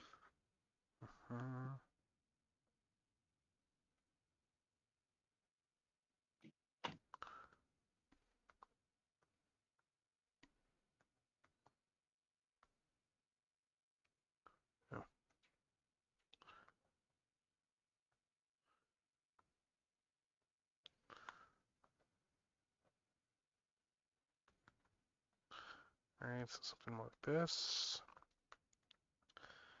And let's slap the helmet over top. And let's bring the helmet down a little bit.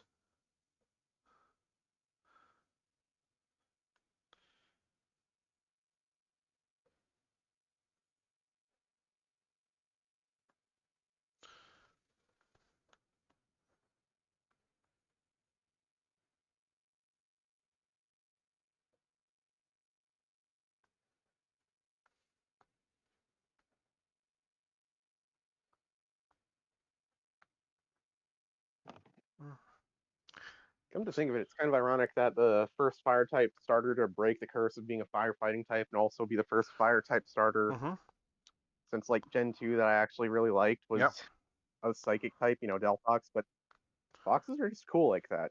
I like foxes. Yeah, you can't go wrong with a good fox. And then, like Delphox ended up being my favorite fire starter for 9 years, and then Skeleturge nice. happened to exist. which I don't think they'll ever make a better fire starter than unless they do like a fire skill snake, and I'm like, you guys stole my idea. Anyway, switching over to my computer. Come on, Discord, boot up. Switching over to it. Let's see.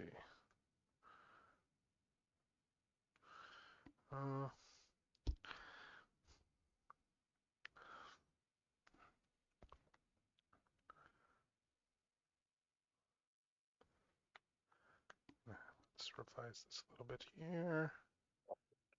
There we go.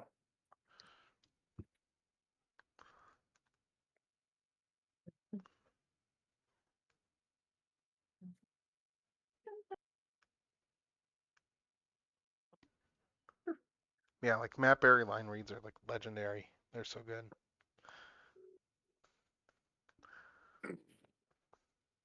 There's a whole running bit on Toast to London as well too, like with his character where he's doing where like his character's in like doing voice work for stuff, and it's always the same like director who is just like it is just there's a whole running thing with how he like with him and the director where it's as it goes on, like the director is very clearly like messing with him more and more like as stuff that goes on, and has like a really weird sense of like very weird fashion sense, and will continually like muck with him in terms of like with deliveries and stuff, and just like kind of just abusing the power of the voice director almost.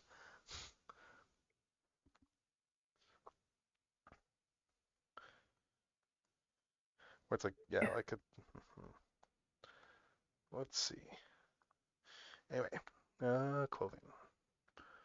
Let's start slapping some stuff on here. Let's take the helmet off.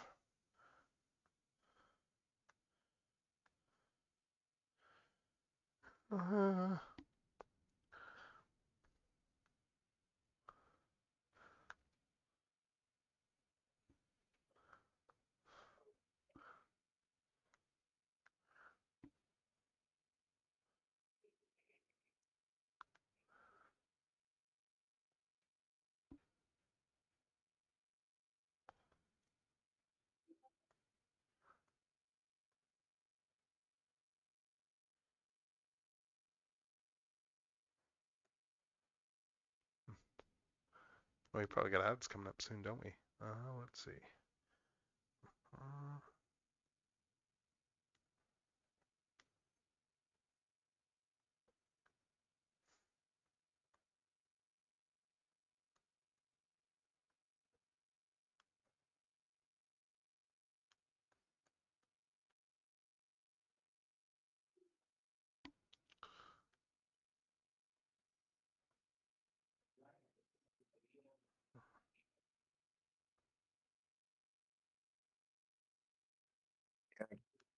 Looking at the stream right now because I'm on my computer, but I'm gonna put the stream up. Just give me a sec.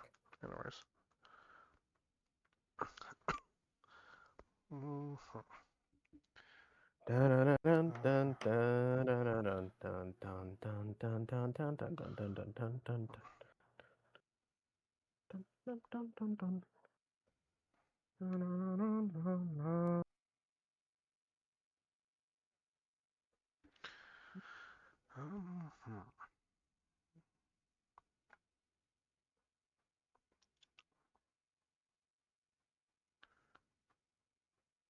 Adobe Fox really just gave me brain rot, didn't he? Damn you, Toby.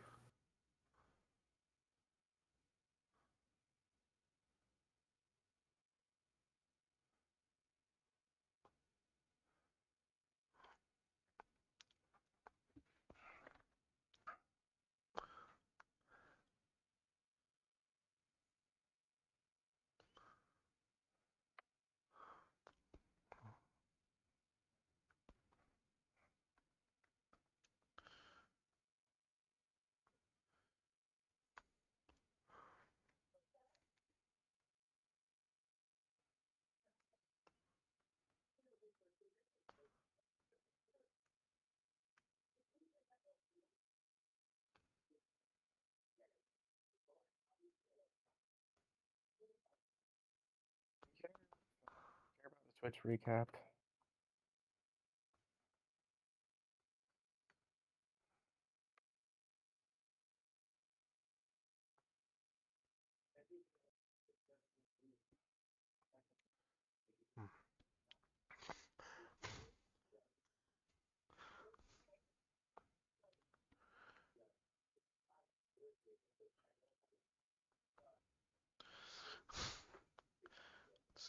So basically this.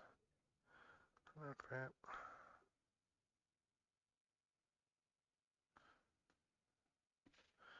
And then, all right.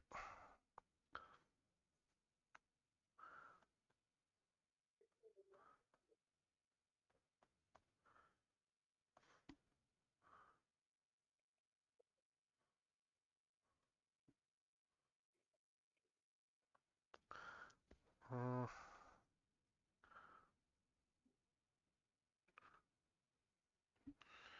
let's see.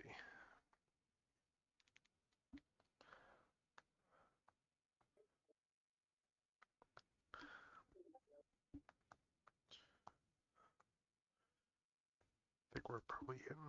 Oh yeah, we're probably. Oh, 4 minutes still adds. Okay. I don't know how much later we'll go. But let's see.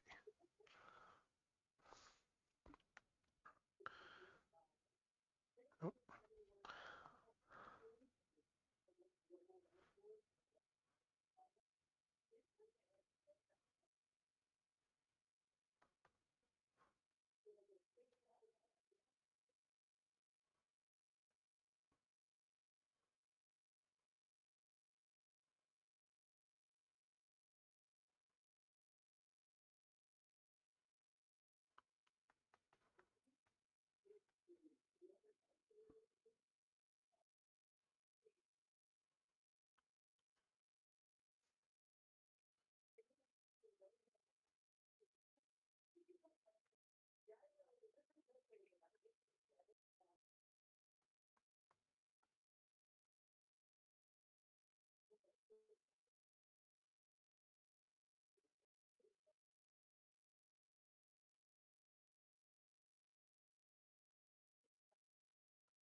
Uh,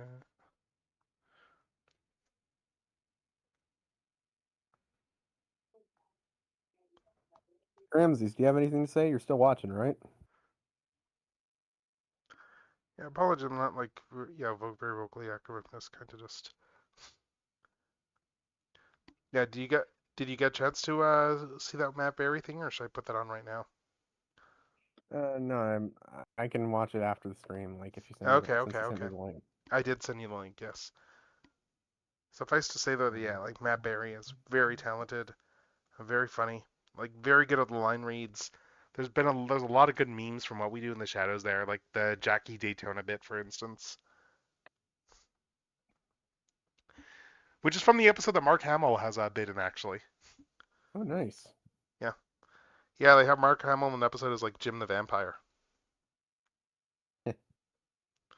That's what his Does he do business something cards kind of like say, the Jim Joker? the Vampire. Does he kind of do like a Joker voice for it, or? Not quite. I mean, like he's an older vampire sort of thing there. It's like not quite Joker voice, but I mean, it's like he's like an old. It's like yeah, like he shows up and Laszlo scrams out of town because like he owes Jim money.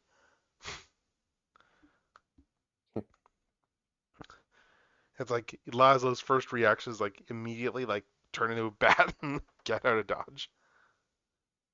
And from what I remember, when you do find out how much money, it's not even like that much money either, which is like what makes it even dumber.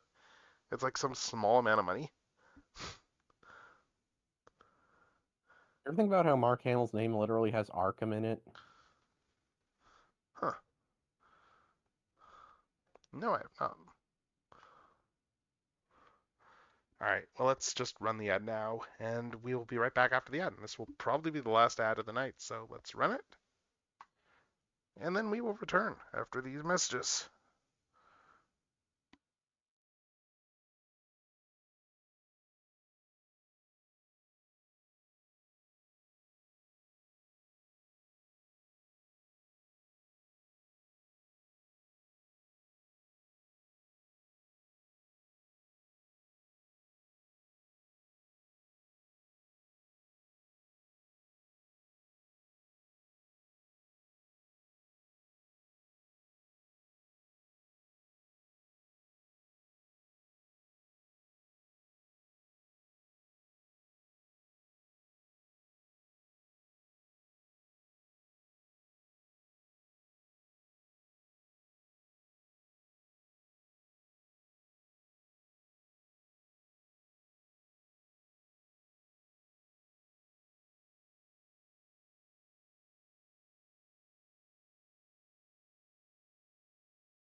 All right, and we're back now.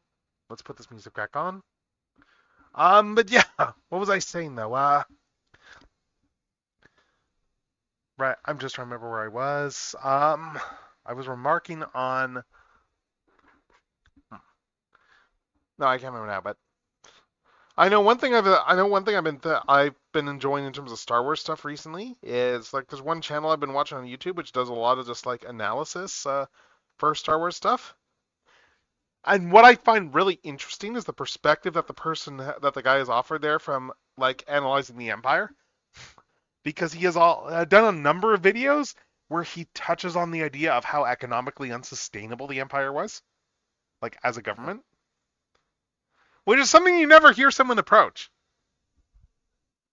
Like he was very much talking about like how the Empire was like, it was probably doomed to fail within a couple of decades anyway because of just how horribly they were running their economy. Surprised. Just because a lot of like poor economic decisions and heavy military spending. Like Death Star was not economically a smart decision. Oh yeah. And I mean, like, I like the idea too. Whenever you have people like, rather than being apologists for Tarkin, talk about it's like, no, like the ideology, the Tarkin doctrine is like the stupidest doctrine.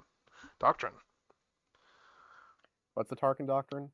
Oh, the whole the whole like overwhelming force one there. Oh yeah. Like the entire basis for the Death Star. Yeah. It is an incredibly stupid, short-sighted one. that is made by people who are like just not very kind of dumbasses. Grand Moff Tarkin was not a smart man. Nope. But it's fun when you get that perspective, though, just like in media analysis. I think like the funny thing is that like when now I'm just thinking like the reason Darth Vader was against the Death Star was because not just because he was like, oh, this is morally wrong, but also this is really stupid. Well, also Darth Vader. Also, it's Anakin Skywalker. Of course, that's the sort of thing he would have blown up in the Clone Wars. Yeah. He's evil, but he's still Anakin. He may be evil then, but he's still. He may disassociate from being Anakin, but he's still Anakin. Yep. So we got all this here. All right, so we got the outfit here. We got the clothing. I'm just trying to do a base outfit. And then let's fill this in. I'm just imagining Vader being the most insufferable I told you so about like the Death Star's failure, and then they go and build another Death Star, and he's like, oh, they like this.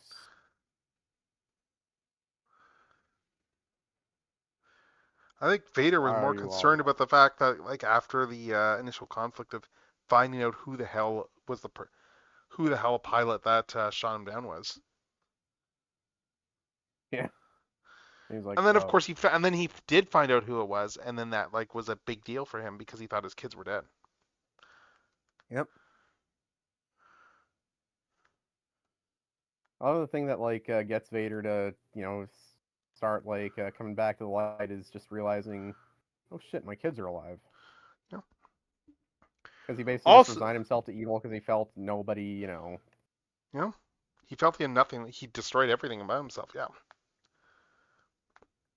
Also though, like with regards to Vader, there's also the thing I do like too with regards to like his shorts, like with regards to that like one of the things he was trying to do like after the destruction of the Death Star, like when he was trying to like once he found out the identity of the rebel pilot who destroyed his stuff, his next approach was to well, he didn't tell Palpatine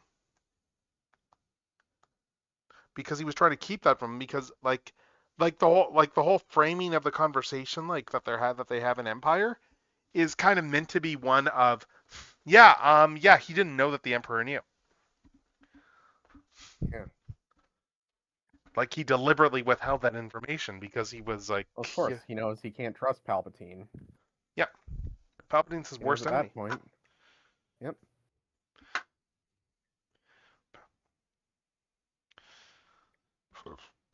And I do think one of the things that they did great in the Obi-Wan show was like selling the idea of how obsessive Vader was about Obi-Wan. Because it's like, it's still like 10 years before A New Hope. So it is a Vader who is still like very raw from everything that went down. Yeah. And like as soon as he finds out Obi-Wan is alive, he just straight up goes like on a full-on warp. Like on a full-on warpath, but not just that, but like a full-on theatrical warpath. Because of course he does, because it's Anakin. And Obi-Wan does not know that Anakin is alive at this point. Anakin, like, he's just very dramatic.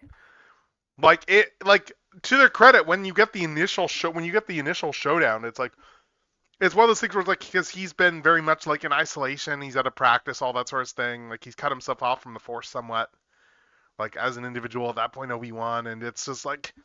And Vader is just going the whole showmanship thing with just trying to I'm alive, look what you made me into, like that whole, and I'm going to flaunt my power, flaunt that I'm still here, I'm still strong before I kill you sort of thing there. Which is why he gets away at that point, but it's like, the single-mindedness of Darth Vader is great. And then the last episode, they actually, I think it's the last episode, they actually use that to their advantage, because of the fact that to help the other refugees get away, because it's like I know that he's going to come after me, so I'm going to be the bait. And the plan does work. Anakin is one of the most dramatic bitches in the galaxy. This is known. Because that whole sequence includes a bit where the ship is trying to escape, and Vader catches Yo from the hangar. Like you've got a whole like, you've got a whole like fright, like what you call it, like just transport, like full of people that's trying to get away. And Vader catches up to them in the hangar, and he full on stops the ship as it stops the ship midair as it's trying to fly off. Yeah, with the Force. Yeah, he did that in Star Tours. We've known he can do that for a while. He did that in Star Tours. Yeah, I mean it's like full on showmanship Vader. Yeah, like he full on just like stops in a fair like no, this is like larger than the Star Tours ship. This is like a fairly big ship. Oh. Wow. And like he full on stops him midair with the Force. I'm not surprised. Vader, like, even if he's more machine than man now, he's still powerful. Sorry, I'm just looking back to the... Oh, no, it's better than that. Yeah, it's a full-on cruiser.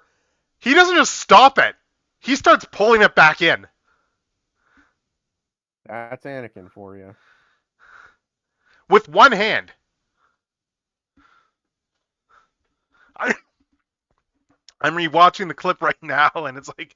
Yeah, he full-on pulls the ship back in and lands it with one hand. And then starts ripping it apart. Full-on Force Unleashed bullshit right there. Yeah, exactly. He, like, lands the ship with one hand against the entire force of its engines, trying to, like, trying to leave the atmosphere, leave the landing bay, pulls it down, and immediately starts ripping it apart to find the people inside. Except that ship was the distraction, and then the second ship next to it takes off while he's distracted. Because they knew he'd pull something like that. And then it gets too far away, yeah. But, like, it's full on, that is Darth Vader for you right there.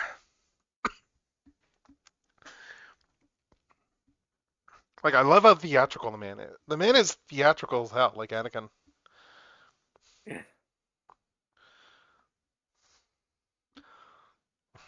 So, let's see if I have this here.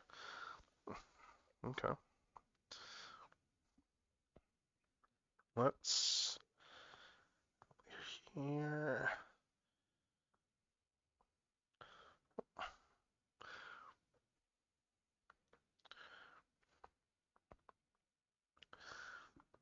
Yeah. Mm-hmm.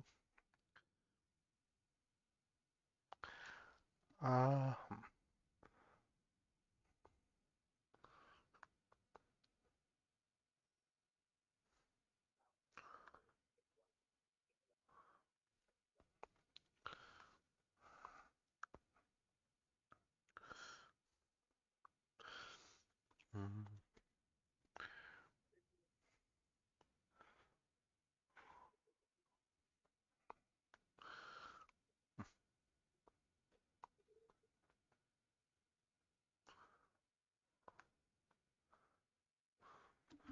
See?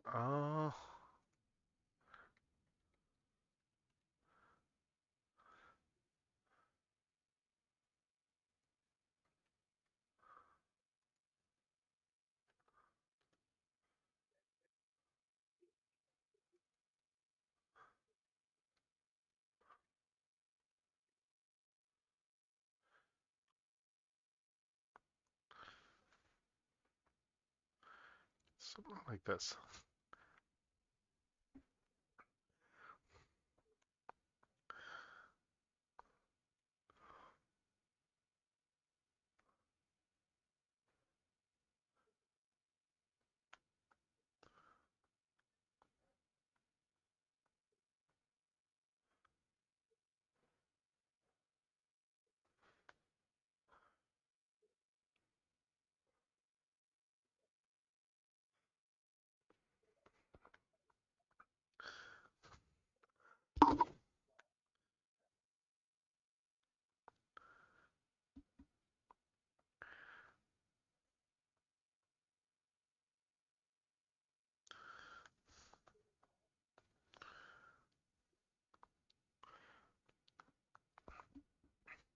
Yeah, God, like the theatricality of Vader is great.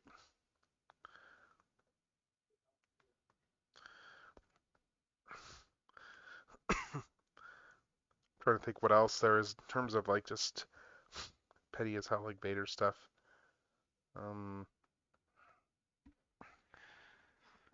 Yeah, they like, and I will say they do kind of mirror. They kind of do their own version of the Star Wars Rebels Ahsoka scene, like with the Vader Ahsoka, with the cut mask sort of thing, and it's very good.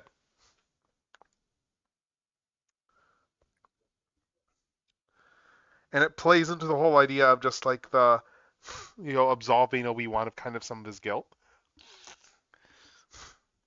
where he's very much, it's like, it's like it's like you're not responsible for this. It's like you didn't kill Anakin Skywalker, I did.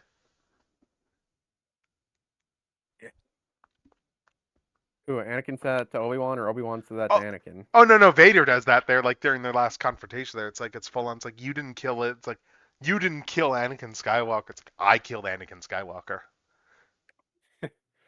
And that's why, I guess. And the Obi-Wan's lighting, like, the well, whole if I ever lighting need in that sequence is fantastic too, because his frame is his face is being completely lit by like lightsaber light, and like as he goes more Vader in terms of that delivery there, like, and the humanity drains away, like the red lighting takes over.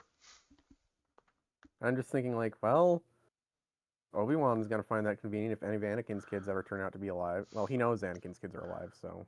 He's watching over Luke, Yeah, yes. Obi-Wan does. And Leia's in the Well, series he's too. Gonna be able... Well, Obi-Wan's gonna be able to. That's gonna be a pretty convenient thing for Obi-Wan to tell. Luke. Yeah. Mm-hmm. Yeah, Leia's great in the series as well. Like the actress who played her did a really good job. Because the entire thing that sets it off is that like Leia gets abducted, and she's abducted by like by some ambitious Inquisitors that are trying to use her as bait to lure out Obi-Wan. Like not because they know who she is, that like, but because they know who she is as Bail Organa's daughter. And they know that Bail is and they know that Bail has ties to Obi-Wan and stuff. So it's an attempt to like implicate him and lure Obi-Wan out of hiding.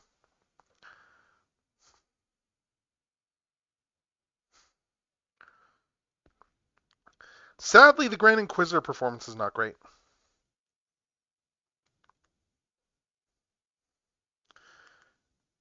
Like they did some really questionable makeup choices with that.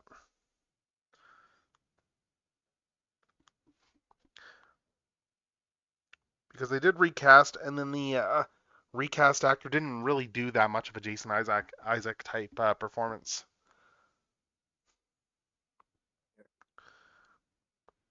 Which, I mean, he's entitled to do his own thing, but I get that an actor would want to do that, but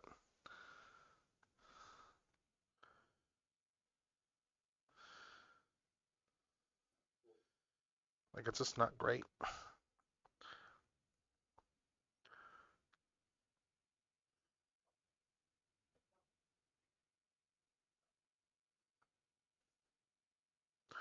Anyway, let's see.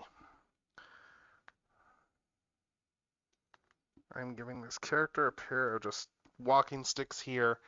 Just the type where it's like, oh, they're strapped to the arm, and then there's going to be like a handle as well on these. Yeah.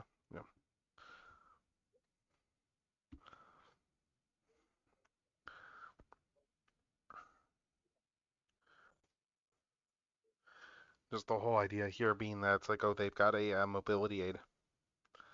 But it's also a mobility aid that they won't necessarily drop and they can still use their hands.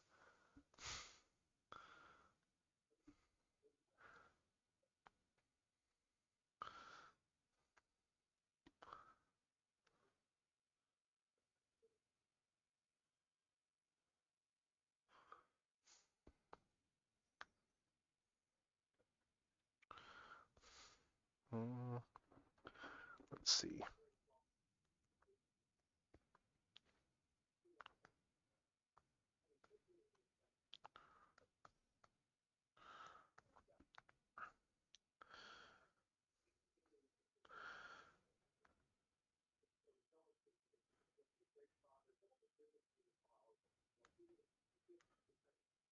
I think the reason Mushoku Tensei isn't an Isekai Quartet is probably because Rudius would get killed by like I think Rudius would probably get killed by the guy from Sorry, who that? What's not an Isekai Quartet? That Mushoku Tensei isn't an Isekai Quartet is because I think Rudius would probably get murdered by They did add a couple of shows to a Isekai Quartet this year. Yeah. I'm not familiar with them, given... but the main thing with Mushoku Tensei is Rudius is literally a freaking, predator. What was great though was with the stuff they did add. One of the things that they did put in there was because they've got Shield Hero stuff in there now. Yeah. And one of the things they did put in there is the what is the one I think it's a Spear Hero there. That's the one that's the like creepily obsessed with Philo. Yeah. And it is full on, like, there was a whole bit there where it's like everyone looks like, what was it there? Like he's trying to find her and I think it was like everyone that's human. What was he seeing them as? I'm trying to remember. I think he's seen them all as monsters or whatever there. And it's like everyone that's human. So like all the non-humans he identifies fine, but everyone else I think looks like some sort of creature or whatever. And he just is like creeping everybody out. As he should. Yeah, I think they lean into the creepy bit. Yeah, I feel like if the characters of Isekai protagonists find the Spear Hero creepy, they'd probably find Rudius even worse, given he actually gets to do things. Probably, yeah. He's a hero. Probably, yeah, because I do like how there's an episode there where a bunch of them all got sucked into a MMO. It's like, and then it's a problem of, oh, hey, people are like sleepy in class because they're too busy with staying up playing this MMO. And then Ainz has the advantage there because liches don't need to sleep. I feel like Ainz would find a really fun punishment for Rudius. Like he would find some way to inflict something that would be horrifying but fitting.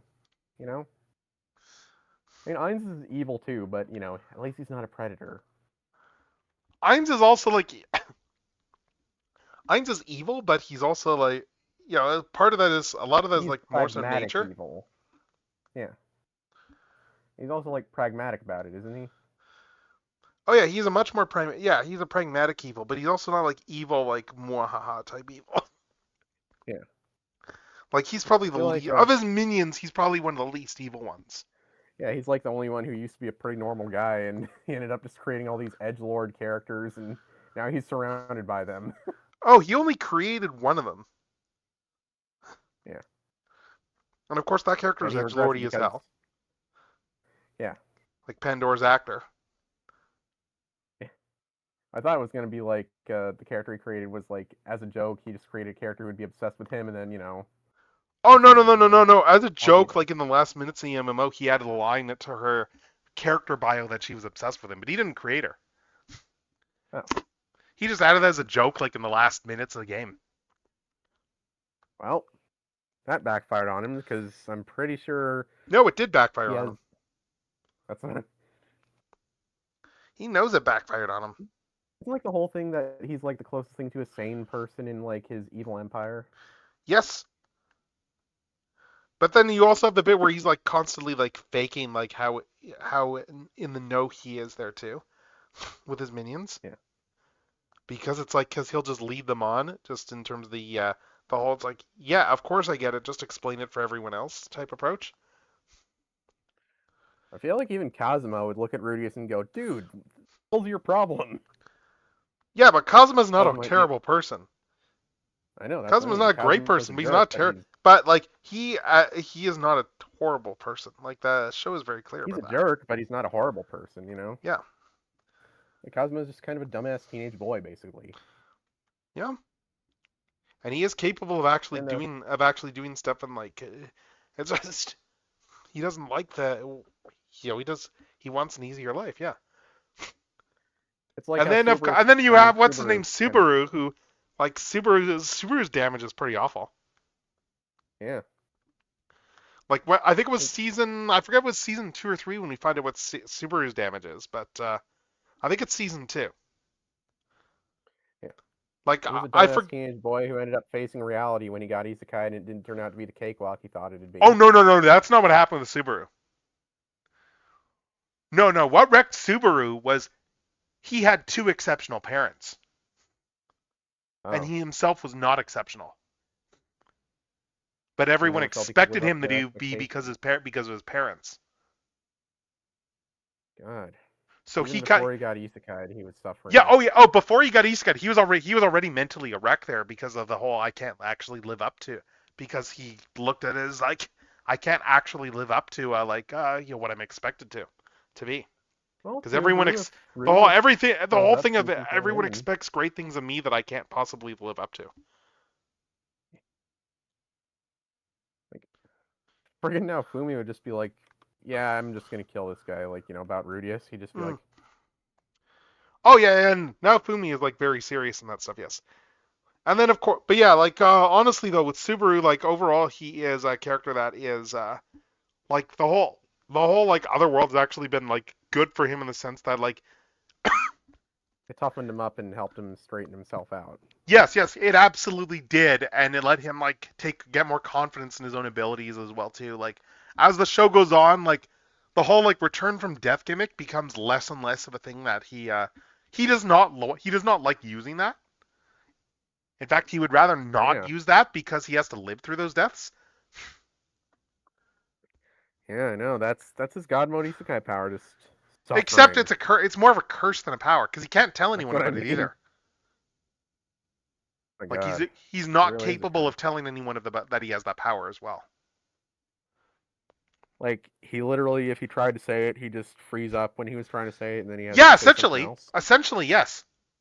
He'd start feeling like Just great discomfort and pain. Yeah, if he tries explaining it. why is this? Why did this one kid end up suffering the most when he got isekai'd? When there's people who are way worse than he is that get off like a Oh, bandit. there's a bit in the first season there which gets really dark where it's like they've got to fight this great beast or whatever, and he has a whole bit where he has a really bit like he has a dies horribly, things go really badly, and it traumatizes him to the point where he takes Rem and just goes, you know what, we're just gonna run and we're just gonna go far away from all of this and never go back. And stuff still goes very badly, but like he is just so incredibly traumatized by that whole thing that it's like, yeah, he has a whole loop there where he just full on breaks and just runs from everything. And then it goes badly, and then he kind of does have to like face up and like, because he has like, I have to get through this. I guess And what Big Bad Toy Store has in stock now. New Transformers. No, like masks of Beavis and Butthead. Oh, nice. You said. Yeah, I know one thing there though that's really just as well about the stuff with ReZero there is with the bit at the beginning of season 2 there where Rem gets attacked by like an enemy there that then takes her memories from her. And it's not just that takes her memories, it's that everyone else forgets about her too. Who's Rem? Yeah, Yeah, I think I've exactly. seen the memes about that. Yes. And then it's one of those things where unfortunately he hit the quote unquote save point after that happened. Oh no. So he tries dying and undoing that, but it doesn't work. Jeez. Because he's gone too far. And it's one of those things. It's like Rem is like portrayed as someone like not portrayed as someone who's like his end game. Like that would like Rem would be the settle for option, if anything. But he still very much does care for Rem.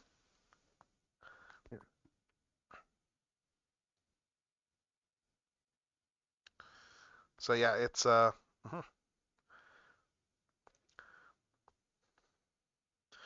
it's good stuff.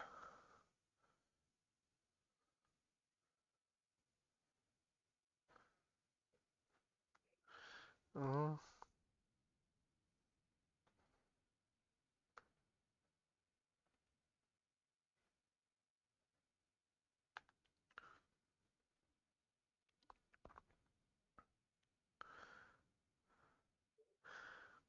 Yeah, when he has to actually get clever, like the whole gambit that he does when he's trying to find the weakness of one of the guys there in the latest season there, like is very clever in terms of how he is just doing everything he can because he's like, this I know this guy's a weakness and he's just trying to figure. And then I think he does get the hunch on what the weakness is, and then it's just a matter of like just feeling it out. And then he does manage to beat the guy, and it's like largely his own wits and a lot of dodging.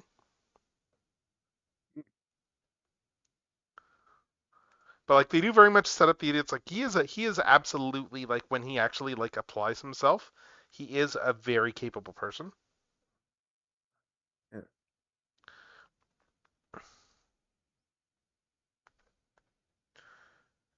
And they also do stuff like too, like with Amelia as well, in terms of like just she becomes a lot less damselly as the series goes on and stuff like that. Yeah. Because like in the earlier seasons, she She's is an much elf. more of a damsel. Elves are usually pretty badass in anime. So Yeah, well, she's very damselly early on in the series. yeah. She's basically the Zelda of the series.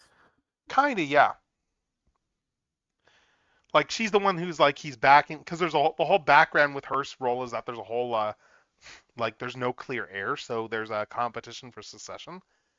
But there's also the element that society is racist towards elves. Oh, and Prithvi has a question here. If Techno's a supervillain, then is Dr. Robotnik his henchman? Why would Eggman be my henchman? No, no, no, no. No. It's like, why? I am the Eggman. It's what I am. I mean, like He I do is Eggman. I have cosplayed the man for like 5 years or so. Probably a little bit. I guess technically a little bit longer. But yeah, I've regularly cosplayed him for like 5 years. So Well, I'm cosplaying Link these days, so I guess I'm the superhero. yeah. Anyway, that's the base design I have here for this character. I need to add some more shading and stuff, but like this, like I'm doing this as because we're all starting in a jail here, so I'm doing this as the base design, like when this character's like first found and like when the party finds her and stuff. Let's just add a little bit more.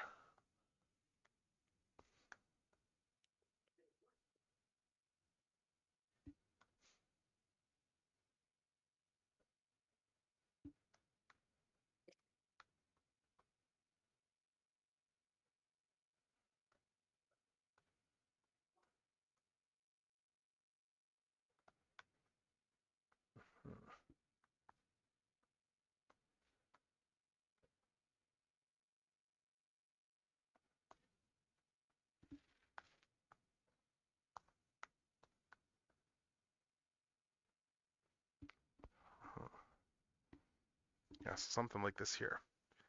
There we go. I got this. Oh, who are you? Oh, are you planning on doing some cosplay, Prithvi?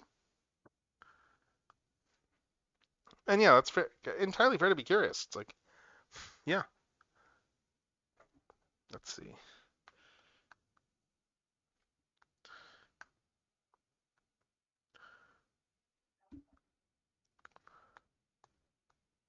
Yeah, cosplay is fun. It legit, like cosplay is legit some of the most fun you can have. I'm sure you can speak to that as well. Oh. Yeah, no worries, no worries. Let's see. Yeah, I think I got the basic gist of this down for the design. I might add some. I should probably add some like grime to the helmet and stuff. But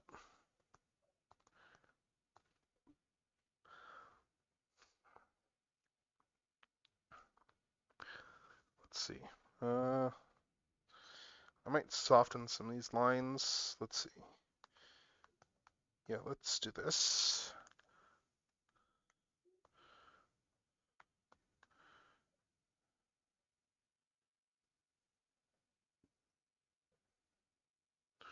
Let's soften a few of these lines. Like so.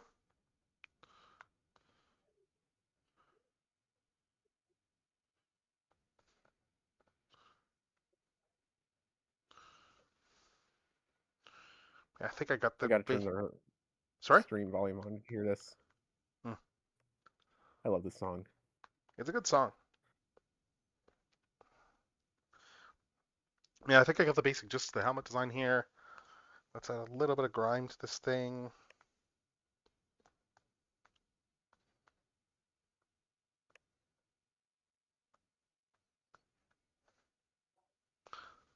helmets.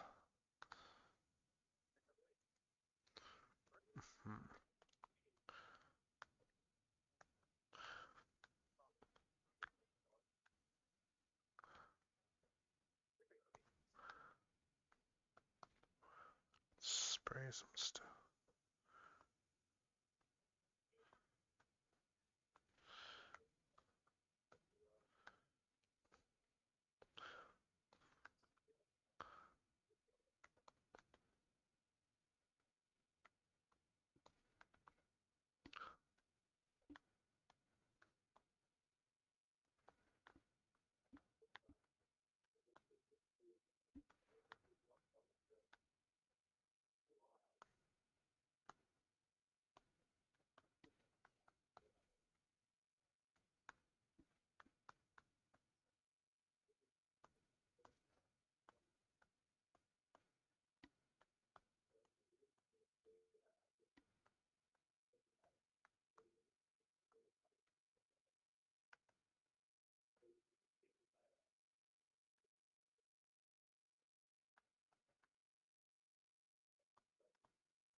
Oh, that's looking good here. That's looking good.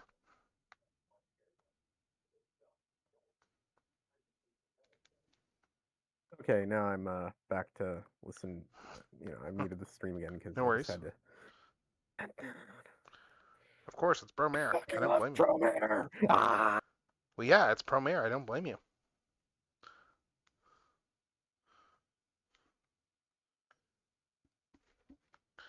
It's a great film.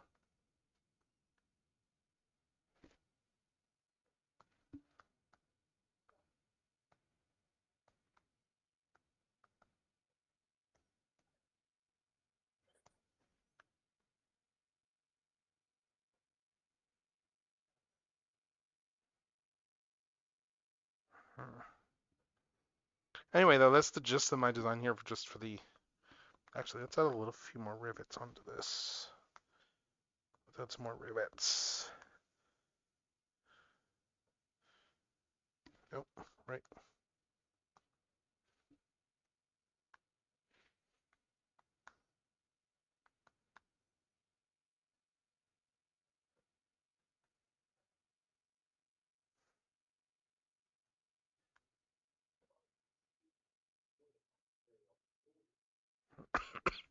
There we go.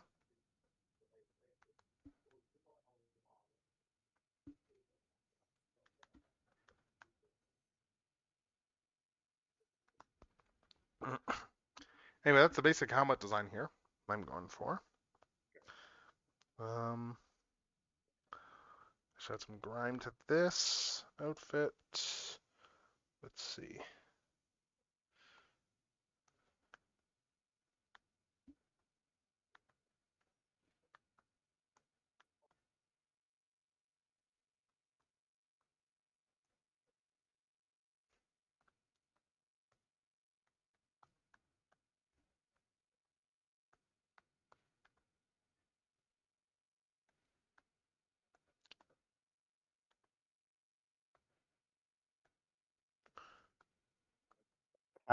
The Half-Life fandom just kind of went off the deep end last week. Oh? Like, basically, people convinced themselves that, Half-Life 3 was going to be revealed at the Game Awards, and when it wasn't, people just started making unhinged posts. Okay, so that sounds like The a most... Half-Life fandom. And when I say unhinged, I mean, like, just unhinged, incomprehensible, genuinely frightening bullshit. Genuinely unsettling, but also it's funny in, like, a train wreck sense. Let's see.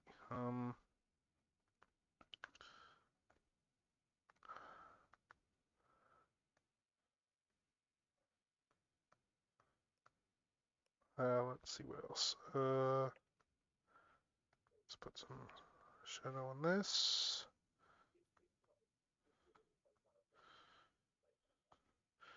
Multiply. A little bit of shadow to this outfit.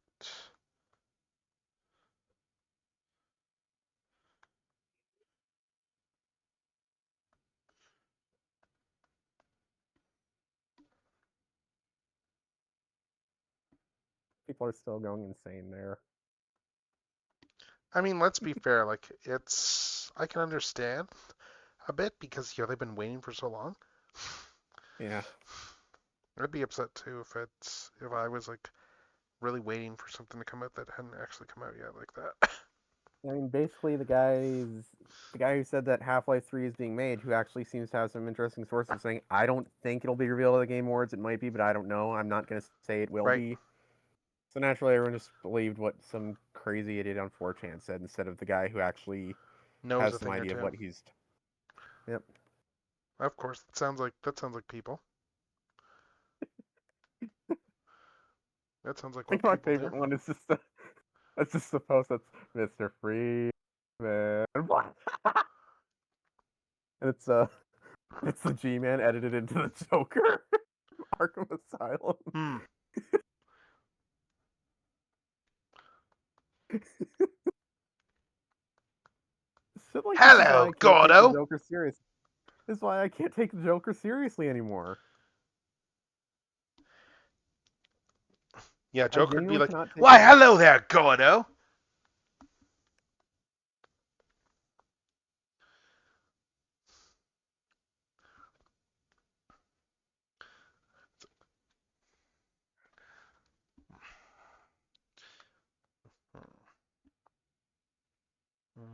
And yeah, I had a multiply layer for this, and yeah, I'll have to grab the right tone later.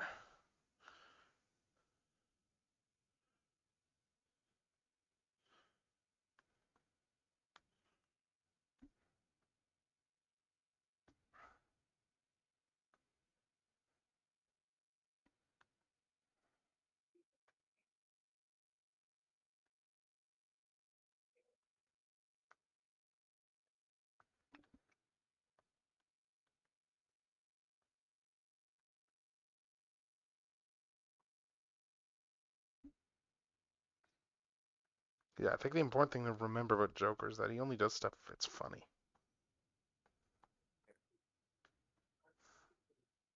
I guess ReZero is kind of the opposite, where like elves are like treated like people are racist towards elves instead of the other way around. Oh yeah, people are very racist towards elves in ReZero. So are the elves just as racist back, or is it just? No, there's not many of them. They kind of stick to No, themselves. so, They kind so of it's kind of stick to like their. it's kind of like Dragon Age or like The Witcher, where the elves are actually treated like crap by humans instead of the other way around. I think it had to do with their Well, connection to like to witch or whatever there. That was related to that. Like why yeah. people don't like elves. All right, but yeah. So here we go. Meanwhile, I think like the reason the Elder Scrolls is one of my favorite fantasy settings is because like it kind of at least with the Altmer, it takes the whole elves think they're better than everyone else to the logical endpoint. Mm. You know, specifically the Thalmor, Ah. who are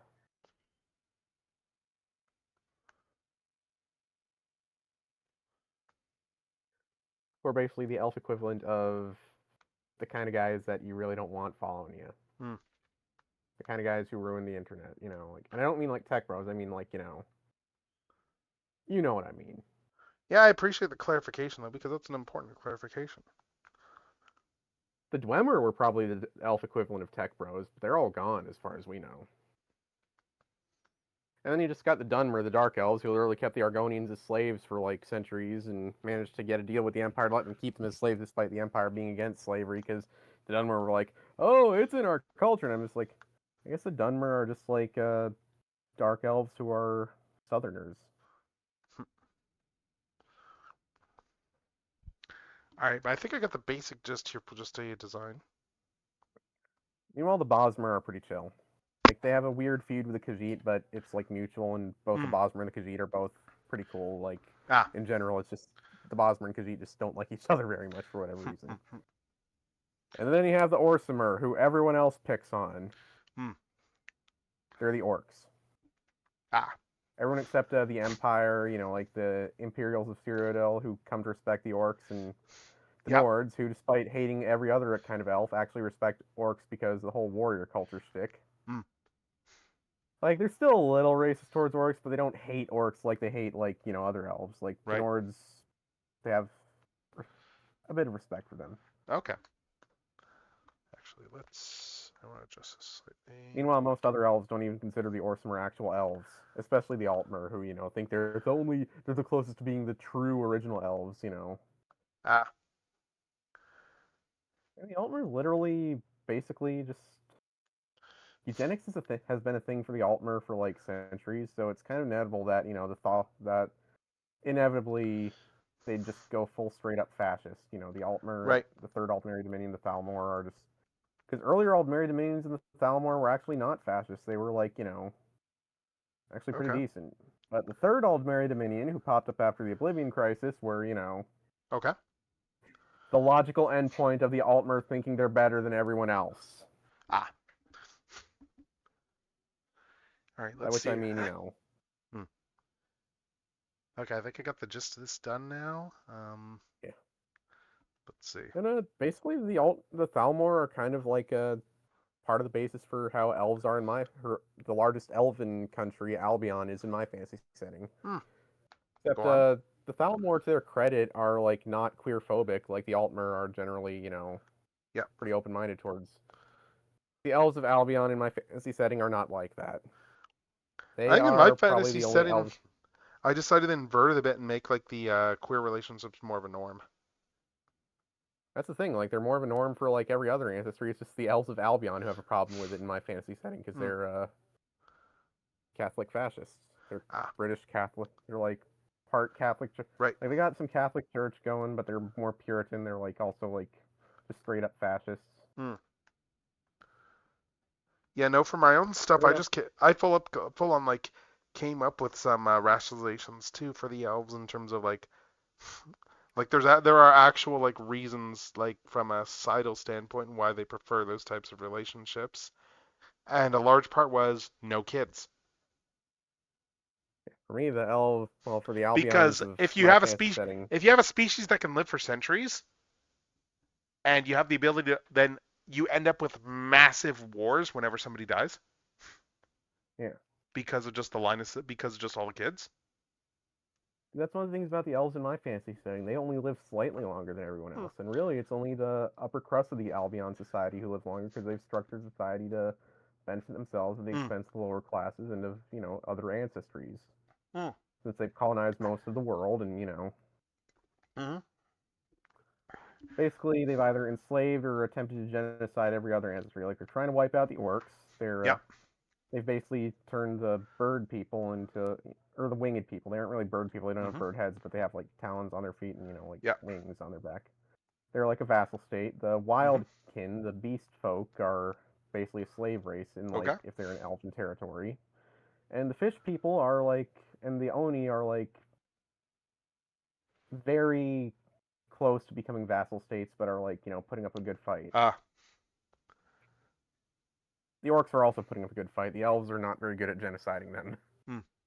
Yeah, no, in my own stuff, there's like the humans are more numerous than the elves, and I essentially is a lot borrowed from like European feudalism in terms of the setup. I don't think I have any humans in my fantasy setting. Yeah, like the although in the far backstory though, there's a whole bit there with regards to that elves are actually were the winners of a eugenic war among the humans. Yeah. In that it was essentially like like the upper crust got the ability for just manipulating themselves, making themselves superior and stuff, started imposing their will on all the others. The others fought back. There was a war. Like the human side leaned more on technology than the elves. Like the elves went more for a biological standpoint, but they were all enhanced humans. And the war ended with with essentially their civilization more or less like wiping itself out, and which left the elves in a position to rewrite the history books and the religious books, which they did. I guess I could say like the current status quo in my fantasy setting is it's like an interwar period. Like there's been wars on and off where the elves will try and go on the offensive, try to conquer everyone. They tend to only take pieces of it. Like they, like they've taken a significant chunk of the world. though, so like they technically have a plurality of the world in their territory. The Albion Empire. Okay. And like basically every side it just knows that inevitably and there's elves who aren't part of the Albion Empire that are like part of the anti-Albion alliance. Okay. They basically are.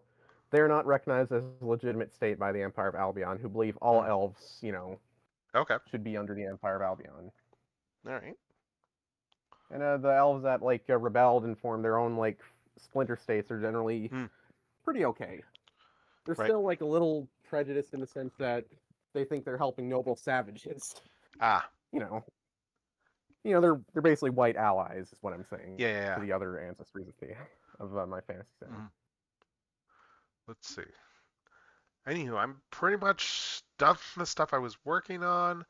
And I'm just looking. I'm gonna start easing out for the night. Elysia, my fantasy setting installed, the Elysian Fields. Right. It's a working game. I'll probably think of something. Nice. I'm just easing out for the night. I'm just let's see who we got going for raids and stuff. I'm gonna head out. Then. All right. Have a good one. Yeah, all right, but yeah, let's see. Who do we all raid out here?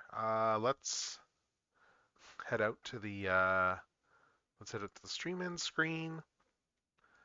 And let's find someone to raid here. We're gonna be back tomorrow. Probably mix of Star Rail and Art. I'm not sure what the ratio is gonna be yet at this point. There's probably gonna be some Genshin too because of that stupid Durin quest that's taking forever. Because I do want to get all that done on the stream. But yeah, let's see who is going tonight. Let's see. There's a few people that are doing things here. Let's see. Who do we all raid to? Let's see. Let's raid out to Icy here. Who's doing some miniature model stuff. Building a master grade unicorn. It looks like.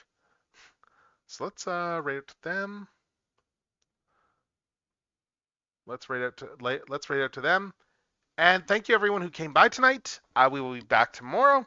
This has been fun, chill, relaxing night of just doing a whole bunch of art and stuff. I'm gonna try and get more advent calendar videos up tonight as well too. I've got 2 more I need to put up on YouTube, and I still need to do more catching up. But hopefully, I should be able to catch up on the weekend for sure if I haven't caught up before then. I mean, at that point, we're pretty much almost through the month. But I mean, hey, I want to open. I'm using this as an excuse to open things. So yeah. Anyway, thank you all for coming. And this is going to be Techno signing off. Until next time, Gadget. Until next time.